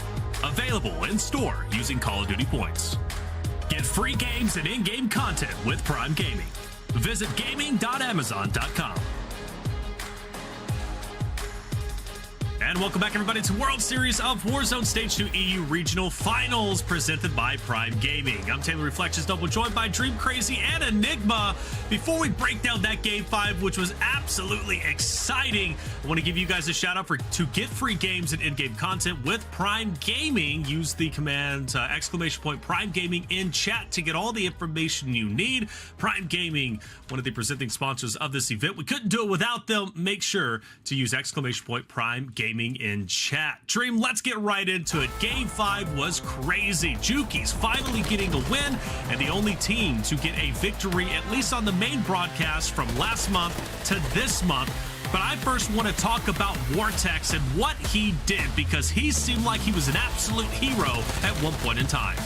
Absolutely. I mean, it was right. It was the second place team, or excuse me, the first place team versus the second. And it's like you had Vortex too, also versus Gromalok, which it was so aggressive fights at going down at Hydro. And the fact that he was able to stay alive, I feel like this whole tournament, right, in these crazy scenarios. And he was able to get the res onto Savvy to stay alive despite going down and getting knocked from Gromalok, who was able to take him down. So that was a huge fight over at Hydro. And I mean, even as it headed into the 5th circle, you thought it was going to end up on water zones, and then Juki's, of course, being able to take it, having the high ground positioning, wins that drop. So insane stuff through and through. A great point, Drew. That water zone. So Enigma, the first time we've really seen a big water fight. And as we know, if it's not going to for sure just end directly into the water, getting any piece of real estate on land is incredibly important. And there were a couple of teams that did that. Meeks, Kubi, and especially Juki's, who were just fighting for position on land. And for Juki's roster, it paid off.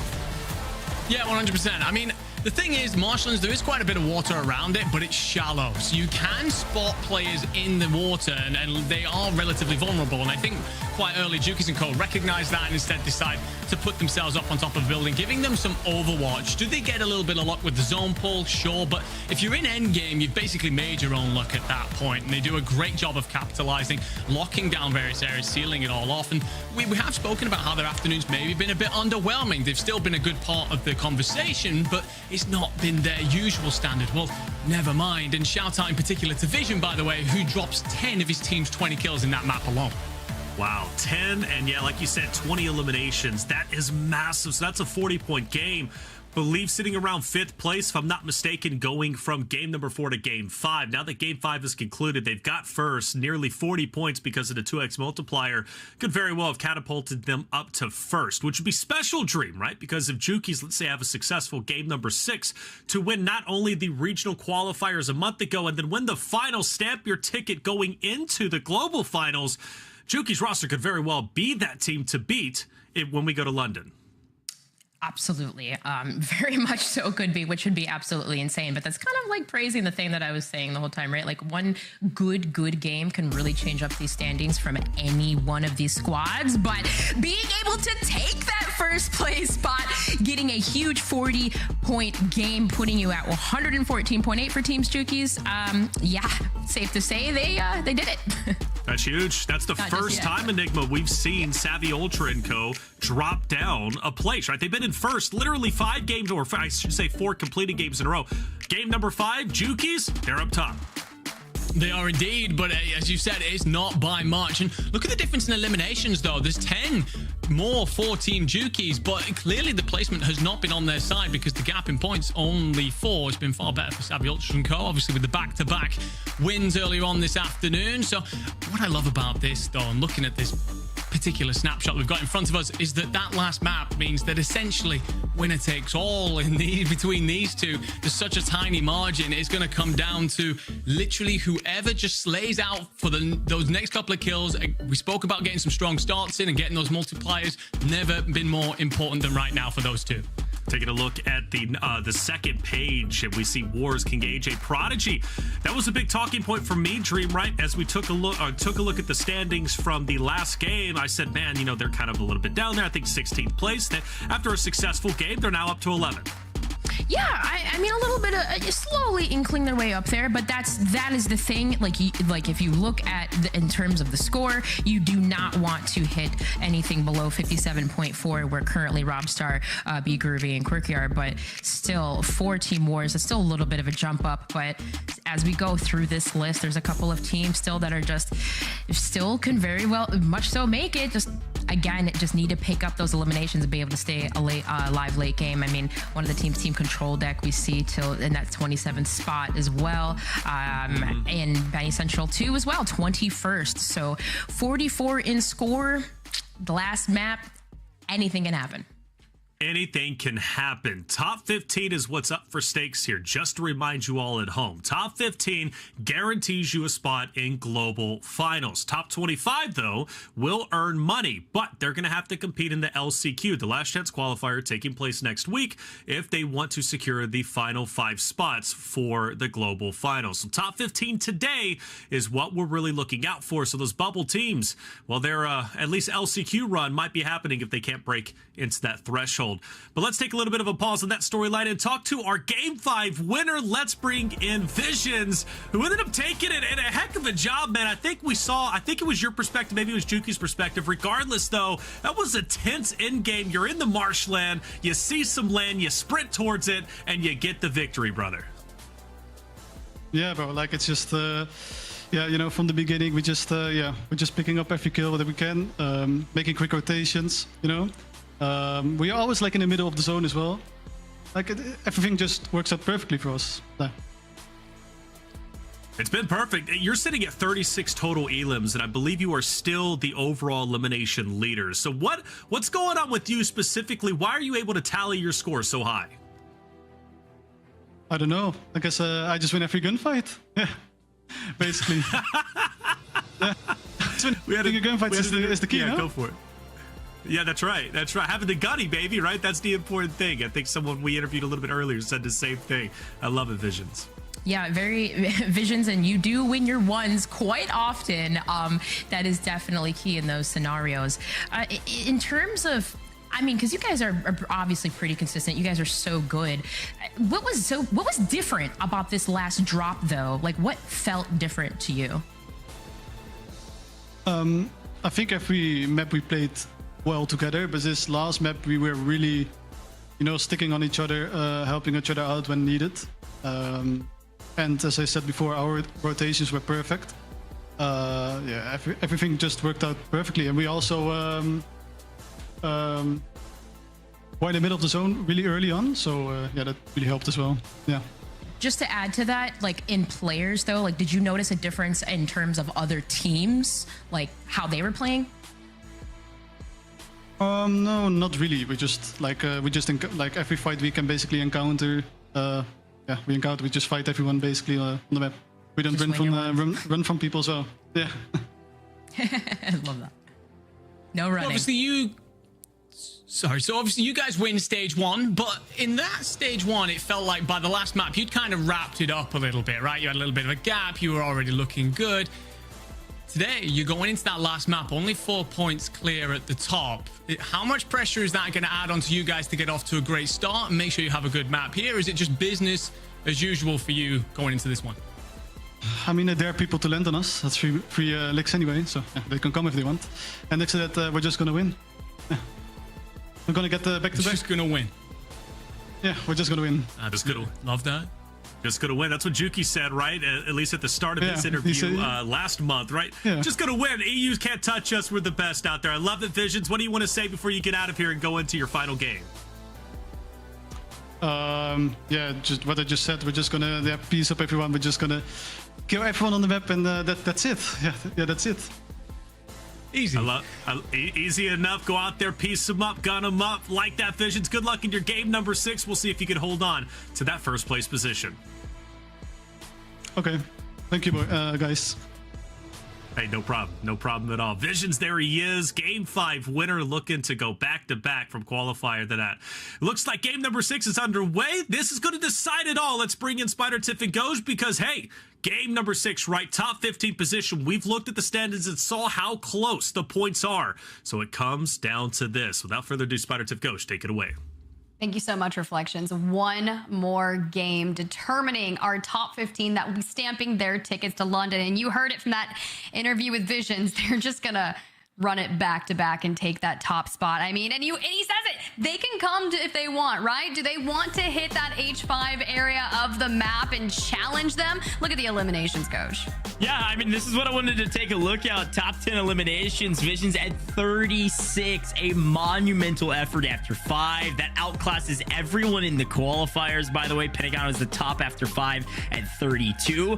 Visions would have to drop 14 or maybe 15 to beat Juki's overall at 50 from stage 1, but still a monumental effort at the top. Vortex right behind. So the teams at the top are the top Slayers, but you've got to grab those multipliers as well, Tiff. And well, last map of the day, game number 6 is here. I'm looking at the bubble teams at 15. I'm looking at the top. This is a nail biter at every single position. $30,000 on the line for first place with 4 points separating them between first and second. You jump down to 15th. Team B Groovy, 57.4 points. Very close to what we saw in the regional finals in stage 1. That cutoff for top 15 was 60.4. One map on the line determining who will make it to Global Finals in London at the Copper Box Arena. And you know, let me just tell you something, Coach. If I've learned one thing, the energy goes crazy at the Copper Box. Hey, VIP tickets are already sold out. General admission pre-sales is almost done. It's just about to be wide open for everybody to get involved. Make sure you get your tickets to head over to the Global Finals and hang out with us. And apparently the top 15 teams from today. Let's see where they drop. The team at the top for the very first time, Team Juki's in the lead. But I think it's Savvy Ultra Squad looking like a little bit of a different spot here on the outside of Observatory.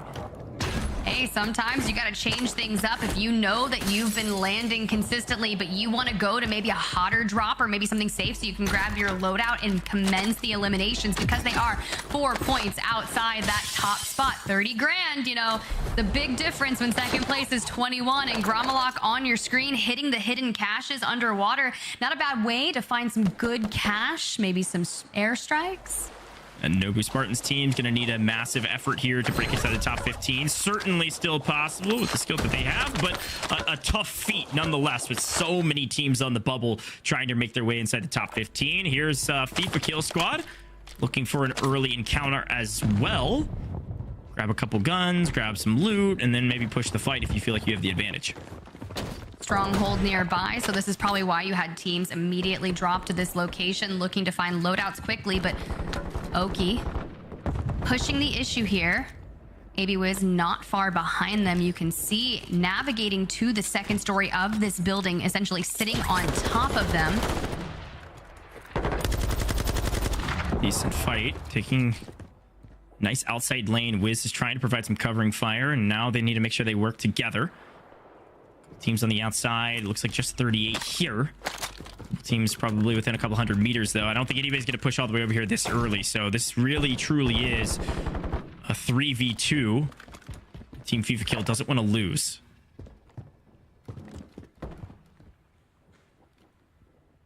Peeking, looking for the team. We're going to jump on over to another engagement over here. Team 34 on your left and Team Method 6 on the right. And I like the separation of how they're approaching it, right? Just trying to stay to look for maybe a good angle, but Ulix has the high ground on them. He's got Daga in his sights, not going to pull the trigger just yet because it's not a clear line, but completely ignoring the right side. Yeah, unfortunately wow. Going to be decimated. Liam up top, not going to be able to make that happen for them.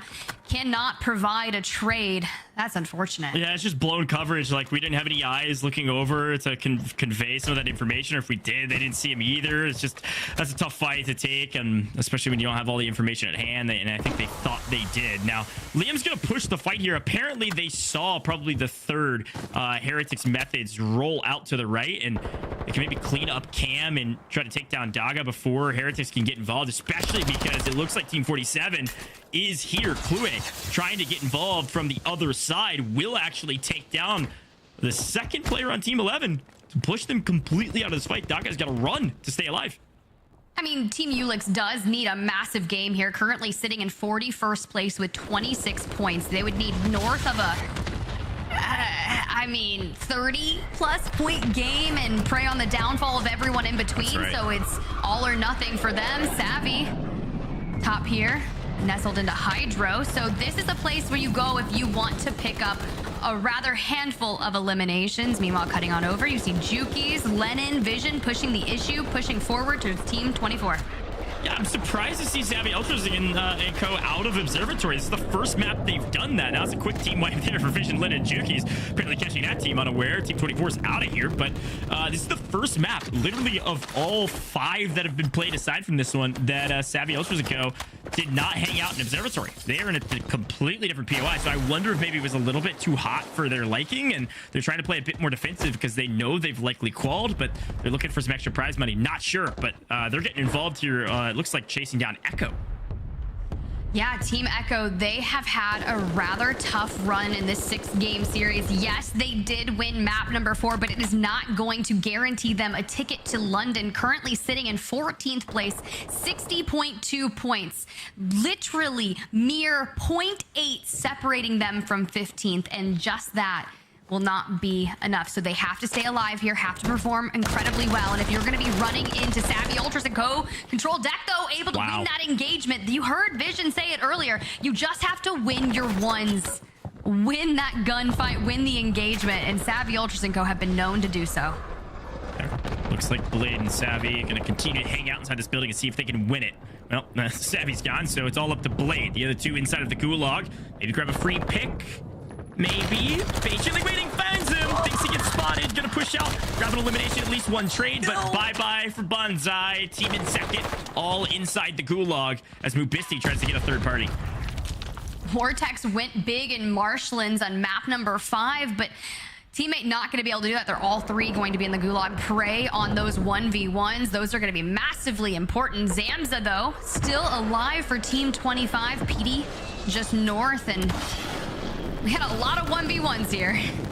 Yeah, I mean, teams, this is the nature of the 6th map. We didn't really have time to talk about it. I think the desk hit on it a little bit. Like, 6th map, if you're down in the dumps, I mean, you're gonna go flying at teams. I mean, sometimes when you're playing the highest level of Warzone possible, when teams start doing incredibly unpredictable and reckless things like taking 30 or 40 or even 50-50 gunfights, that's what catches you off guard more than anything, because you're used to playing against the top talent. So if they're making dumb decisions, sometimes that actually works, and it's hard to counter. So you'll likely see, I mean, you can see already 9 teams already out of this lobby, and we're not even out of the first circle yet, Tiff. I mean, talk about a totally different map. Map 6 is chaos.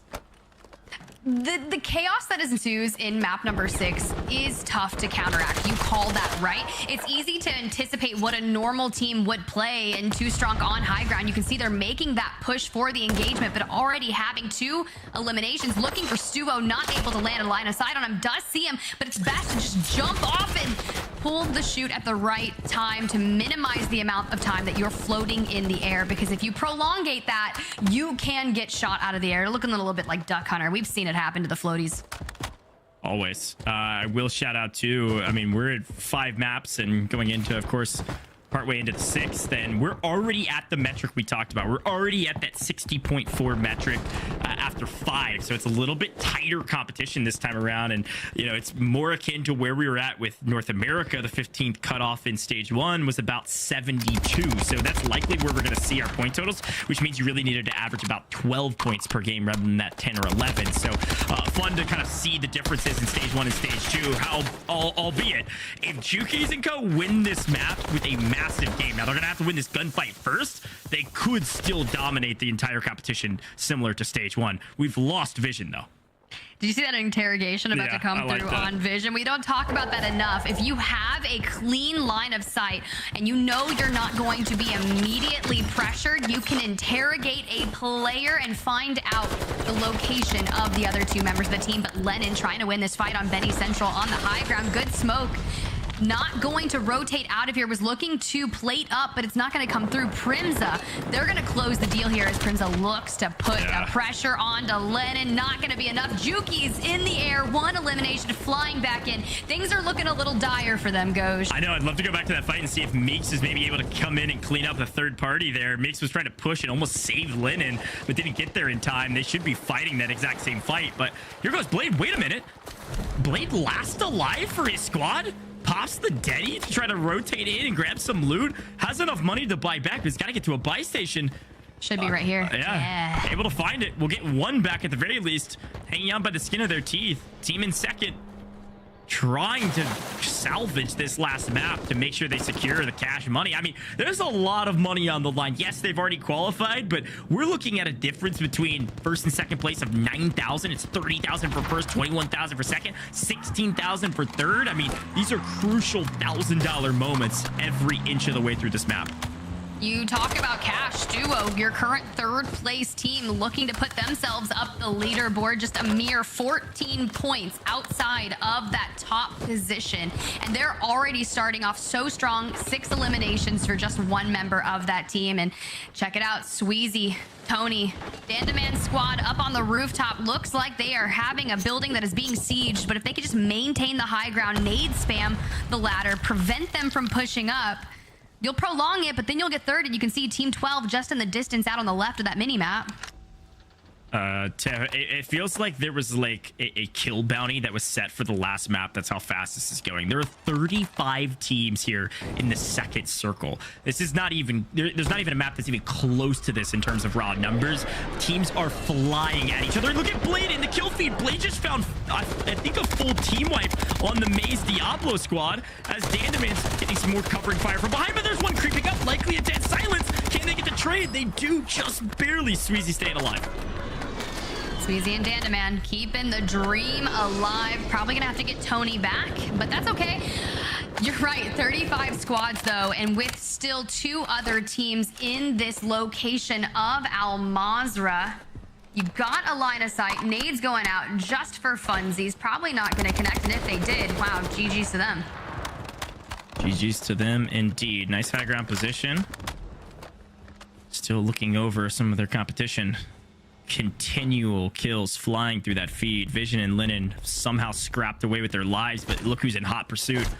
One of our kill leaders, Duo, right behind, jockeying for one of the top spots. I feel like Inxian and Co don't get enough credit for how well they're playing today.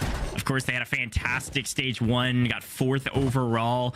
Need to better their circumstances. Currently situated in 3rd with a banger of a map thus far. I think it was Inxian that was, or Stuo actually, that was already sitting on 5 eliminations partway through the second circle. I mean, that's a fantastic start. If they can set up well for the in-game TIFF, they could likely see one of the biggest games of the day.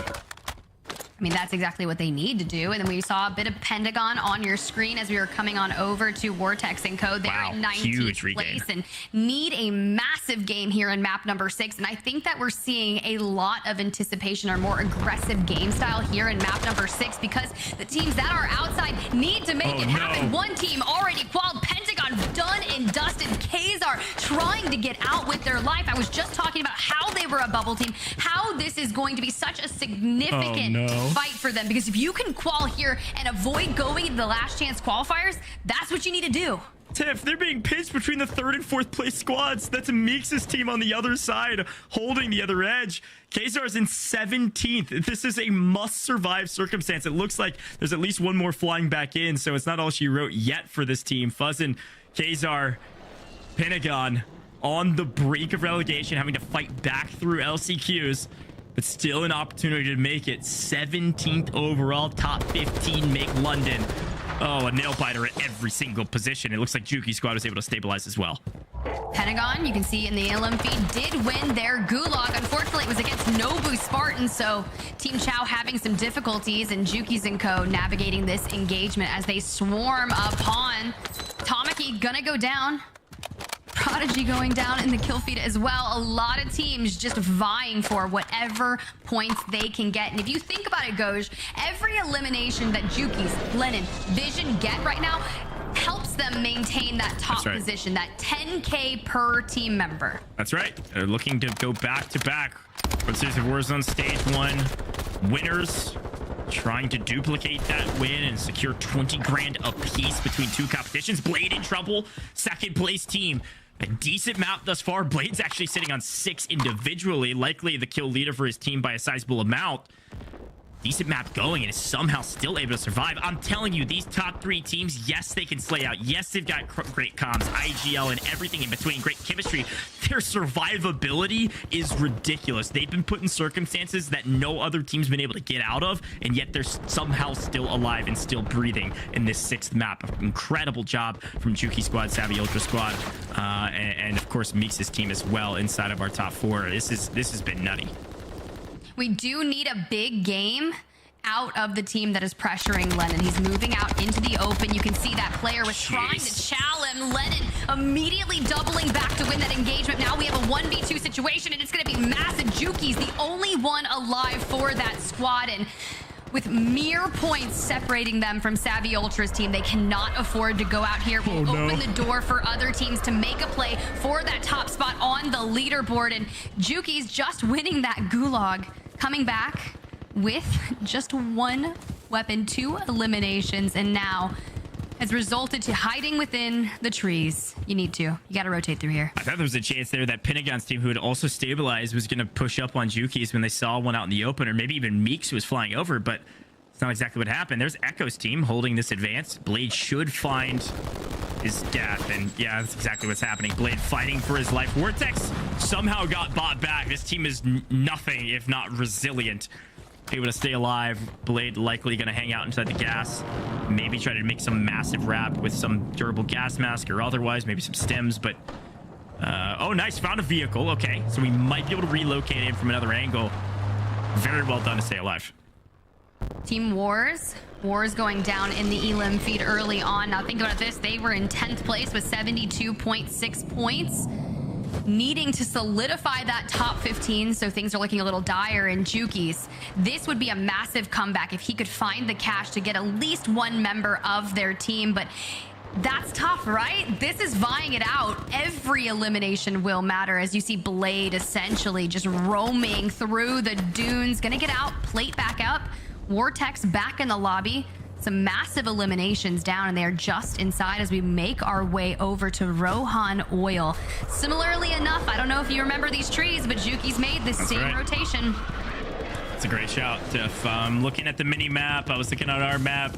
Team 30 is a team I'm looking out for. Are they still here? I think I saw them on the mini map for a second. Squad 30 was just eliminated. Just saw that come through. We'll talk about how important that is in a moment. That's B Groovy's team at 15th, by the way. That is out of this map as Bling CJ, Nobu Spartan, and Chow find another elimination, and in trouble here on the edge of zone, smoking everything in order to stay alive. There are 3 teams here all fighting for the same position on the edge of zone. It's gonna be a very tough rotation. You mentioned B Groovy. I'm thinking, where is Echo? We haven't seen them yet in map number 6. They were your map 4 winners, and they are now officially a bubble team. But Chow, Nobu Spartan, Bling CJ. I mean, you just think of Nobu Spartan, Bling CJ, all the moments that we had throughout Caldera tourneys and how strongly they were performing. They flew over to France to take this tournament and are now looking to put on a historic performance to find themselves in the side of the top 15. So they need to win. They need that 2x multiplier. They need to have the best damn game they've ever had. Speaking of taking this tournament, this duo still alive and still winning gunfights. Team 34 tried to push the equation and lost one because of it. Holding down the edge of zone. This is a great position if they can continue to hold it. Ulix and Lipton just hanging out on the outside of this building, hoping to catch Blade or Vortex slacking through a window or something. But here comes Echo, your team. Team number 9, creeping on the outside of the zone, while Jama 5 doing a lot of the same. This is about to be a cluster of 5-6 teams all fighting for the same spot. And Vortex and Blade are down a man. Yeah, you got Team Louis CM. That's going to be squad number 5 on your screen. And here comes the rotation. Team Ulix, though, pushing the issue onto Vortex and Blade. See ya. Ulix going to be immediately punished for that. Getting sent out of the lobby. We're down to 25 squads. Goj, we are in that multiplier 1.2x, but you need eliminations to go with it. But peep the rotation from Team Echo. They're continuously moving further north on that mini map, just outside Rohan Oil, which means they're likely playing the hills, the trees, until they are forced to move. Now that Gulag is closed and the circle is about to begin closing, 30 seconds they have to rotate through Louis CM teams. And if you saw that peep on the minimap, Team Jukies is just on the outside of Team Louis CM. Looked like I was going to call out Inxian, but it looks like Squad 4, Inxian, goes down in 23rd. Will it be enough to make sure they're still inside the top 3? I don't know. They had a pretty hot start, but lacking a ton of kill multipliers likely opens up the window for some of the other squads that are still up to push inside the top 5 and maybe even inside the top 3. That is great news if I'm Savvy Ultras and co. Your main competition that was hot on your heels is out of this game and you're somehow still alive. And guess who you're fighting? The team in 4th, Meeks. Look out for 21 in 6 at the bottom of this mini map. When we're able to swap back over there, that is a crucial fight for the top 3 that we've got to pay attention to, especially because Meeks, all 3 of them are still alive.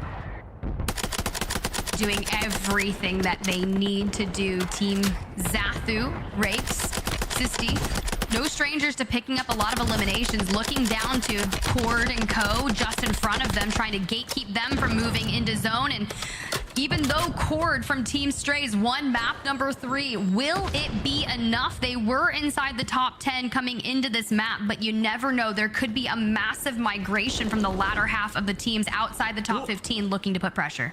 I just saw Oki and Wiz get splattered by a vehicle. It's just FIFA alive, and then FIFA goes down. FIFA kills, team is wiped. They're out of it. 21st place. How many eliminations? I don't know. This leaderboard is going to be dicey, Tiff. I think there's a lot of teams that are going to be crept outside of the top 5 that thought they'd secured a sizable amount of the money because they are getting eliminated early. Top 20 is not enough. You need top 10. You need top 15. You need those kill multipliers. And Sisti trying to do just that. They're able to wipe another squad. 46 out of it. We're down to the top 18 teams. All right, Sisti, you were in 26th place prior to this map. You need to have a strong performance here. You're making it to endgame. 17 teams remaining. Blade, though, they have been the Grim Reapers for so many teams, but now Vortex popping that self-res, last alive for the team. There's probably no chance of being able to get any team members back here. You want to win this overall here? Play the best game ever as a solo.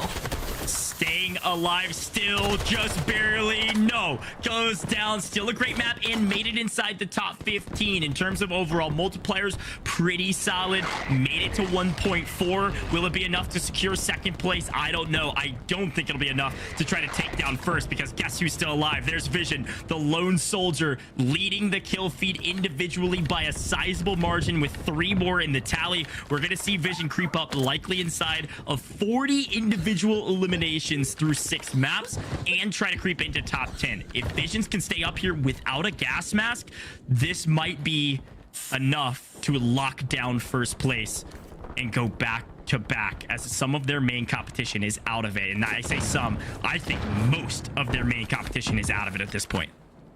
I was holding my breath, waiting for that one stim that he was able to pull out of that loot. Now you can see just on the south side of your screen, you heard the interview with him. I don't know. I just win every gunfight. But can we get this going? But wow, look who's back. Got the buys. Lenin, Jukies.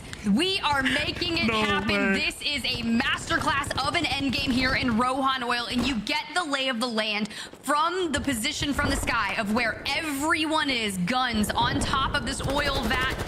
Blitz still alive, trying to put on for the team. Tiff, there's not a single team alive that could threaten 1st place based on my math. I'm not going to call it, but I might be calling it as Trance gets splattered by Boogs. I think that's the microcosm of the rest of this tournament. Juki's going to try to do something with the pistol, and Lennon going to follow up. They're going to go down in 8th place, but all of our top teams have been eliminated with 7 total teams left. Now it comes down to our bubble squads. We've got High Ground with Guns and Blitz. Prodigy still up for Team Worms, just farming those kill multipliers, looking for hopefully an elimination or 2. Dandaman loses 1. This is tight. Team Guns, they are going to be a bubble squad just outside the top 15. Eyewitness Team Tony White, also a bubble squad, still in it. You can also see that Team Echo is still in the lobby. Bubble CT last alive. If I'm not mistaken, nope, Tomster Bomb's in it, so they're a duo in this endgame situation. But with that circle starting to pull, you look towards the teams that are able to gain some type of high ground. Sisti in the distance. They were, I believe, outside the top 20 coming into this, so they need a miracle. Tomsterbomb, Echo, their squad was in 13th going into this lobby. Have they done enough? They're not going to count their chickens until they hatch, Tiff. They want to win this map if they can. They've got low ground position, but they got zone pull. They've got Shathu right above them and just pistol whipping from distance. This was reminiscent to stage 1 in A with Sage or Shifty from distance grabbing some elimination with the pistol. Might as well. Those points are going to be added up, but 2 down below. I don't think they're going to have enough to take them out. Showcase your position to Tomsterbomb. Tiff, we're down to the final 3. Echo's team likely has secured their way to London. Can they increase the amount of money that they're walking away with at the end of the day? But Team Tony, Team Xanthu over there, bubble teams in here as well. 2 squads remaining. Can Bubble and Tomsterbomb clutch up match number 6 and seal their ticket to London, to the global finals? They're just looking for one player from another bubble team. Xanthu, a pistol and a dream. Xanthu is going to throw away their life in the zone to not give up 2 points to Team Echo. Team Echo grabs another victory. Tiff, a second winner that won 2 maps in total and just punched their tickets to the global finals. What a way to finish EU Stage 2 finals. You couldn't think of a better circumstance for Team Echo. They were on the fringe. They were on the bubble. This burden of responsibility to make London was on their shoulders, and they not only made London, but they won the last map to make sure it happened. I mean, you got to do it in style, right? And I commend the player that did that to take second place because they were a bubble team, and you don't know who necessarily you'd be giving that extra 2 points to, because we know that the top 15 will come down to mere points. But let's run it back from the winner's POV. Yeah, because look at yeah. Maybe it's Sky? No, he's above. Is he top in? He's above. He's got to be. Either that or he's on that blue. He's either on that in corner or on blue roof. I'm checking down here. That's fucking we got 11 in a win. I don't care. 22. Another win. Look at shit. Oh, and those comms are fucking unbelievable. I absolutely love that from you. Unbelievable. I didn't want to overcome, but I was like, no. Those comms fucking up. Well, they were sitting at about 60.2 points overall in 13th place with a 22-point victory. They have certainly punched their ticket to London, whatever you want to say. They're going to be receiving those tickets in the mail. They're going to be flying to London and hopefully walking away with a decent bit of cash. Did they threaten the top 5 spots? No, certainly not. Who is inside the top 5 spots? We know Jukies is there, but where does everyone else shake out? They all dropped out early, Tiff. I think this is going to be a toss-up. I think it'll come down to 1 or 2 kills. We always talk about that. Consistency is key. We've seen it happen with 0.8, 0.6. It gets really scary, and trying to maintain as many points. And honestly, that's what we saw from Team Xanthu right there, just throwing away 2 points, denying them that extra elimination. And was it enough? Did they do enough? I guess we'll have to wait and see. Well, folks, that was the Stage 2 EU Finals. All games have been played. There's a lot of math that has to happen behind the scenes. But, Tiff, this was such a pleasure, such an incredible tournament. The best EU Warzone tournament we've ever seen in the history of the title. But that's all for us here in the booth for the games. We got to throw it back to the desk. And, hey, take a quick break, and then we'll come back to get these scores.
And welcome back, everybody, to the World Series of Warzone Stage 2 EU Regional Finals, presented by Prime Gaming. That's 6 games done, which means all that's left is to tally up the scores to see who our top 15 teams are going to be at the Global Finals. I'm Taylor Reflections Noble, joined by Dream Crazy and Enigma. Dream, 6 games done. Today was great. What was something that stood out to you? A back-to-back winner, of course. Let's just start there. Of course, with Team Echo. Not officially aware that they jumped from that, but the fact that they were able to do it in such a fashion was amazing. I mean, there was craziness all around, and it was nice to see a nice little diverse terrain today. Like, we didn't have like with NA last stage, it was like, it felt like it was only land zones, and then EU felt like it was like water zones. It felt like a nice mixture today. That's right. It was a good mixture, I would say so. And even in map 6, we had a good mixture of fights take place, Enigma. And honestly, this is what it all came down to. And we start off with an interrogation. One of the worst feelings, right? Especially if you're the one to drop and you know your team is going to be exposed. But that's just the way that it goes. So off the rip, what teams did we see drop off that you were like, man, they were on the bubble. Now it looks like they're not going to qual?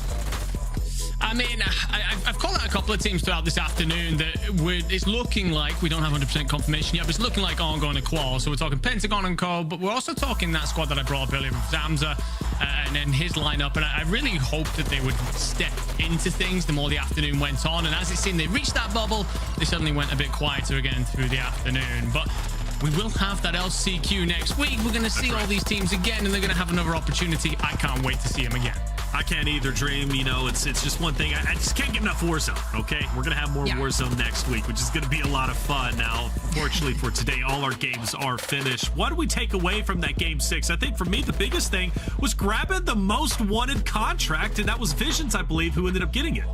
Yeah, it's kind of funny how, like, we just had the interview. He's like, hey, we got everything. We don't run away. And then the contract situation happened. But that's clutch. Like, he was able to grab a contract, get his teammates rezzed back in. And, I mean, you see the aggression play right there in Rowan where Jukies and Len tried to overwhelm and have those pistol engagements on top there, the silo. But they did drop, unfortunately. So will that benefit them? Will that cinch them? Well, we'll see either way. It's just, it was craziness.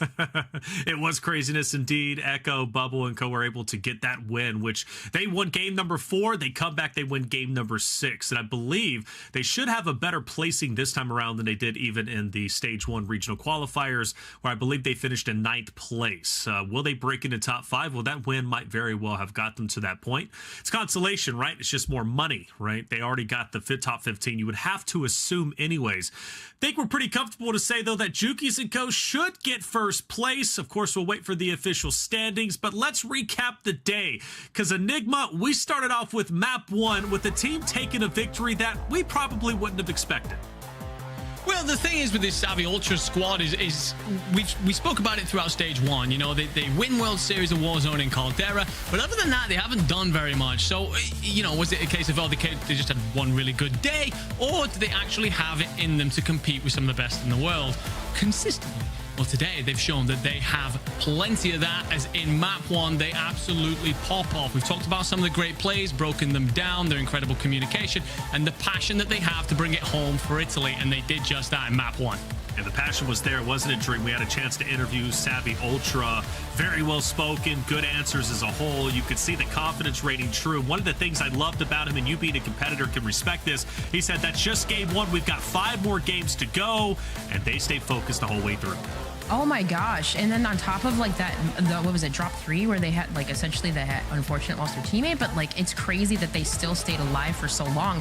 And that was one of the kudos right there, is how long they stayed alive. That's because right. in every given scenario, even if they were down a man, they were able to recover.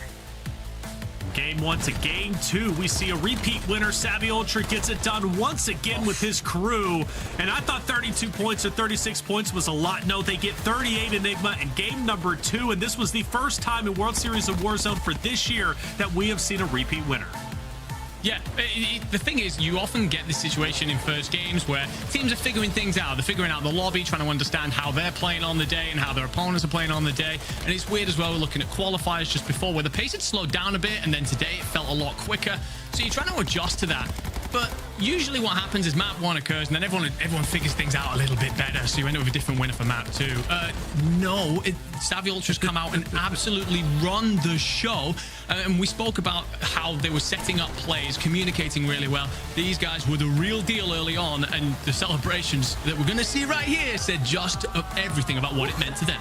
The passion, getting loud, blowing out the voices, much like we do whenever we cast or get on the desk after a 6-hour broadcast. We go to game number 3, and Team Strays end up taking this one. A big victory from a squad that was relatively quiet at the start, Dream, but they got louder in game 3.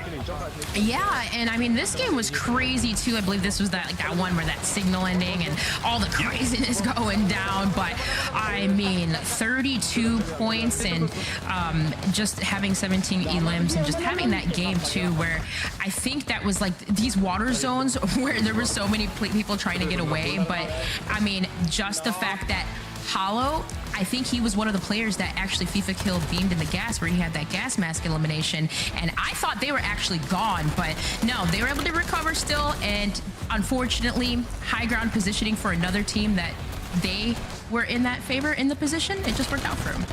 They definitely did, and I believe It's Court is new to this team, and well, he played incredibly well that game anyways, and just a big victory overall. Did we see a lot from him, moving forward in the next games? Not necessarily, but they were there. But either way, for game 3, that was all them. They owned it. Enigma, for map number 4, this was the first opportunity we really had a chance to hone in on Echo, Bubble, as well as Tomsterbot, who ended up taking this game with 30 points. They would return in game 6, as we just saw, but this was the start. Yeah, and then one of the big things from this squad, we've spoken about how they're perhaps underdogs a little bit, and perhaps, what would it mean to get through to London?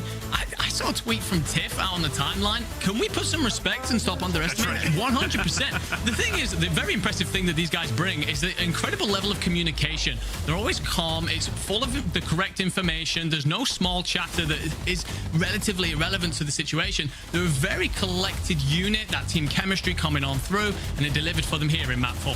Definitely did. Not a bad game for them, Dream. Like we said, they return in game 6 and get the victory, but this one kind of set them apart and really doubled their score, right? Because they go from either 17th or 12th place all the way up to 8th. Yeah, that definitely hopefully solidified it there. And I mean, yeah, it's unfortunate. Like, that's the thing though. If you can at least coast yourself and get those placements, you can pick up those eliminations along the way. So it kind of like caters into that question, like, is the fight worth it? Is it not? And I mean, the communication, as long as it's there, you can communicate those scenarios, and they did such a fantastic job able to be taking that drop and then the last. But here, at least this case here, Reflections, Team Juki's being able to win map 5. Those 20 total eliminations was key, was huge. And I mean, Vision's clutching out on this map, 10 eliminations to his name. I was about to say the Boogeymen return, right? Everybody was dreaming about them, especially in their nightmares. After that stage 1 qualifiers, I know they had to have them in the back of their mind each and every game throughout the 6 we've seen today, given the fact that they have to respect the #1 seeded team coming into today's event. Didn't know if they were going to be able to get the job done, Enigma. But after this game, number 5, I was like, okay, it looks like they're back in full form. They're turning up when they need to. And this game set them apart from the rest and was also the first time we saw a new team take over first place in 5 games. Yeah, absolutely. We felt that they got off to a little bit of a slow start, right? And they were outside that top 15 for at least 2 of the maps. So it starts to get to that pressure situation of, well, it was all good and well winning stage 1, but if you don't get top 15 in stage 2, it means nada. It means nothing. You got the 10 grand, sure, but you're not making that LAN, which is where a squad like this needs to be. I'm just going to say it as well, along with the composure this squad showed, Vision for me is the unofficial MVP. He's been absolutely phenomenal. His kills have been ridiculous. He was really good in stage 1, but stepped it up even more so here. And just when his team needed him, as you saw there in that map win, picks up 10 kills, equaling 20 points. Huge from him. Yeah, Dream, if I'm not mistaken, Visions was the elimination leader in stage 1 regional qualifiers and was also the elimination leader here today as well, right?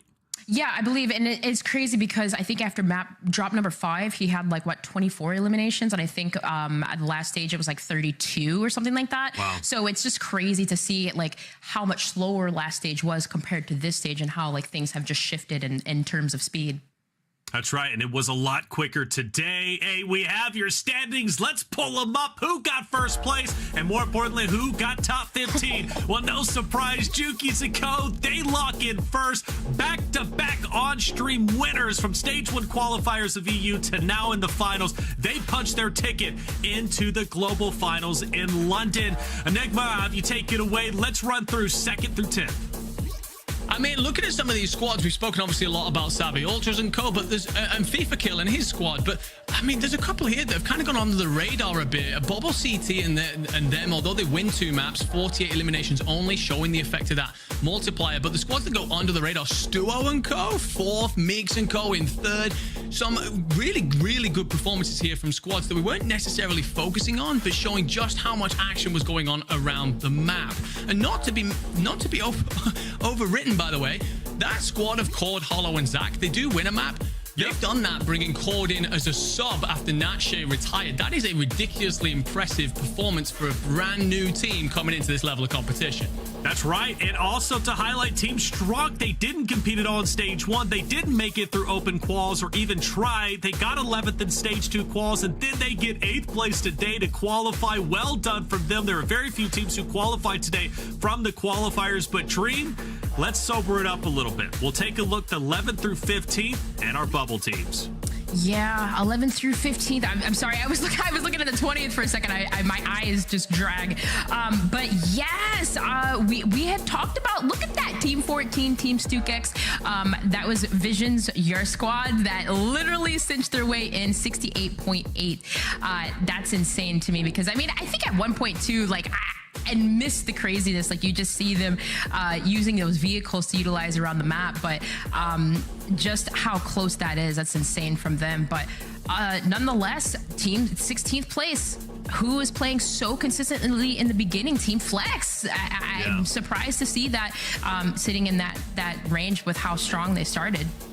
Yeah, starting strong and in 16th, that's got to hurt. Yeah, they make some money today, but they don't, stamp their ticket to the global finals. And also Pentagon Fusion and all them, they will hopefully be back during the LCQ. They had some issues, but hey, they're going to be back without question. They are one of my favorite trios to date anyways. And I say that, but let's bring in one of my favorite players because of his interview in Stage 1 qualifiers. Let's talk the Jukies, man. Hey, and Daddy Jukies, hey, I love it. One thing about you, man, you win the tournament, back-to-back winners, and you're already spending time with your family. What a beautiful sight that is. Oh, of course, of course. He's the main reason right there, you know. It's all for him. It's all for him. I love that. I love that, Jukies, man. Hey, you're the GOAT, dude. Like, again, I go back to your first interview that I personally had with you in Stage 1 qualifiers. I said, hey, man, how you feeling about today? You said, well, you know what? EU's not really that hard. We're going to win it. No problem. That was after game 1, after you had won that. Then I interview you at the end of the day. You won the event, blew me away because the confidence was there all the way through. This time around, I'm like, are they going to be able to get the job done again? And yet you do it. Here you are, another winning interview. Congratulations, you're going to London. Thank you. Thank you. I appreciate you. Yeah, my team popped off today. Shout out to Vision. He's an animal. Shout out to Len as well. He's also an animal. Yeah, absolutely an animal. Like, speaking of which, because there's only so much we can see, obviously, and we were getting some a message from the side from D'Angelo, like, yo, Vision's just made the craziest play. At the end there, that cinched it for you guys. Can you talk us through and walk us through that the contract play, like while you were watching Visions, like when that had to have been. That was the longest 4 minutes of my life, to be honest. That Most Wanted. That was so wow. That felt like an hour. Well, I think it just spawned up though, didn't it? I think it just spawned there, so we were lucky to get that. To be fair, I don't know how many more points that actually got us, but yeah, them 4 minutes were long. Trust me. Okay then, Jukies, we are off to LAN in London. You obviously have LAN experience, but your boys are a bit young. Len and I do remember seeing in Amsterdam, but Len and Vision, what is it that you're planning on doing to prepare for that? And how will LAN play different? Sorry, how will LAN play be different to online play that you've had for these last 2 stages? I've only played LAN once. That was a rebirth tournament, and I think it's the same with Len, to be fair, so I think he'll be ready for it. And we've just saw how composed Vision is, so I don't think we have to worry about how if he's gonna perform on LAN. I think it's with me and Len on his side. I think he's definitely gonna pop off. To be honest, I don't have to worry about them. I can trust them. That's a great point. I never even considered how many players competing in Warzone actually had LAN experience. It's going to be a big conversation I think I'm going to bring to the desk when we get to that London point. But either right now, man, you are the champions. You're going through. You cash in once again. 30,000 from the last qualifier. 30,000 this time around. And I know you got some celebrating to do. Before you get out of here, Jukies, though, what's the final words, man? What do you want to say to everybody out there? Just keep an eye on us, when it comes to the London events. We're going to be going for it, of course. I know you guys will be, man. NA's coming for you, by the way, Jukies. I want you to know that, okay? NA's coming for you, baby, so represent well. Let's go. Thank you so much for everything. All right, brother. Thank you so much, Jukies. What an incredible guy. I love that, first scene, right? We bring him in for an interview. He's spending time with his son. Like, that's a beautiful thing and really shows why he does that energy is real. It's kind of like apathy, right? Apathy felt like whenever, he had a kid, it's just all of a sudden he's playing superhuman. Kind of the same thing coming out from Jukies. We take a look at our prizing dream. $30,000 once again going over towards Jukies & Co. That makes $60,000 earned in the span of 2 months. 60,000 earned, and I mean second place though 21,000. What a bounce back from Savvy Ultras and Co. Just from the last qualifier. But moving on along, I mean 7th place. Hey, there's the dream team. Luis CM taking 7,000. It's nice to see at least so at least the team that I voted to go through. But no, we expected that. That's right. And the drop off though 10th place. That was A's and team. That was the biggest thing for me. Enigma, we take a look at 12th through 20th, all earning money, of course, but that cutoff point, Clav as well as Godly and Goat getting $2,500. A couple more down the line. Nice to see Pentagon, Fuzz, and KSR getting some money, even though they have to play in the LCQ. Yeah, absolutely. I mean, a lot of these teams, especially those from 16 through to 20, are probably not going to be concerned about the fact that they're going to have to play through your LCQs. They'll be feeling confident going into it. A lot of things to learn from these first two stages. Pentagon and Co had a couple of issues in the first stage, but today they just didn't work for them. So it's about going away, fixing things, and coming back next week. And it is great to see them taking away that prize money. But what I will say is a couple of those teams right in the bubble are going to feel a little bit sore about things. There was 1 point splitting 3 teams around the bubble in order to qualify. That is, we spoke about how close it could have been, and it came right down to 1 kill. Just 1 kill, right? 1 kill, maybe an extra additional 0.1x multiplier. It's how close it gets whenever you're trying to break into the top 15. Tomorrow, we've got North America at the same time, 1 Eastern time. And man, I couldn't be more excited for that one. Will Aiden be able to go back-to-back and kind of repeat that of what we witnessed just a little bit earlier from Jukies and Co.? What a day this has been. And it's always fun being with you, Dream and Enigma, and, hearing your insight, and all the knowledge that you bring to the table when it comes to Warzone as a whole. Enigma, I pass it back to you. What are your final words before we get out of here? I mean, it's been an absolute pleasure. It's obviously my first time stepping onto World Series of Warzone, my first time doing something like this with a crew as talented as this as well. It's an absolute privilege to be here to analyze over these players. They leave the casting to the wonderful duo of Goj and Tiff. But yeah, thank you very much for having me. Can't wait to see you for LCQs. And that's right. Good luck tomorrow to everyone's competing in NA. That's right. NA's coming hot and ready tomorrow, and Enigma will have you back for the LCQ. Dream, however, me and you, we're going to go at it again tomorrow for NA, but for today, it comes to an end. What do you have to say before we get out of here? Congratulations to all teams that made it through, and good luck next week to the teams that have to continue on to play. And yeah, I'm excited just to continue on with the journey. North America is tomorrow. It's going to be crazier, I only can imagine. But yeah, I can't wait. I can't wait for it either. Today was incredible. Make sure you hit that follow button if you haven't already, or the sub button if you're watching on YouTube. For myself, Taylor, Reflections, Noble, Dream Crazy, Enigma, Spider, Tiff, Goj, our production crew, you and chat, thank you so much for being here. Be back tomorrow as NA compete against each other. 15 more teams go to the grand finals. Who's it going to be? We'll find out then. 1 Eastern time. We'd love to have you again.